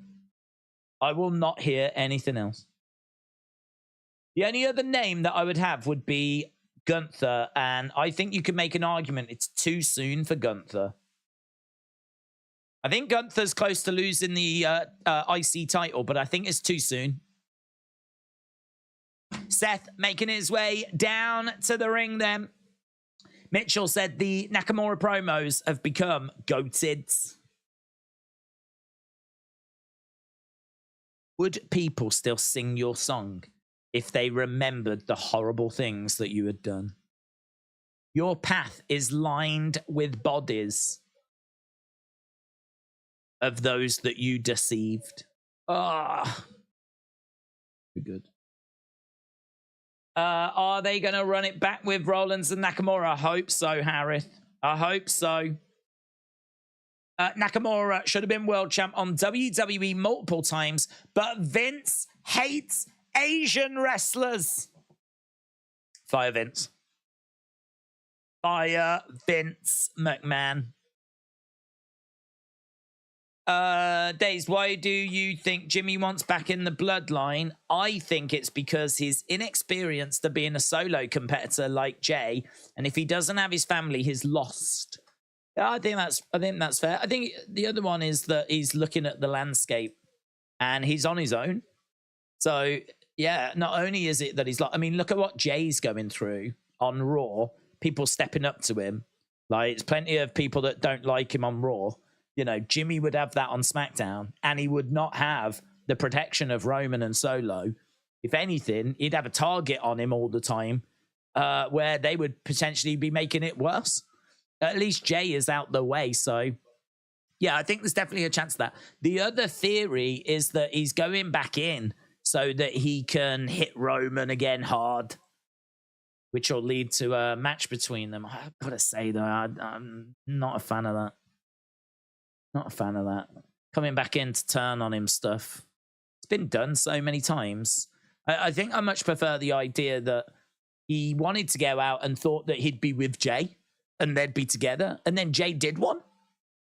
Jey did one. So now he's on his own. So all of a sudden he's like, well, this wasn't part of the plan. This wasn't what I was expecting. Gerald said Shinsuke told no lies. Heel Seth was a menace. Victoria said, where's Dexter Lumis? I really liked him. We haven't seen any of those group for a while. Don't know. Don't know. He should. I mean, I'm not aware of him being injured, so he should be around relatively soon. Roni said, if Shinsuke doesn't beat Seth for the title, I don't think he'll ever be world champ. It does. Do you know what? It does feel like a now or never type situation. I agree with you. It does feel like a now or never type situation. Greggy said, I remember White Rabbit and Bray coming back around this time last year. Never would imagine last year that Bray would have passed. Yeah, that was about this time, wasn't it, White Rabbit? What an amazing time that was.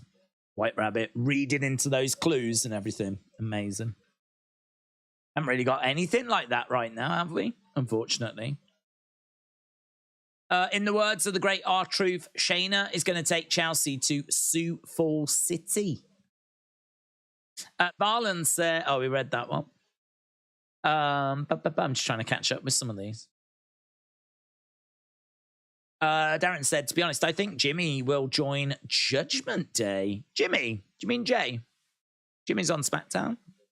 Unless you think he's going to join them on SmackDown. I will set up a scene and maybe read some random poems for the web. Who is Seth's next challenger? Well, it doesn't look like Shinsuke's gone anywhere. R.I.P. Bray Wyatt said, yo, wrestling days, you might not remember me, so consider me new. But the first thing I want to say is, as my PFP says, RIP to the guy and the legend, Bray Wyatt. Absolutely. It's been, his funeral was last week, wasn't it?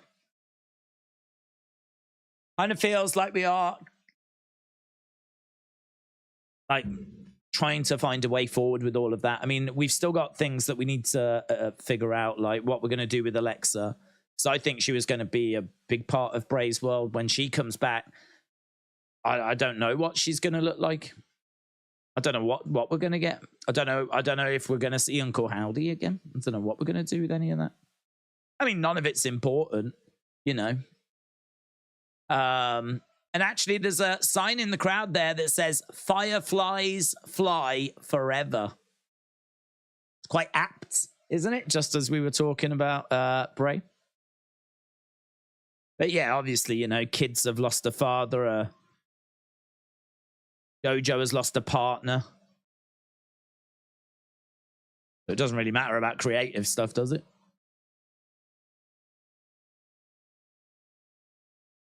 Okay, let's see what Seth's got to say. I am a visionary. I am a revolutionary. I am Seth freaking Rollins. I am a visionary. I am a revolutionary.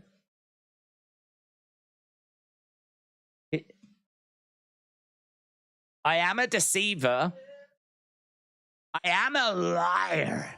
You're a liar. Reminds me of Uncle Howdy. You're a liar. I'm also a father. I am a fighter. I am your world's heavyweight champion.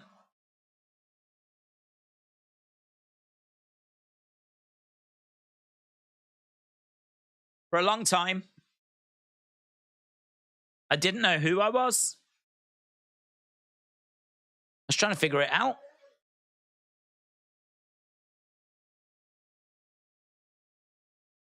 I surrounded myself in the authority with people that would lie to my face.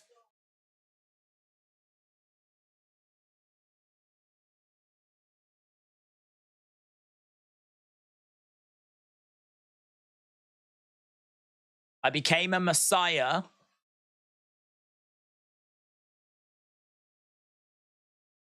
That didn't work.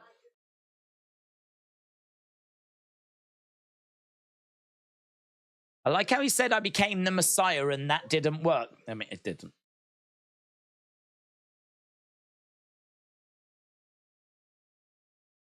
And now he's being himself.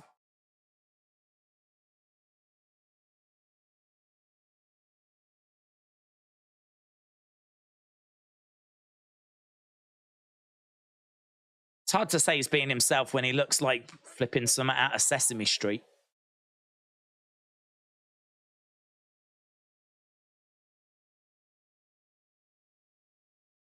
If Sesame Street had a rock star character, it would be Seth Rollins tonight.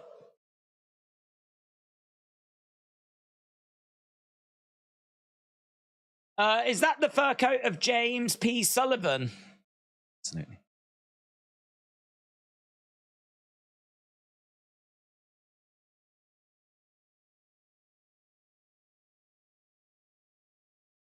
You guys are the reason I can look my daughter in the eye and be at peace with my past and be proud of my future. It's a good response.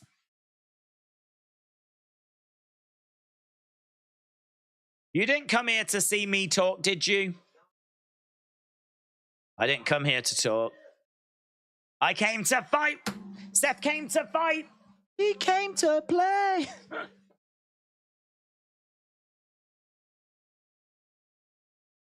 You're going too hard, you're going too fast. Slow down.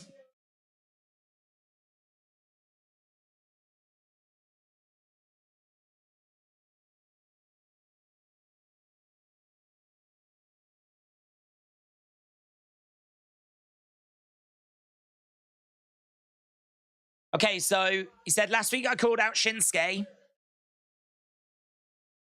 Tell you what, he's in good spirits tonight, Seth, isn't he? Shinsuke said no. Yeah, we didn't get an answer on that, did we?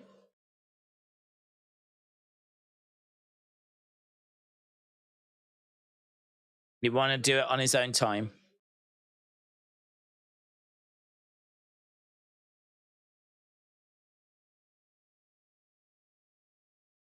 I got a feeling that match took a bit more out of Shinsuke than it took out of me. That would have been a good answer, actually. You want it. You want it. Come and get it.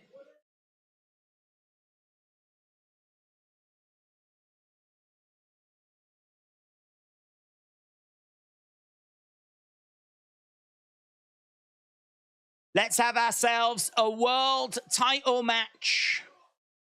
Seth calling out Shinsuke. Shinsuke coming out. Dun, dun, dun, dun, dun, dun, dun, dun. Shinsuke's music's so good.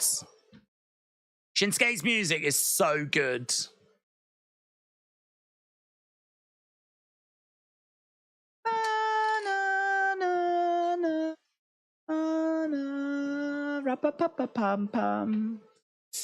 Right, Seth in ring waiting for...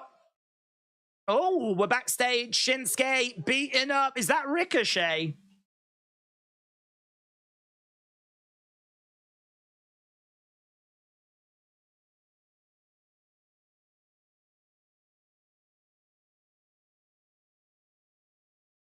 Seth, you've got bad timing. Loser. I didn't think you was medically cleared.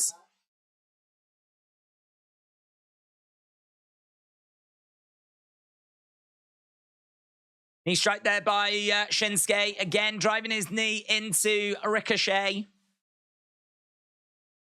So sorry. I will take your title. Not tonight! So sorry. I will take your title. Not tonight! He's very entertaining. Sometimes you don't need to say lots of words. It's just how you say those few words. Oh, here's Finn Balor.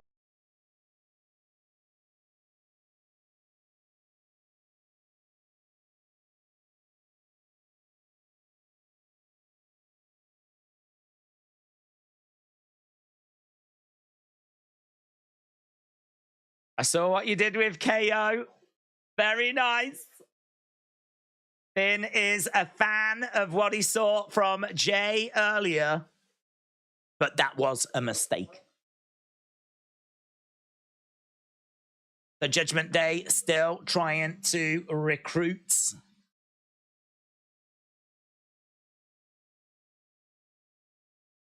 The door to the Judgment Day is always open. Shush! Shush, please! Right, next match. Next match. Imperium versus Alpha Academy. And does Chad pin Gunther? Is that where we're going? Another classic.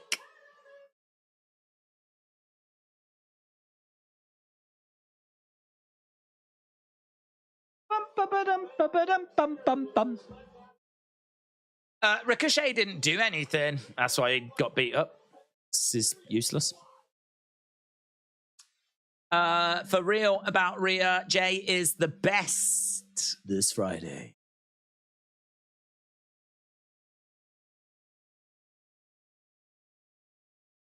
The greatest of all time. John Cena is on the Grayson Waller effects. Plus the A-lister.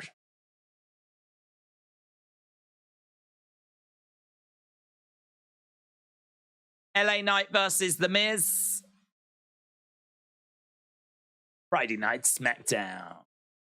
Seth copied MJF's I'm Your Scumbag promo and did it horribly. WWE copies AEW. WWE does it better. Macarai said Shayna and Zoe for tag titles. Thoughts? No, thank you. I mean, we could go that way, but no, thank you. I miss Randy Orton. Hayden says commercial break. Anime person said, who is your favorites? What? Wrestler? Politician? Sports star? Porn star? Librarian? Why did Ricochet get beat up? Why does Ricochet getting beat up matter? Don't matter to me. I like Ricochet, but I think people were under the impression we were going to start doing something with him because he had feuded with Logan. But the truth is, Ricochet is just like an eye-catching person in the ring, and that would be an eye-catching match. It didn't mean that we were going to start getting behind him. Because I made this point on, I think it was the ups and the downs for Payback. No, SummerSlam. Yeah, ups and downs for SummerSlam. They said, like, well, why have we not got behind Ricochet now? Because he had this big match with Logan. But the point is, nothing's changed with Ricochet. We weren't pushing him before, and so we're not pushing him now because it's still the same Ricochet with still the same limitations. So this is why, like, they're not getting behind him. Like, I feel like if you're going to get behind Ricochet, you've got to change his character. You've got to change, like, you've got to give him a manager, or he's got to get, like, really good at promos. He certainly can't grow, so he's always going to be one of the smaller guys. He's very impressive in ring, and he can certainly do some stuff, and you could make an argument that he could be this generation's, like, Rey Mysterio, the little guy that makes it kind of a situation. But, that was, to be honest, Rey getting to the world title, I mean, that was because of Eddie passing. And they had to really work hard to convince Vince that Rey winning the Rumble was the right way to go. And, like, Vince really was quite resistant to it. So I think comparing Ricochet to Rey it's really unfair because the Rey situation was quite a rare situation. It was a unique situation. It was an exception. Whereas Ricochet, he's not going to get that opportunity, or at least I don't see him getting that opportunity. I really liked him in Lucha Underground. I liked him with the mask. I liked him as Prince Puma, right? I think in other promotions like New Japan or AEW, I think he would be pushed. You've always got to look at, well, if we push Ricochet, who are we not pushing? If we push Ricochet, that means that we're not pushing Sammy, or we're not pushing Kevin, or we're not pushing Shinsuke, or we're not pushing Seth. Like, there's too many good big names. We are stacked with options and talents that you've really got to give a reason as to why it should be you. I suppose what it comes down to is not everyone gets a turn. That's the truth, innit, of life. Not everyone gets a turn. A harsh lesson. It's a harsh lesson. But it's a lesson that kids need to learn now. Not everyone gets a go. You have to find a way of making sure you get your go. Don't wait for you to be given your go. You've got to take it. Take it. Has Ricochet taken it? No is the answer. Why do JD McDonough, Lord Farquaad from Shrek look alike? Same person. Thar Gaming said, who is your favorite wrestler? Who's my favorite wrestler? Right now, Sammy or Gunther? Right now, Ricochet. Ricochet. I am actually heartbroken.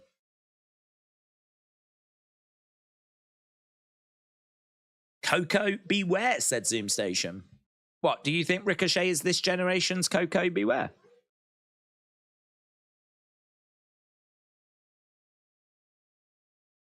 Feel like that's a low bar, but Coco Beware is in the Hall of Fame.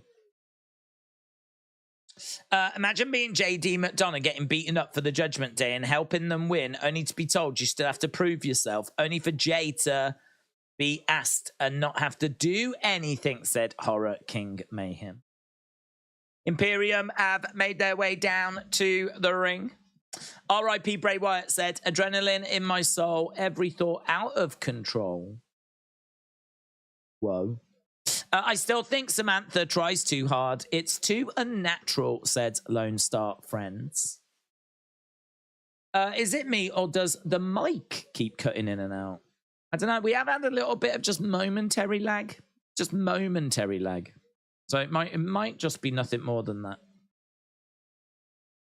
Alan playing Doggy Doo-Doo. The world needs Ditch Diggers 2 kids. That is true, isn't it? Need to the midsection by Giovanni Vinci. Giovanni Vinci. So I'm thinking, are you thinking as well? Chad pins Gunther, and then that's going to be the foundation for the rematch. Let's have a look, shall we, at our poll. We have had, amazingly, 1,200 votes. That's pretty good, isn't it? That's pretty good. 1,200 votes. Who leaves as the women's world champion? 75% of you, 75% of you have gone with Rhea. 25% of you have gone with Raquel. I can tell you that response-wise, we're at around about nearly 150 responses, so that's gone up quite a bit for our questions. I will look to get that done in the next couple of days. Get a nice little short video out. I think there's some really interesting questions in there as well, and we'll look to have another set for you next week. That'll be on Sunday stream. That's something that we're definitely going to look to do on a Sunday. I think it's good. I think it's got its own little identity then. It's got a reason for being. Maxine is going to pin Giovanni Vinci. Oh, little bit of lag. Let me try and change over to a different. I wonder if I change over, if it'll be a bit more solid, a bit more secure. Oh, no. Actually, it looks like the other route is struggling even more, so maybe I'll just leave it as it is. Looks like it's a little wobbly in the area tonight, but that's all right. We've got 44 minutes to go, that's all. 44 minutes to go. In person, I like Piper, but she is on the bad list now, said Q the Light Knight.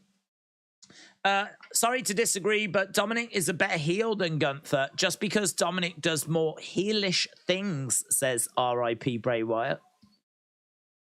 Victoria said, I've changed my mind. I'm going with Raquel. Something feels different tonight. Right, on the outside, Chad gets nailed. He goes down. Imperium in control. Giovanni Vinci. There is Maxine watching on. Vinci with a kick. I would have thought that Vinci would have done quite well with Maxine. I could have seen Vinci going into Maximum Male Models. He was doing a bit of a fashion thing, wasn't he, when he was outside of Imperium? Dad trying to get over to make the tag. Anime person said, are you watching the game whilst making the video at the same time? I don't know what game you're referring to. What do you score Raw so far? I don't know. Probably around the kind of 6-5 range. Around about that. I mean, I've not had any reason to make a video. You know, there hasn't been anything monumental where I'm like, oh yeah, we need to do a video on that. It coming in there by Imperium. So, Imperium standing tall. as we go to commercial break. I can't wait to join everyone tomorrow for NXT. Tomorrow's going to be good, man. Tomorrow's going to be good. Maka said, if you're having Rhea versus Raquel as the main event, you can't have Rhea win and end. Something smells funny tonight. I wonder what happens. Do you think Roman's title reign will end at Mania, says Joss Meir. I do, yes. The WWE match. Yeah, got the show on, yep. That stuff said, have we spoke about? The word on the street is that Cora Jade is going to help Rhea tonight. Nope. Haven't seen that word on the street. So that I can't comment on it because I haven't seen it. Mitchell said, that's all right for the next one. In the UK, I would go to the 10.12, maybe 11.99. It is a good price point. That's because Dom has to do more to get over. Right. So we are at commercial break. We got 40 minutes to go. We know that we've still got the women's title match coming up. We're just getting through this match at the moment. Alpha Academy and Tommaso Ciampa versus Imperium. Not the most exciting, but I'm guessing it's going to lead to the rematch, which I'm guessing is then Gunther actually loses the title. So it could have some historic value, this match. We could look back on this match as being where it all kind of the downfall of Gunther starts here. Fun fact, wrestling is just half naked people wrestling and children watch it, said Dinesh.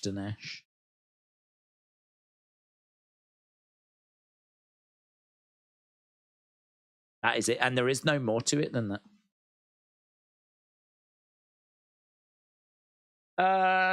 Serious Game said score so far. Probably like 6-2-5. You can't like Dom Dom, said Q the Light Knight. Anna said, do we need to do title matches? It's obvious that Rodriguez will be screwed over. Well, I don't know. I mean, look, we've got 75% think that Rhea will win, but there's a quarter of people out there that think that it'll be Raquel. So, and that's 1,200 people polled. That's a good sample size. I think making it the main event leads enough doubt that it's worth doing. Oh God. What would we get instead? It would probably be some thrown together tag match. So I would definitely rather see a championship be defended than a chuck together. You know, we probably would have got the Kevin Owens Jey versus Judgment Day match as the main event if it weren't the title match instead. Right, we've gone back to Raw. Gunther making his way over. Chad trying to make that tag. Chop coming in there by Gunther. Gunther coming over and grabbing Chad's. Chop. Down goes Chad. Rhea hasn't done much yet, so I don't think she'll lose it so fast, said Serious Gaming. Jason said, how can I watch? I'm on Peacock. I'm not sure how to watch. It's not on Peacock. Peacock is the old stuff. The new live stuff is on TV. So in America, it is on ESPN. Is it ESPN? No, that's UFC. It's on, what's it on? USA Network. That's what I'm looking for.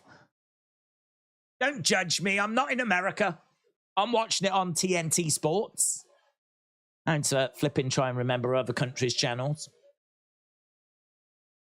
Tommaso goes against the ropes. Clothesline. Down goes Giovanni. Tommaso into Vinci. Duck underneath. Knee strike to the Ring General. Do we have any idea where Maximum Male Models are? I've not seen them since Maxine had a crush on Otis, said Jalen. I'm hoping they're in Paris. I'm hoping they've gone to, like, you know, do some proper fashion work. That would be a perfectly acceptable explanation. But to be honest, we'll probably just end up dropping the gimmick and go in with something different instead. Here we're seeing Giovanni Vinci looking to make the tag. Tag is made. In comes Kaiser, who kind of collapses into the ring. He jumps, grabs Tommaso, prevents the tag being made. Gunther with a boot to Otis. Mitchell said, I know you go to Florida. Close one. I went to Howl O Scream at Busch Gardens. It's my first time doing a spook in Busch Gardens, unfortunately. It's a little bit of a ride, isn't it, from like the Orlando area to get to Busch Gardens, and not really a theme park family. I've done it. We've done Busch Gardens. I remember it being really fun, but yeah, we're a bit boring in that regard. Last time we went in 2018, we didn't go to any of the parks. We did go to Downtown Disney. And we went to City Walk, but we didn't actually go in any of the parks. Otis charges into the ring post. Tag. In comes the Ring General. So Gunther tells Chad to get into the ring. Chad gets into the ring. Chad and Gunther. Heavy blows coming in by Gable. Looking for a German. Oh, I couldn't quite get it. Reversed. German by Gunther. Chad Gable is planted.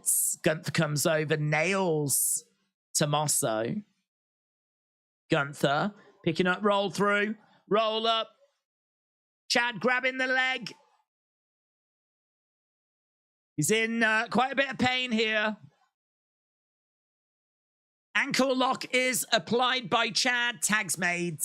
Tags made. Giovanni Vinci, crossbody, springboard crossbody. Ankle lock is applied by Chad. Vinci kicks Chad off. Kick coming into the midsection. Goes for a clothesline. No joy. Over in the corner. Roll up by Chad. Into a German. Into a German. Pin. 1, 2. Oh, Gunther makes the save. Gunther makes the save. Gunther looking to deal with Chad, but Gunther spills to the outside. Big shot there by Ludwig. Here's Otis. Clothesline by Otis. Big boot by Gunther. Oof. Roll up. 1, 2. Kick out. And Gable has managed to grab the ankle lock on Giovanni Vinci. Gunther trying to get in, but Tommaso.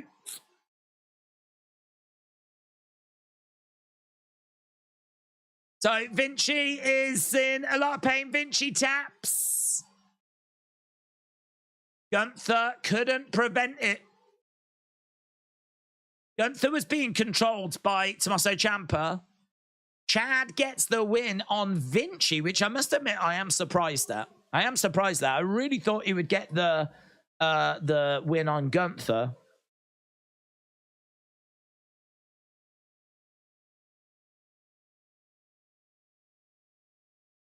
Sicilian stretch lock. Chad with an ankle lock on Vinci. Secures the win in a fun match. I mean, it was fun. It's not a match that I was that bothered about, but it was fun. Is Ciampa using a Ring of Saturn submission? He may be. Backstage with Judgment Day.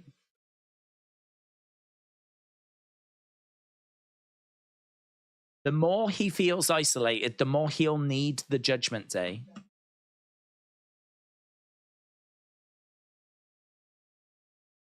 Don wants to be out there with Rhea. I love this backstage set for the Judgment Day. I think it looks so good.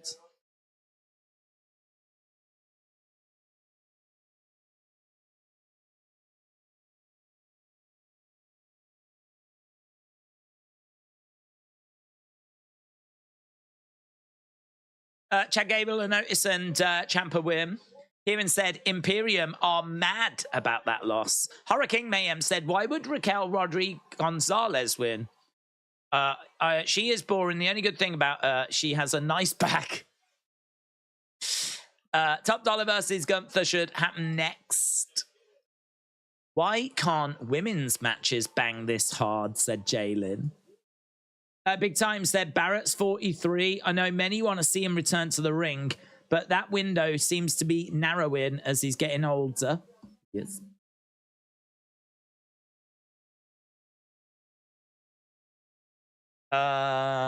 You mean just like how you keep sending that comment over and over? Always on top. Hey-oh!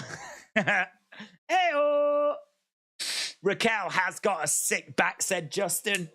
We can all agree about that. We can all agree about that. She has got a sick back. Shout out to Raquel's back. Where it said, I went to town today to chill at work for a little while, which is right across from where she works. She noticed my trip. What's happening, Wes? Are you stalking someone? Are you stalking someone, Wes? Respect if you are. I've got respect for that.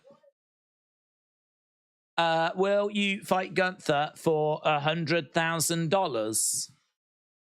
Would I fight Gunther for $100,000?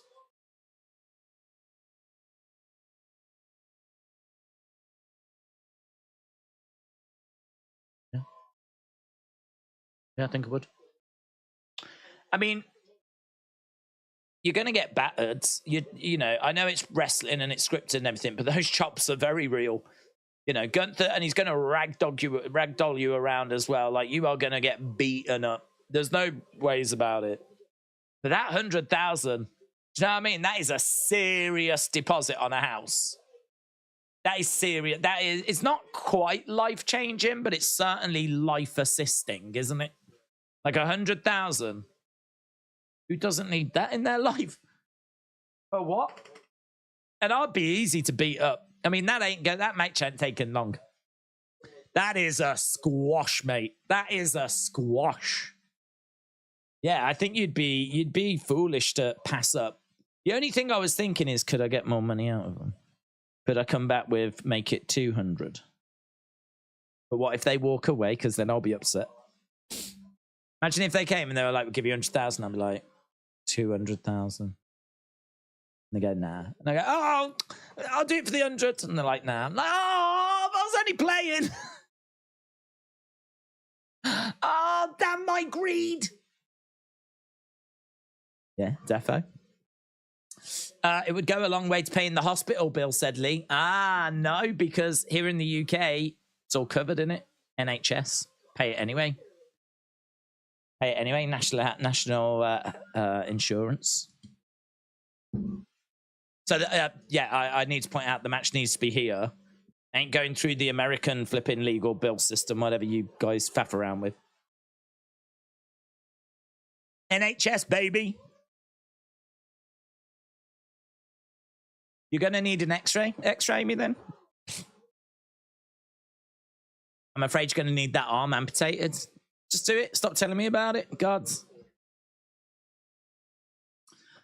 Get on with it. I mean, do whatever you want to do. I can't believe that Bray is gone, says Courtney. I would pay Gunther to fight him, said Justin. Coming back from commercial break. Yes. Right, Raw talk. We have got The Miz, we have got Alpha Academy, and we have got Drew McIntyre.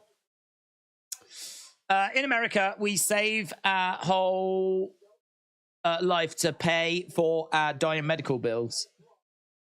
Yeah, I mean, the health system in the UK is not perfect, but it is loved. The NHS, like, there's a deep affection for the NHS here. National Health Service is one of those things. It was even part of our flipping Olympic opening ceremony. So it is something that's we're quite proud of, but it is also often reported as being broken. But I would still want them. I'd still want to do the match over here.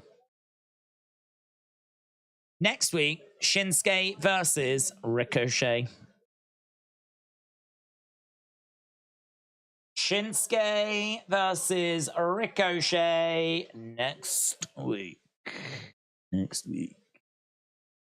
Oh, Tiffany! Where's Becky? I'm Tiffany Stratton.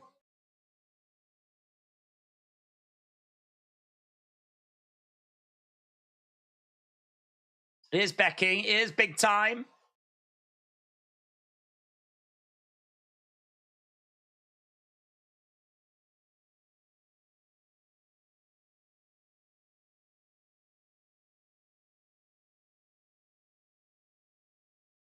I've been nothing but respectful to you.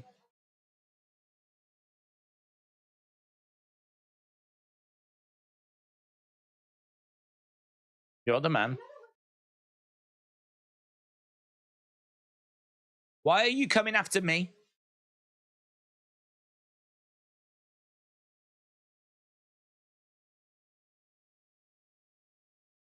When you come to my show,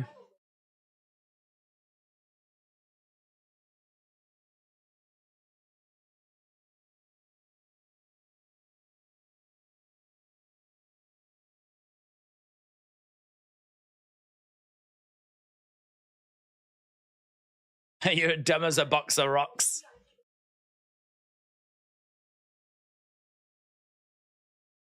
You could be all of those things. You could be the future.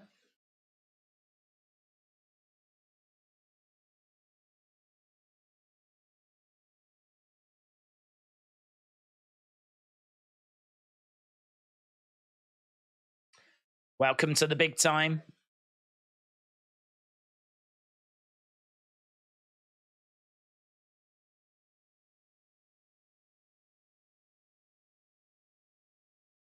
I've no problem beating you.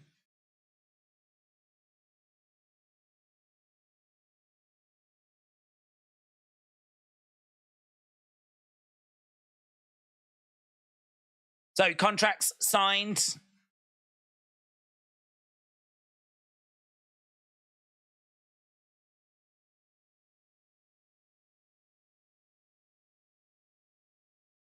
There we go. NXT tomorrow. She does it for 2,500 people. She gets paid 5% a net year order. She's making bank just ordering stuff online.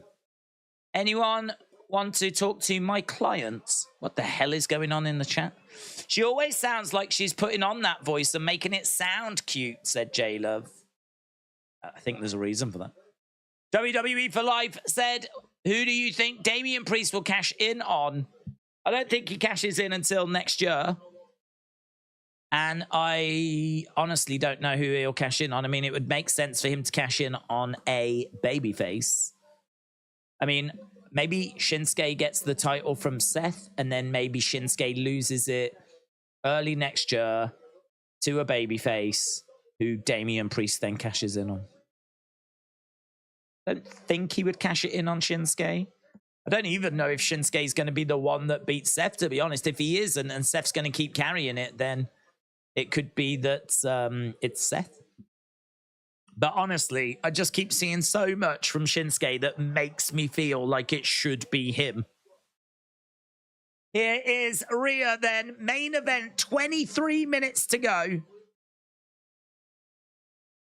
Rhea Ripley versus Raquel Rodriguez.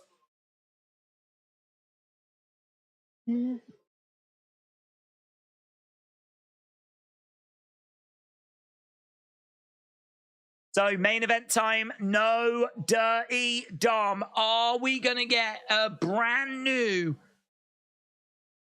Women's World Champion? We've been asking all night. We're at nearly 1,300 votes. 75% of you have gone with Rhea. 25% of you have gone with Raquel. Might as well end that poll. I feel like this show started off well, and I think it's just sort of tailed a little bit. Just looking at like how many people have been joining us. It does feel like this show has maybe struggled to hold people's attention, but I don't know, man. I feel like this should do it. This match is a pretty big match, unless people are really thinking that Raquel's got no chance.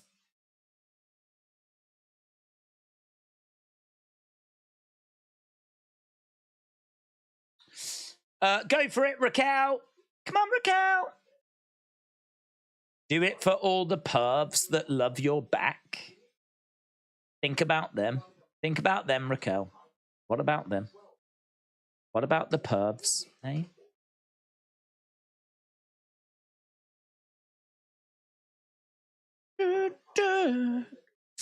It's time for the main event. Liv will come back, said Victoria. I feel bad for the 24% that picked Raquel, said RIP Bray Wyatt. Rhea isn't losing the championship until next year, said that's what she said. I think RR wins, said Lone Star Friend. That's good. That is good. That is good. I like it. No way. Dominic will show with a face mask. Oh my God. What if Dominic comes down to the ring dressed as Liv Morgan and everyone's like, look, Liv's back, right? And he's even going, watch me, like this. And everyone's like, oh my God. And then starts beating up on Raquel and everyone's like, oh my God, it's Liv beating up Raquel. Ah! And then all of a sudden, the blonde wig comes off and it's Dirty Dom in stockings and like little Daisy Dukes. I want to see that. I want to see that. If I was booking this show, what a time to be alive.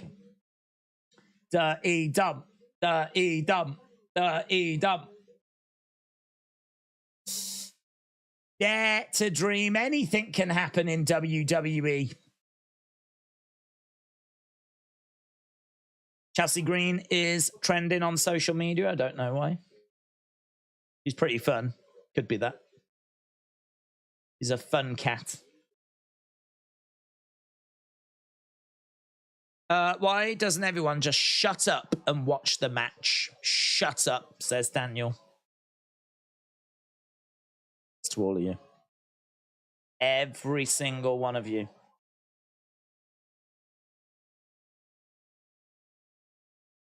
If Days runs the show, Days would do whatever he wants to make Raw a better show, but Triple H is the man, says Hayden.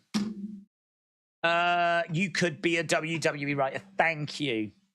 Although that is the quality content I would be bringing to the table. First day on the job, and he's already fired the wife. Owen Hart is trending too, which is weird. Is he? Owen Hart's trending.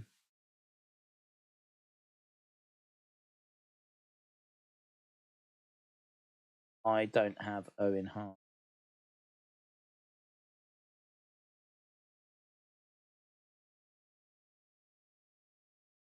I don't have Owen Hart. The #1 trend in the UK is WWE Raw. #2 is Jets. That must be something to do with Elton John. Benny and the Jets. Benny.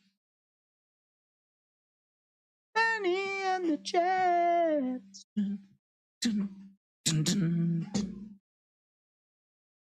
Ah, yes, tune.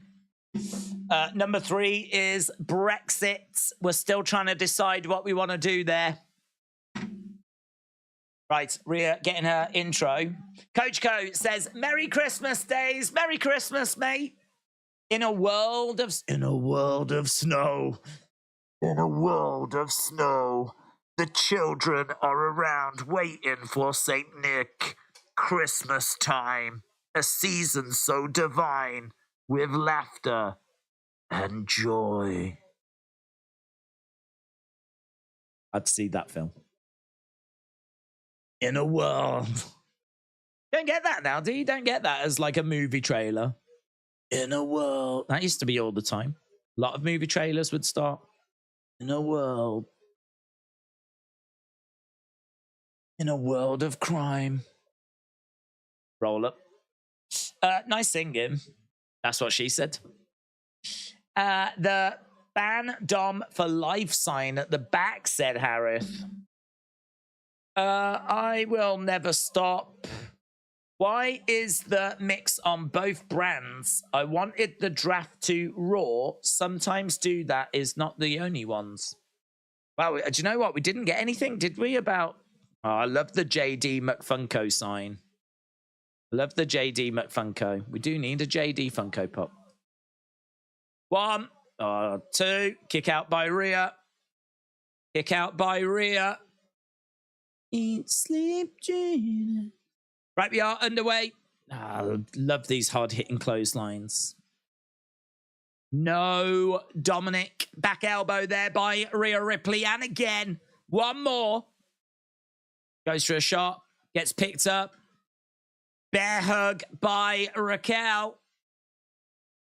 Oh, look at Rhea. She's like... It's so weird seeing her getting manhandled this way. I mean, she's been picked up.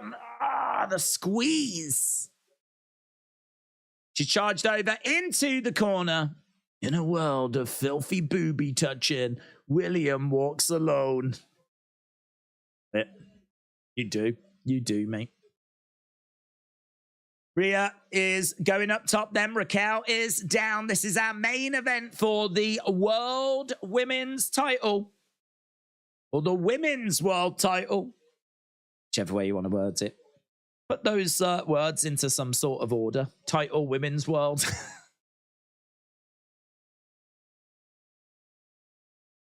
World's excellent party time. Rhea collides into Raquel on the outsides. Get up! Get over here!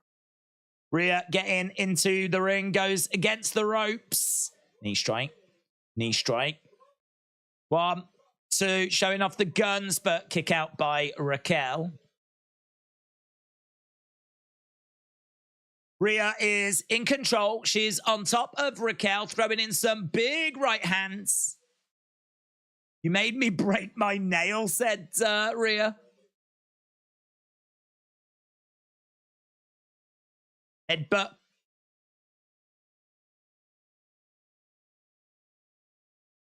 So one of her nails broke. This is a very dangerous sport, guys. It's a very dangerous sport. Rhea Ripley has broken a nail. That is breaking news. Big strike to the back. I'm surprised Raquel felt that. That back is just nothing but muscle. She pushes Rhea back, but a drop kick by Rhea.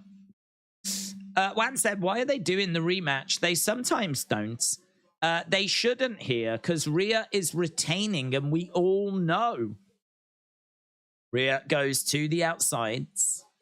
Coach Co said, dashing through the snow in a one-horse open sleigh. O'er the fields we go, laughing all the way. Bells on bobtails ring, making spirits bright. What fun it is to ride and sing a sleighing song tonight. Commercial break. In a world when WWE has to go to commercial to fix a broken nail. Go to commercial. Go to commercial. Woman down. Nail down. Oh, days. The Drew Xavier match was apparently produced by Nick Aldis. Well, it was excellent. It was excellent. He should be out there. Shouldn't be backstage producing. Should be out there. Jalen said, I have absolutely no doubt that Rhea leaves as champion tonight. Merry Christmas, everyone. Lee, Merry Christmas to you, buds. I hope you got some really good stuff. I hope you got everything that you was hoping for. WWE for Life said, did you know The Miz has only won 2 matches in 2023? I did not know that. Sucks to be him. Nick Aldis in WWE backstage. Wait, what? Yep, backstage. Teddy's Live said, I think Raquel wins at a pay-per-view for sure. JD McDonough will be the X Factor in this match. Is Rollins' back injury story or real? I believe it's real. Because we haven't seen him like that before. No, I believe it's real.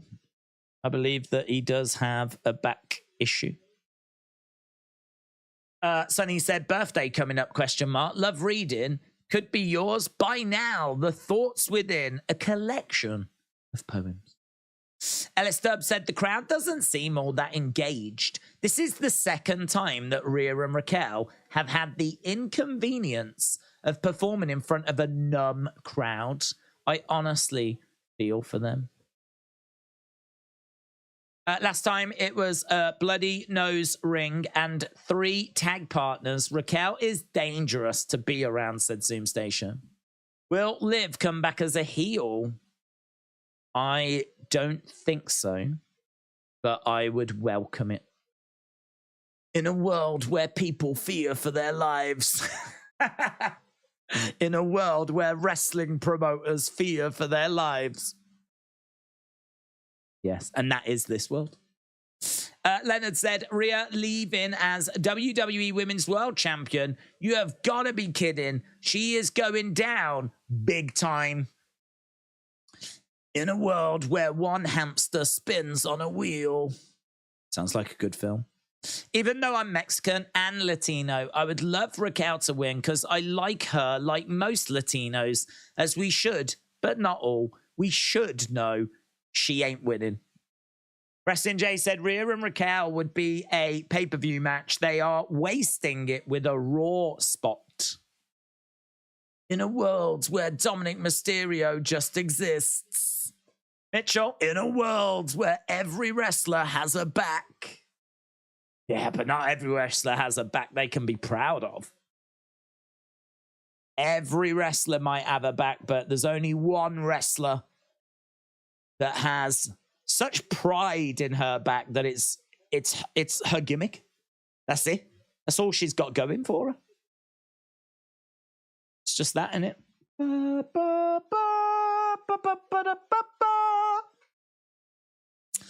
Right, we're in the middle of the ring. Should Piper Niven wrestle Rhea Ripley next? No, they're both heels.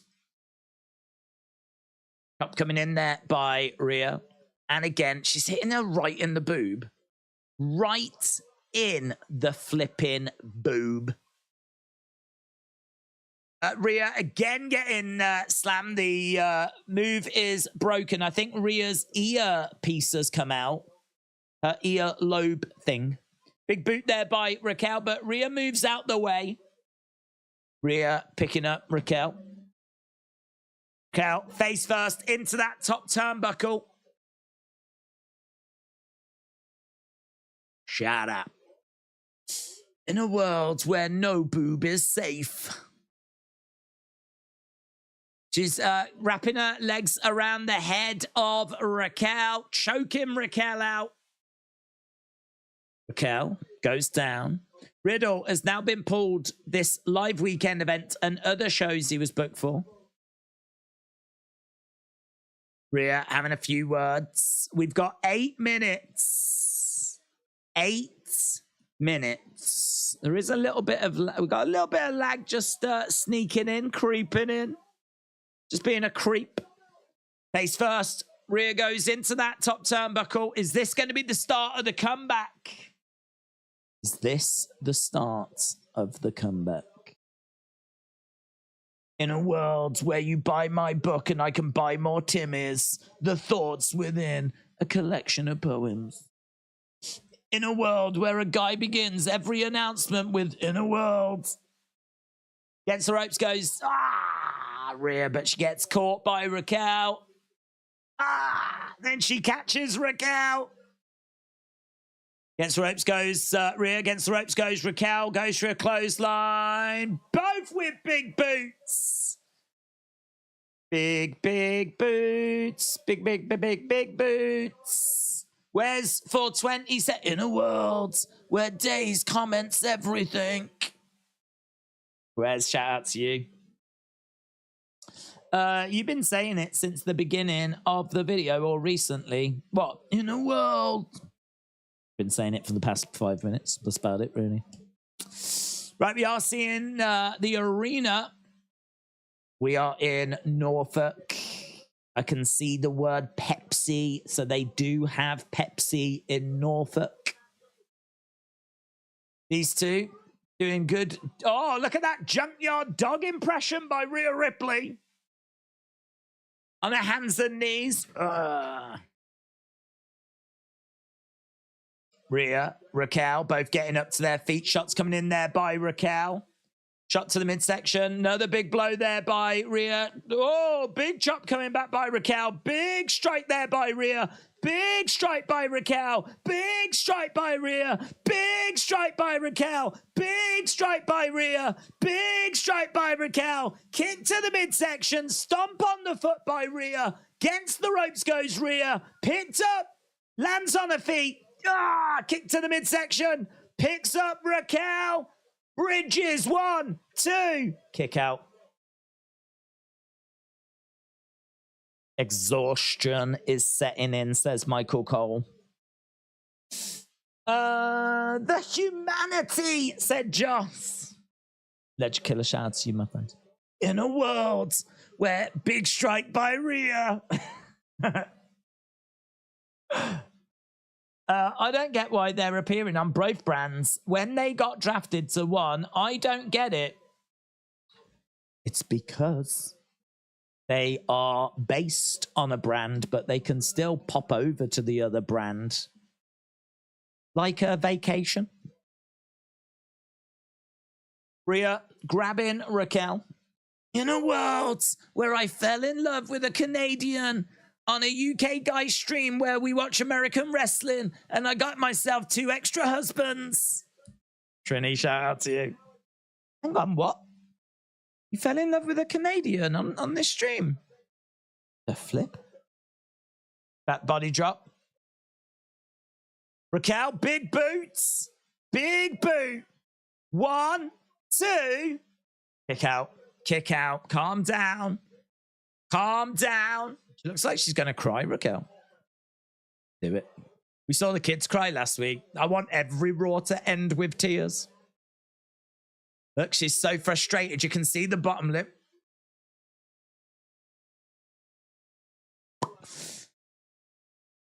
Here we go. Raquel getting up on her feet. Rhea is still down. Raquel stomping, walking over Rhea, going up top. Big splash, but Rhea gets her foot up. Both of these women are down. Honestly, but it just feels like the match needs to go for like another 10 minutes. Like, this doesn't feel like it's going to end in a few minutes. Rhea is up top. Big splash by Rhea. 1, 2. Shoulder up by Raquel. Oh, Rhea can't believe it.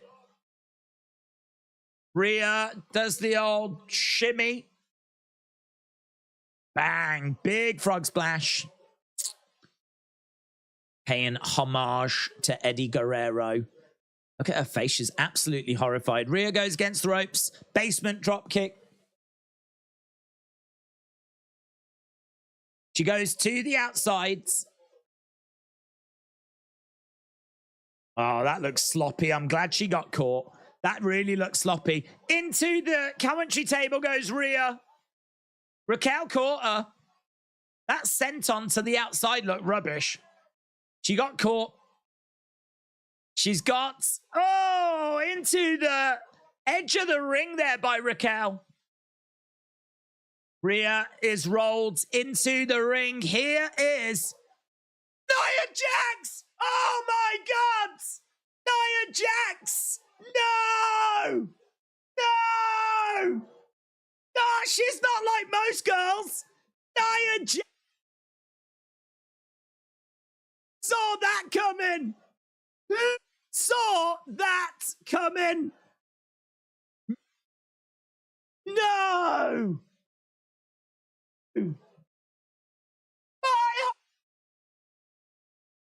My God, legit excited. Rhea plants Raquel, and it's going to be 1, 2, 3. Nia Jax. Oh my God. I tell you what, if she is booked right, if she is actually booked right by Triple H, if she is booked right, she could be a big problem, man. She could be a big problem. Wow. Oh my God. I can't believe it. At no point has that name. Oh, headbutt to Rhea. Name been mentioned tonight. Headbutt by Nia. Nia has got Rhea over against the side of the ropes. Nia Jax drops a leg. Mitchell said, insert Michael Scott. No, my God, please no. Rhea being dragged over. Listen, we've got another big player in this division. A Nia Jax that's booked well. Not a Nia Jax that can't get her by a win. I love that bonsai drop by Nia Jax. She sits on top of Rhea, slaps her face. Love it. Love it.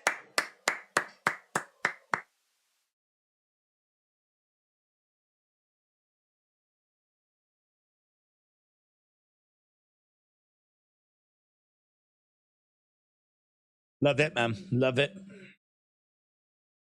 You do not find many professional wrestlers and her experience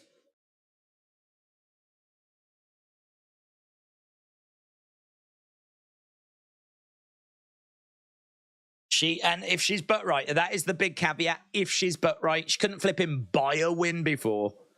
Couldn't buy a win. She ended up being thrown into like the tag division and just doing nothing over there. She's got a bad reputation with the fans because of the fact she botches and all of that. But the problem is, you kept putting little smaller women in the ring with her, and she is someone that chucks people around. That's a bad woman. That is a bad woman who chucks women around. So if you're going to put Kairi Sane in the ring with Nia Jax, and she like goes to powerbomb her in the corner or whatever, you know, Kairi Sane is so small, she just flipping falls down and hits her head. Nia Jax is no nonsense, big, strong. Put her in there with Rhea. Put her in there with Raquel. Put her in there with, like, you know, some of these bigger women and book her right. And you could do some fun stuff with Nia Jax. She's got a good size. She could be a real threat. She could be a real threat. That is definitely going to be one that I don't know is going to be, like, greatly received. I don't know that that's one that's the IWC are going to be bubbling about. But if I can get on the opposite side of what the IWC are saying, then it's just really my go-to default setting. Because she is big, she is credible. And I think that is a very exciting signing. I'm sure I'd heard some stuff about her like coming back, but I don't know that I knew that she was signed. The IWC is throwing a fit. Oh, God, I can't wait. I cannot wait. I am so looking forward to seeing the IWC cry. Can taste those tears now.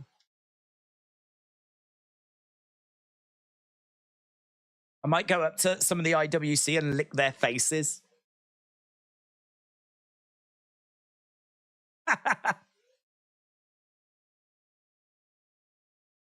I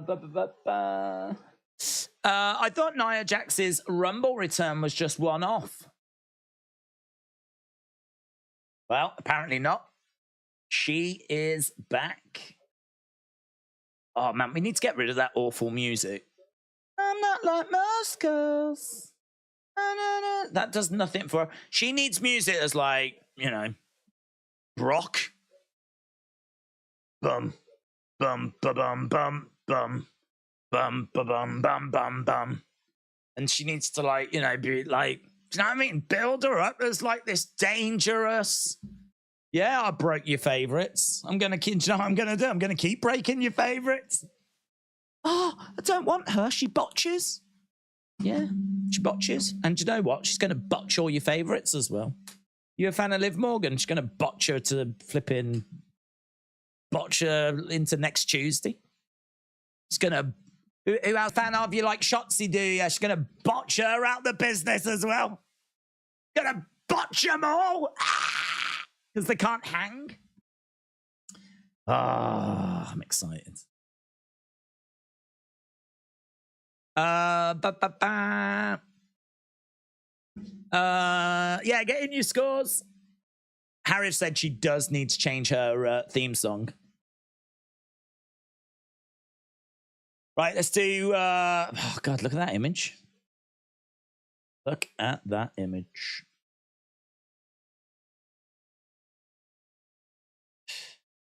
Huge breaking news coming out of Raw, and it is that our title match has ended with a monstrous return. Nia Jax, who definitely divides opinion, has returned. Now, we haven't seen a Nia Jax booked under Triple H. I actually think this is really exciting. I think you've got someone here who has got an incredible look for the women's division. I just think her booking historically has been horrific. Like, they just really have never quite known how to present her and what to do with her creatively. So she's lost loads of big matches. She's struggled with momentum. She's been in like the tag division. Largely, a lot of her career, she's been a bit of an afterthought. She's been a little bit like Omos, you know, just like when we need someone, a bit of a giant or an opponent for someone, let's get Nia Jax. But it's meant that she has eaten quite a few big key L's in her career. I'm quite excited to see what Triple H does with her and if that presentation is going to change, because I think it does need to change. The Nia Jax that we saw before, you know, I don't think there's going to be people relishing a return of that. But I am optimistic that it's going to be slightly tweaked and changed under Triple H. I definitely think we've got something to work with here. But yeah, Nia came in. She cost Raquel the title. Just as Rhea was looking a little bit confused, Nia then attacked her and laid out Rhea. And so the show ends with both Rhea and Raquel down and Nia Jax back in WWE. And this could be interesting. This could be really interesting. So, yeah, I am excited to see what we're going to do with her. That's going to set up an interesting segment next week. Hopefully they change her music, so I thought it was pretty awful. So I think they definitely need to change that. Still not really sold on what she's wearing here, to be honest, as like ring gear-wise. But I don't know, look, early doors. We'll see kind of what they do with her. But the big news is Nia Jax is back. Nia has returned. What I need to do is jump into the... Let's jump into the channel and let's get a poll going. See what people think. What do you score WWE Raw? Feel free to put your thoughts in the chat right now. 5, 4, 3, 2. on. Apparently, we're getting Kyrie back as well. So, you know, we could end up getting a rematch between them two.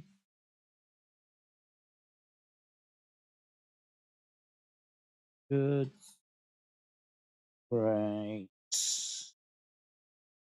All time. Okay, so poll is up for people to vote on. Feel free to vote away. I want to get into the chat. Bill said, I heard that Cora was supposed to help and join Judgment Day. I was not expecting this. Don't believe everything you hear. It was, I hadn't heard the news about Cora, but proved not to be correct anyway. So I can't say I'm too sad at not hearing that news. Days, please say, my hole! My hole! 4 out of 5, said Leonard's.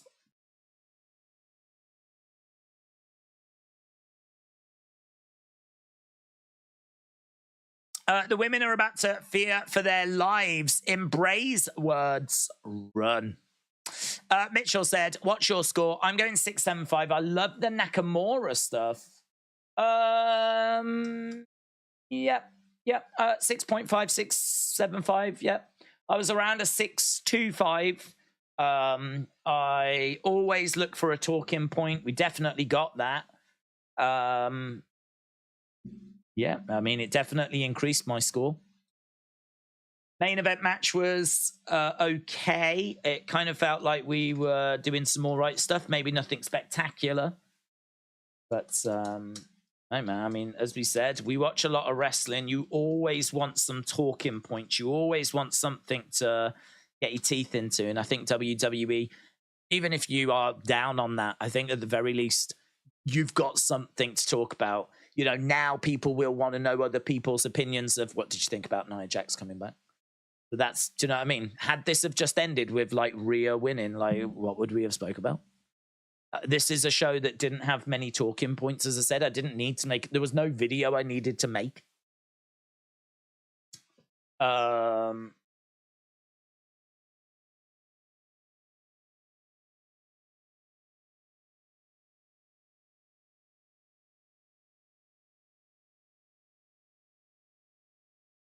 Boom. I bet Vince said to Triple H, since it's my last day, being in full control, Nia Jax will make her return. Please, Triple H, bring back Nia Jax. That's exactly what happens.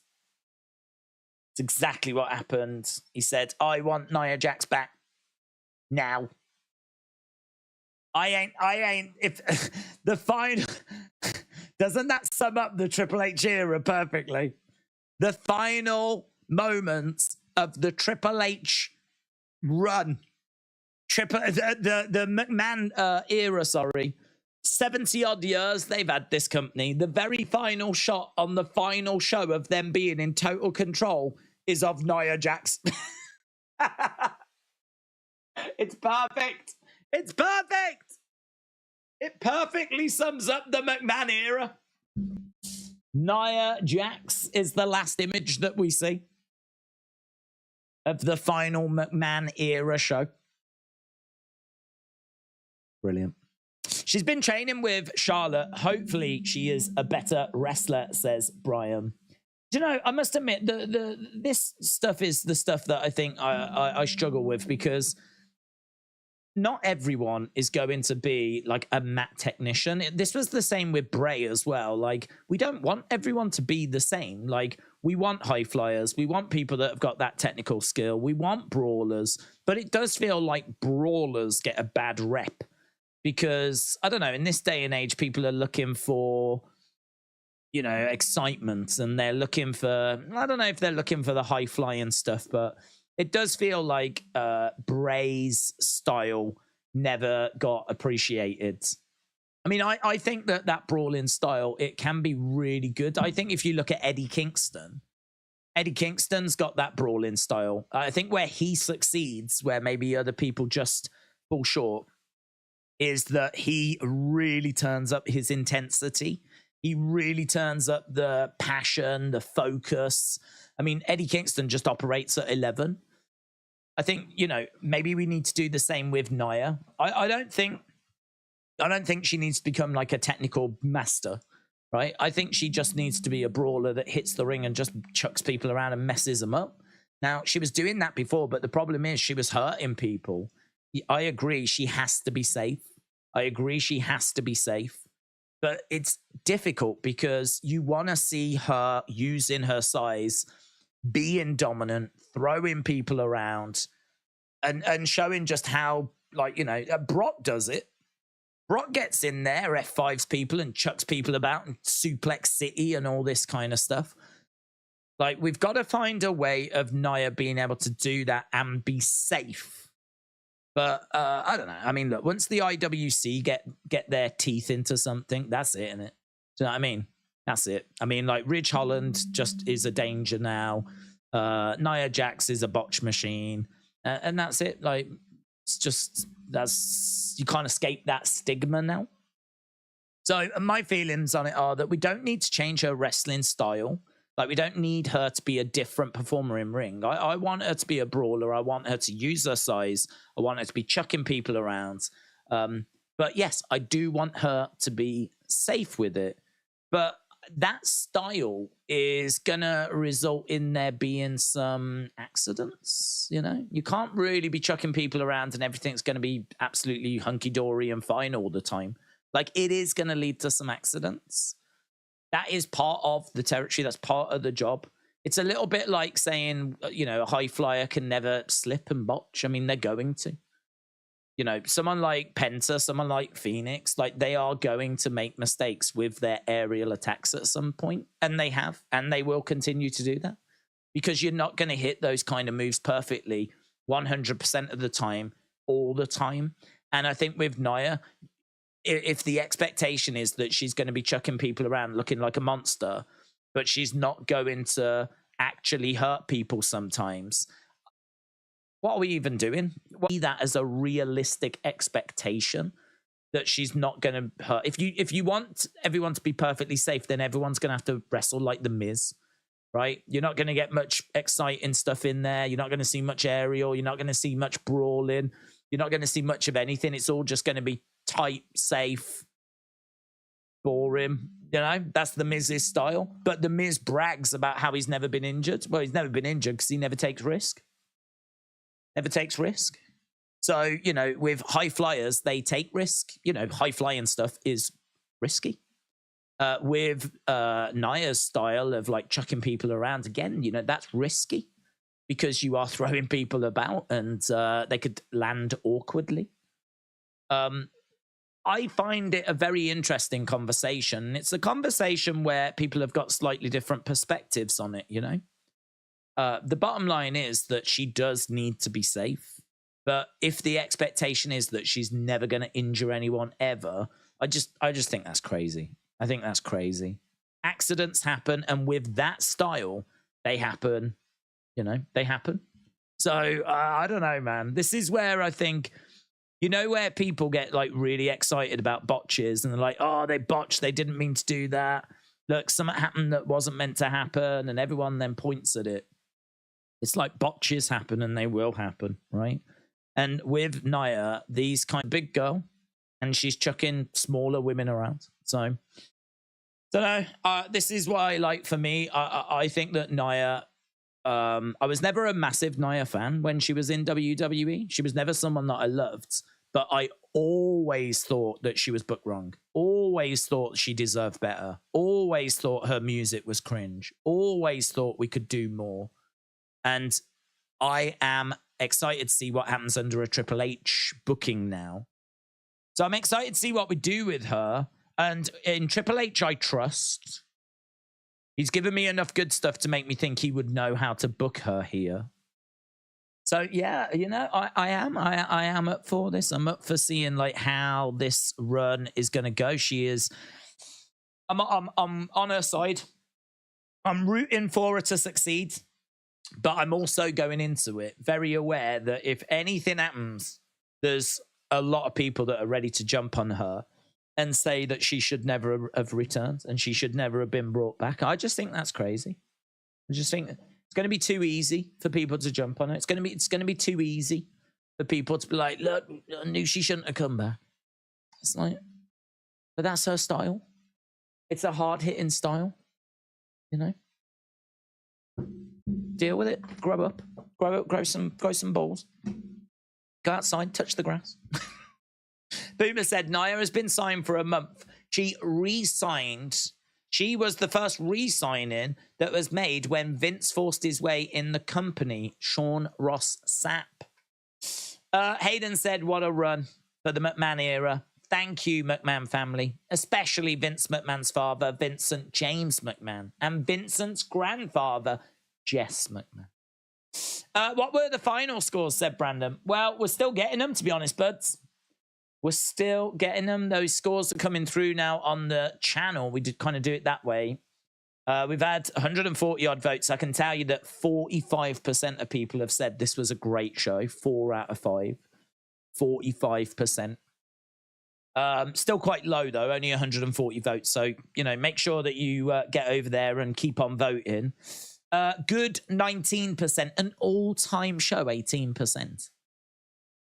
How is this an all-time episode of Raw? Unless people are that excited about Nia Jax. Perhaps all the Nia Jax fans have come out. All the Nia Jax fans have come out and they've gone, she's back. Our queen is back. All-time show. I think all-time is a bit high, to be honest. I would go personally with good. I would say this was good in the end. For the longest point, I thought it was okay. But I am now flirting with good. I'm right in between. I'm at that 6.75. I'm at that like 6.75 out of 10 range for this show tonight. So I'm flirting between good and okay. I'm kind of in the middle. Do you know what I mean? Depends who's got the better nibbles. Do you know what I mean? Good is over there. Okay is over there. If one of them's got some nice, do you know what I mean? Chicken wings, bit of a dip. I have a little look. Like, what beers have you got? Like that, you know? To go, oh, we haven't got beer. We've only got some waters. I'll be like, oh. What beers have you got? And they'll be like, oh, we got, you know, Modelo. Or I don't know. Bud Light. I don't know. I know there's a lot of controversy around Bud Light. I'd still drink it. I don't give a flip. Beer's beer in it. Do you know what I mean? Apparently it all got reduced as well. Flipping joking, aren't you? Give a flip what people think if I'm buying Bud Light. But didn't it get like, they were giving out free cans of it and whatever? Come this way. That's what I would do. My garage is open. Please fill it up. Gee, buddy, why are you drinking Bud Light? Because it's free. That's why, you douche. Because I'm getting drunk. So, yeah, I'm kind of flirting between those two. Right.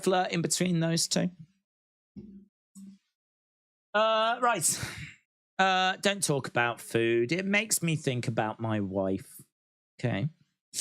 Corona beer. Yeah, I don't know. I mean, like, what I don't know what I would drink in America. I really don't. We don't really have. I don't think we have like Miller over here. I don't even know really if we have Modelo. I mean, I'm sure I could find it. But over here, we tend to drink a lot of Budweiser, Carlin, Foster's, Heineken, Carlsberg. Those are the kind of beers that we have over here. In America, I think we have Bud Light over here. I'm sure I could go and find Modelo, but I mean, what are the top selling beers actually? I know this has got nothing to do with anything, but top selling beers. UK. 10 most popular beer brands in the UK. Number 10, Amstel. Number 9, Sol. I have had it. Comes in bottles. It's a brand that comes from Mexico. No, I don't drink these. I don't drink Amstel, and I don't drink Sol. Number 8, Carlsberg. I would have said that was higher, actually. I would have said that was top 3. A lot of people drink Carlsberg because it's cheap. Number 7, Corona. My Corona. Number 4, Kronenberg. I'm surprised that's above Carlsberg. Number 5, Stella. Stella is possible. Very popular. Stella. You will find that everywhere, Stella. Number 4, Peroni. I don't like Peroni, you know. I don't like Peroni. Not many beers that I don't like. I don't like Peroni. Not for me. Number 3, Heineken. Number 2, Guinness. Second most popular beer in the UK. Number 1, San Miguel. San Miguel is number 1. Miguel began when a group of Spaniards opened a brewery in the Philippines. More than a century later, it's become the most approved beer brand in the UK. I am shocked at that. No way would I have said that was number 1. No way. I would have said Carlin or Carlsberg. I would have said Carlin or Carlsberg. Would not have said San Miguel. But no Bud Light. No Budweiser. No Budweiser. I would have said Budweiser was up there. No Budweiser. No Bud Light. No Modelo, which I believe became your number 1 in America after the Bud Light stuff. No Miller. No. Now, what other popular ones have you got? Coors. No Coors. It's amazing, isn't it? Top three, Heineken, Guinness, San Miguel. This is from a website called thedrinksbusiness.com, and that's all they specialize in is drinks business, right? That's Bobby Lashley's new group, The Drinks Business. And it is dated 5th of July, 2022. So it may have changed in the past 12, 15 months or so, right? Slightly old, but not that old. Not that old. Only last year. Ain't going to be no drastic change. But, yeah, there we go. Quite surprising. Only drinks Coors Light because Bud Light won't pay him nothing.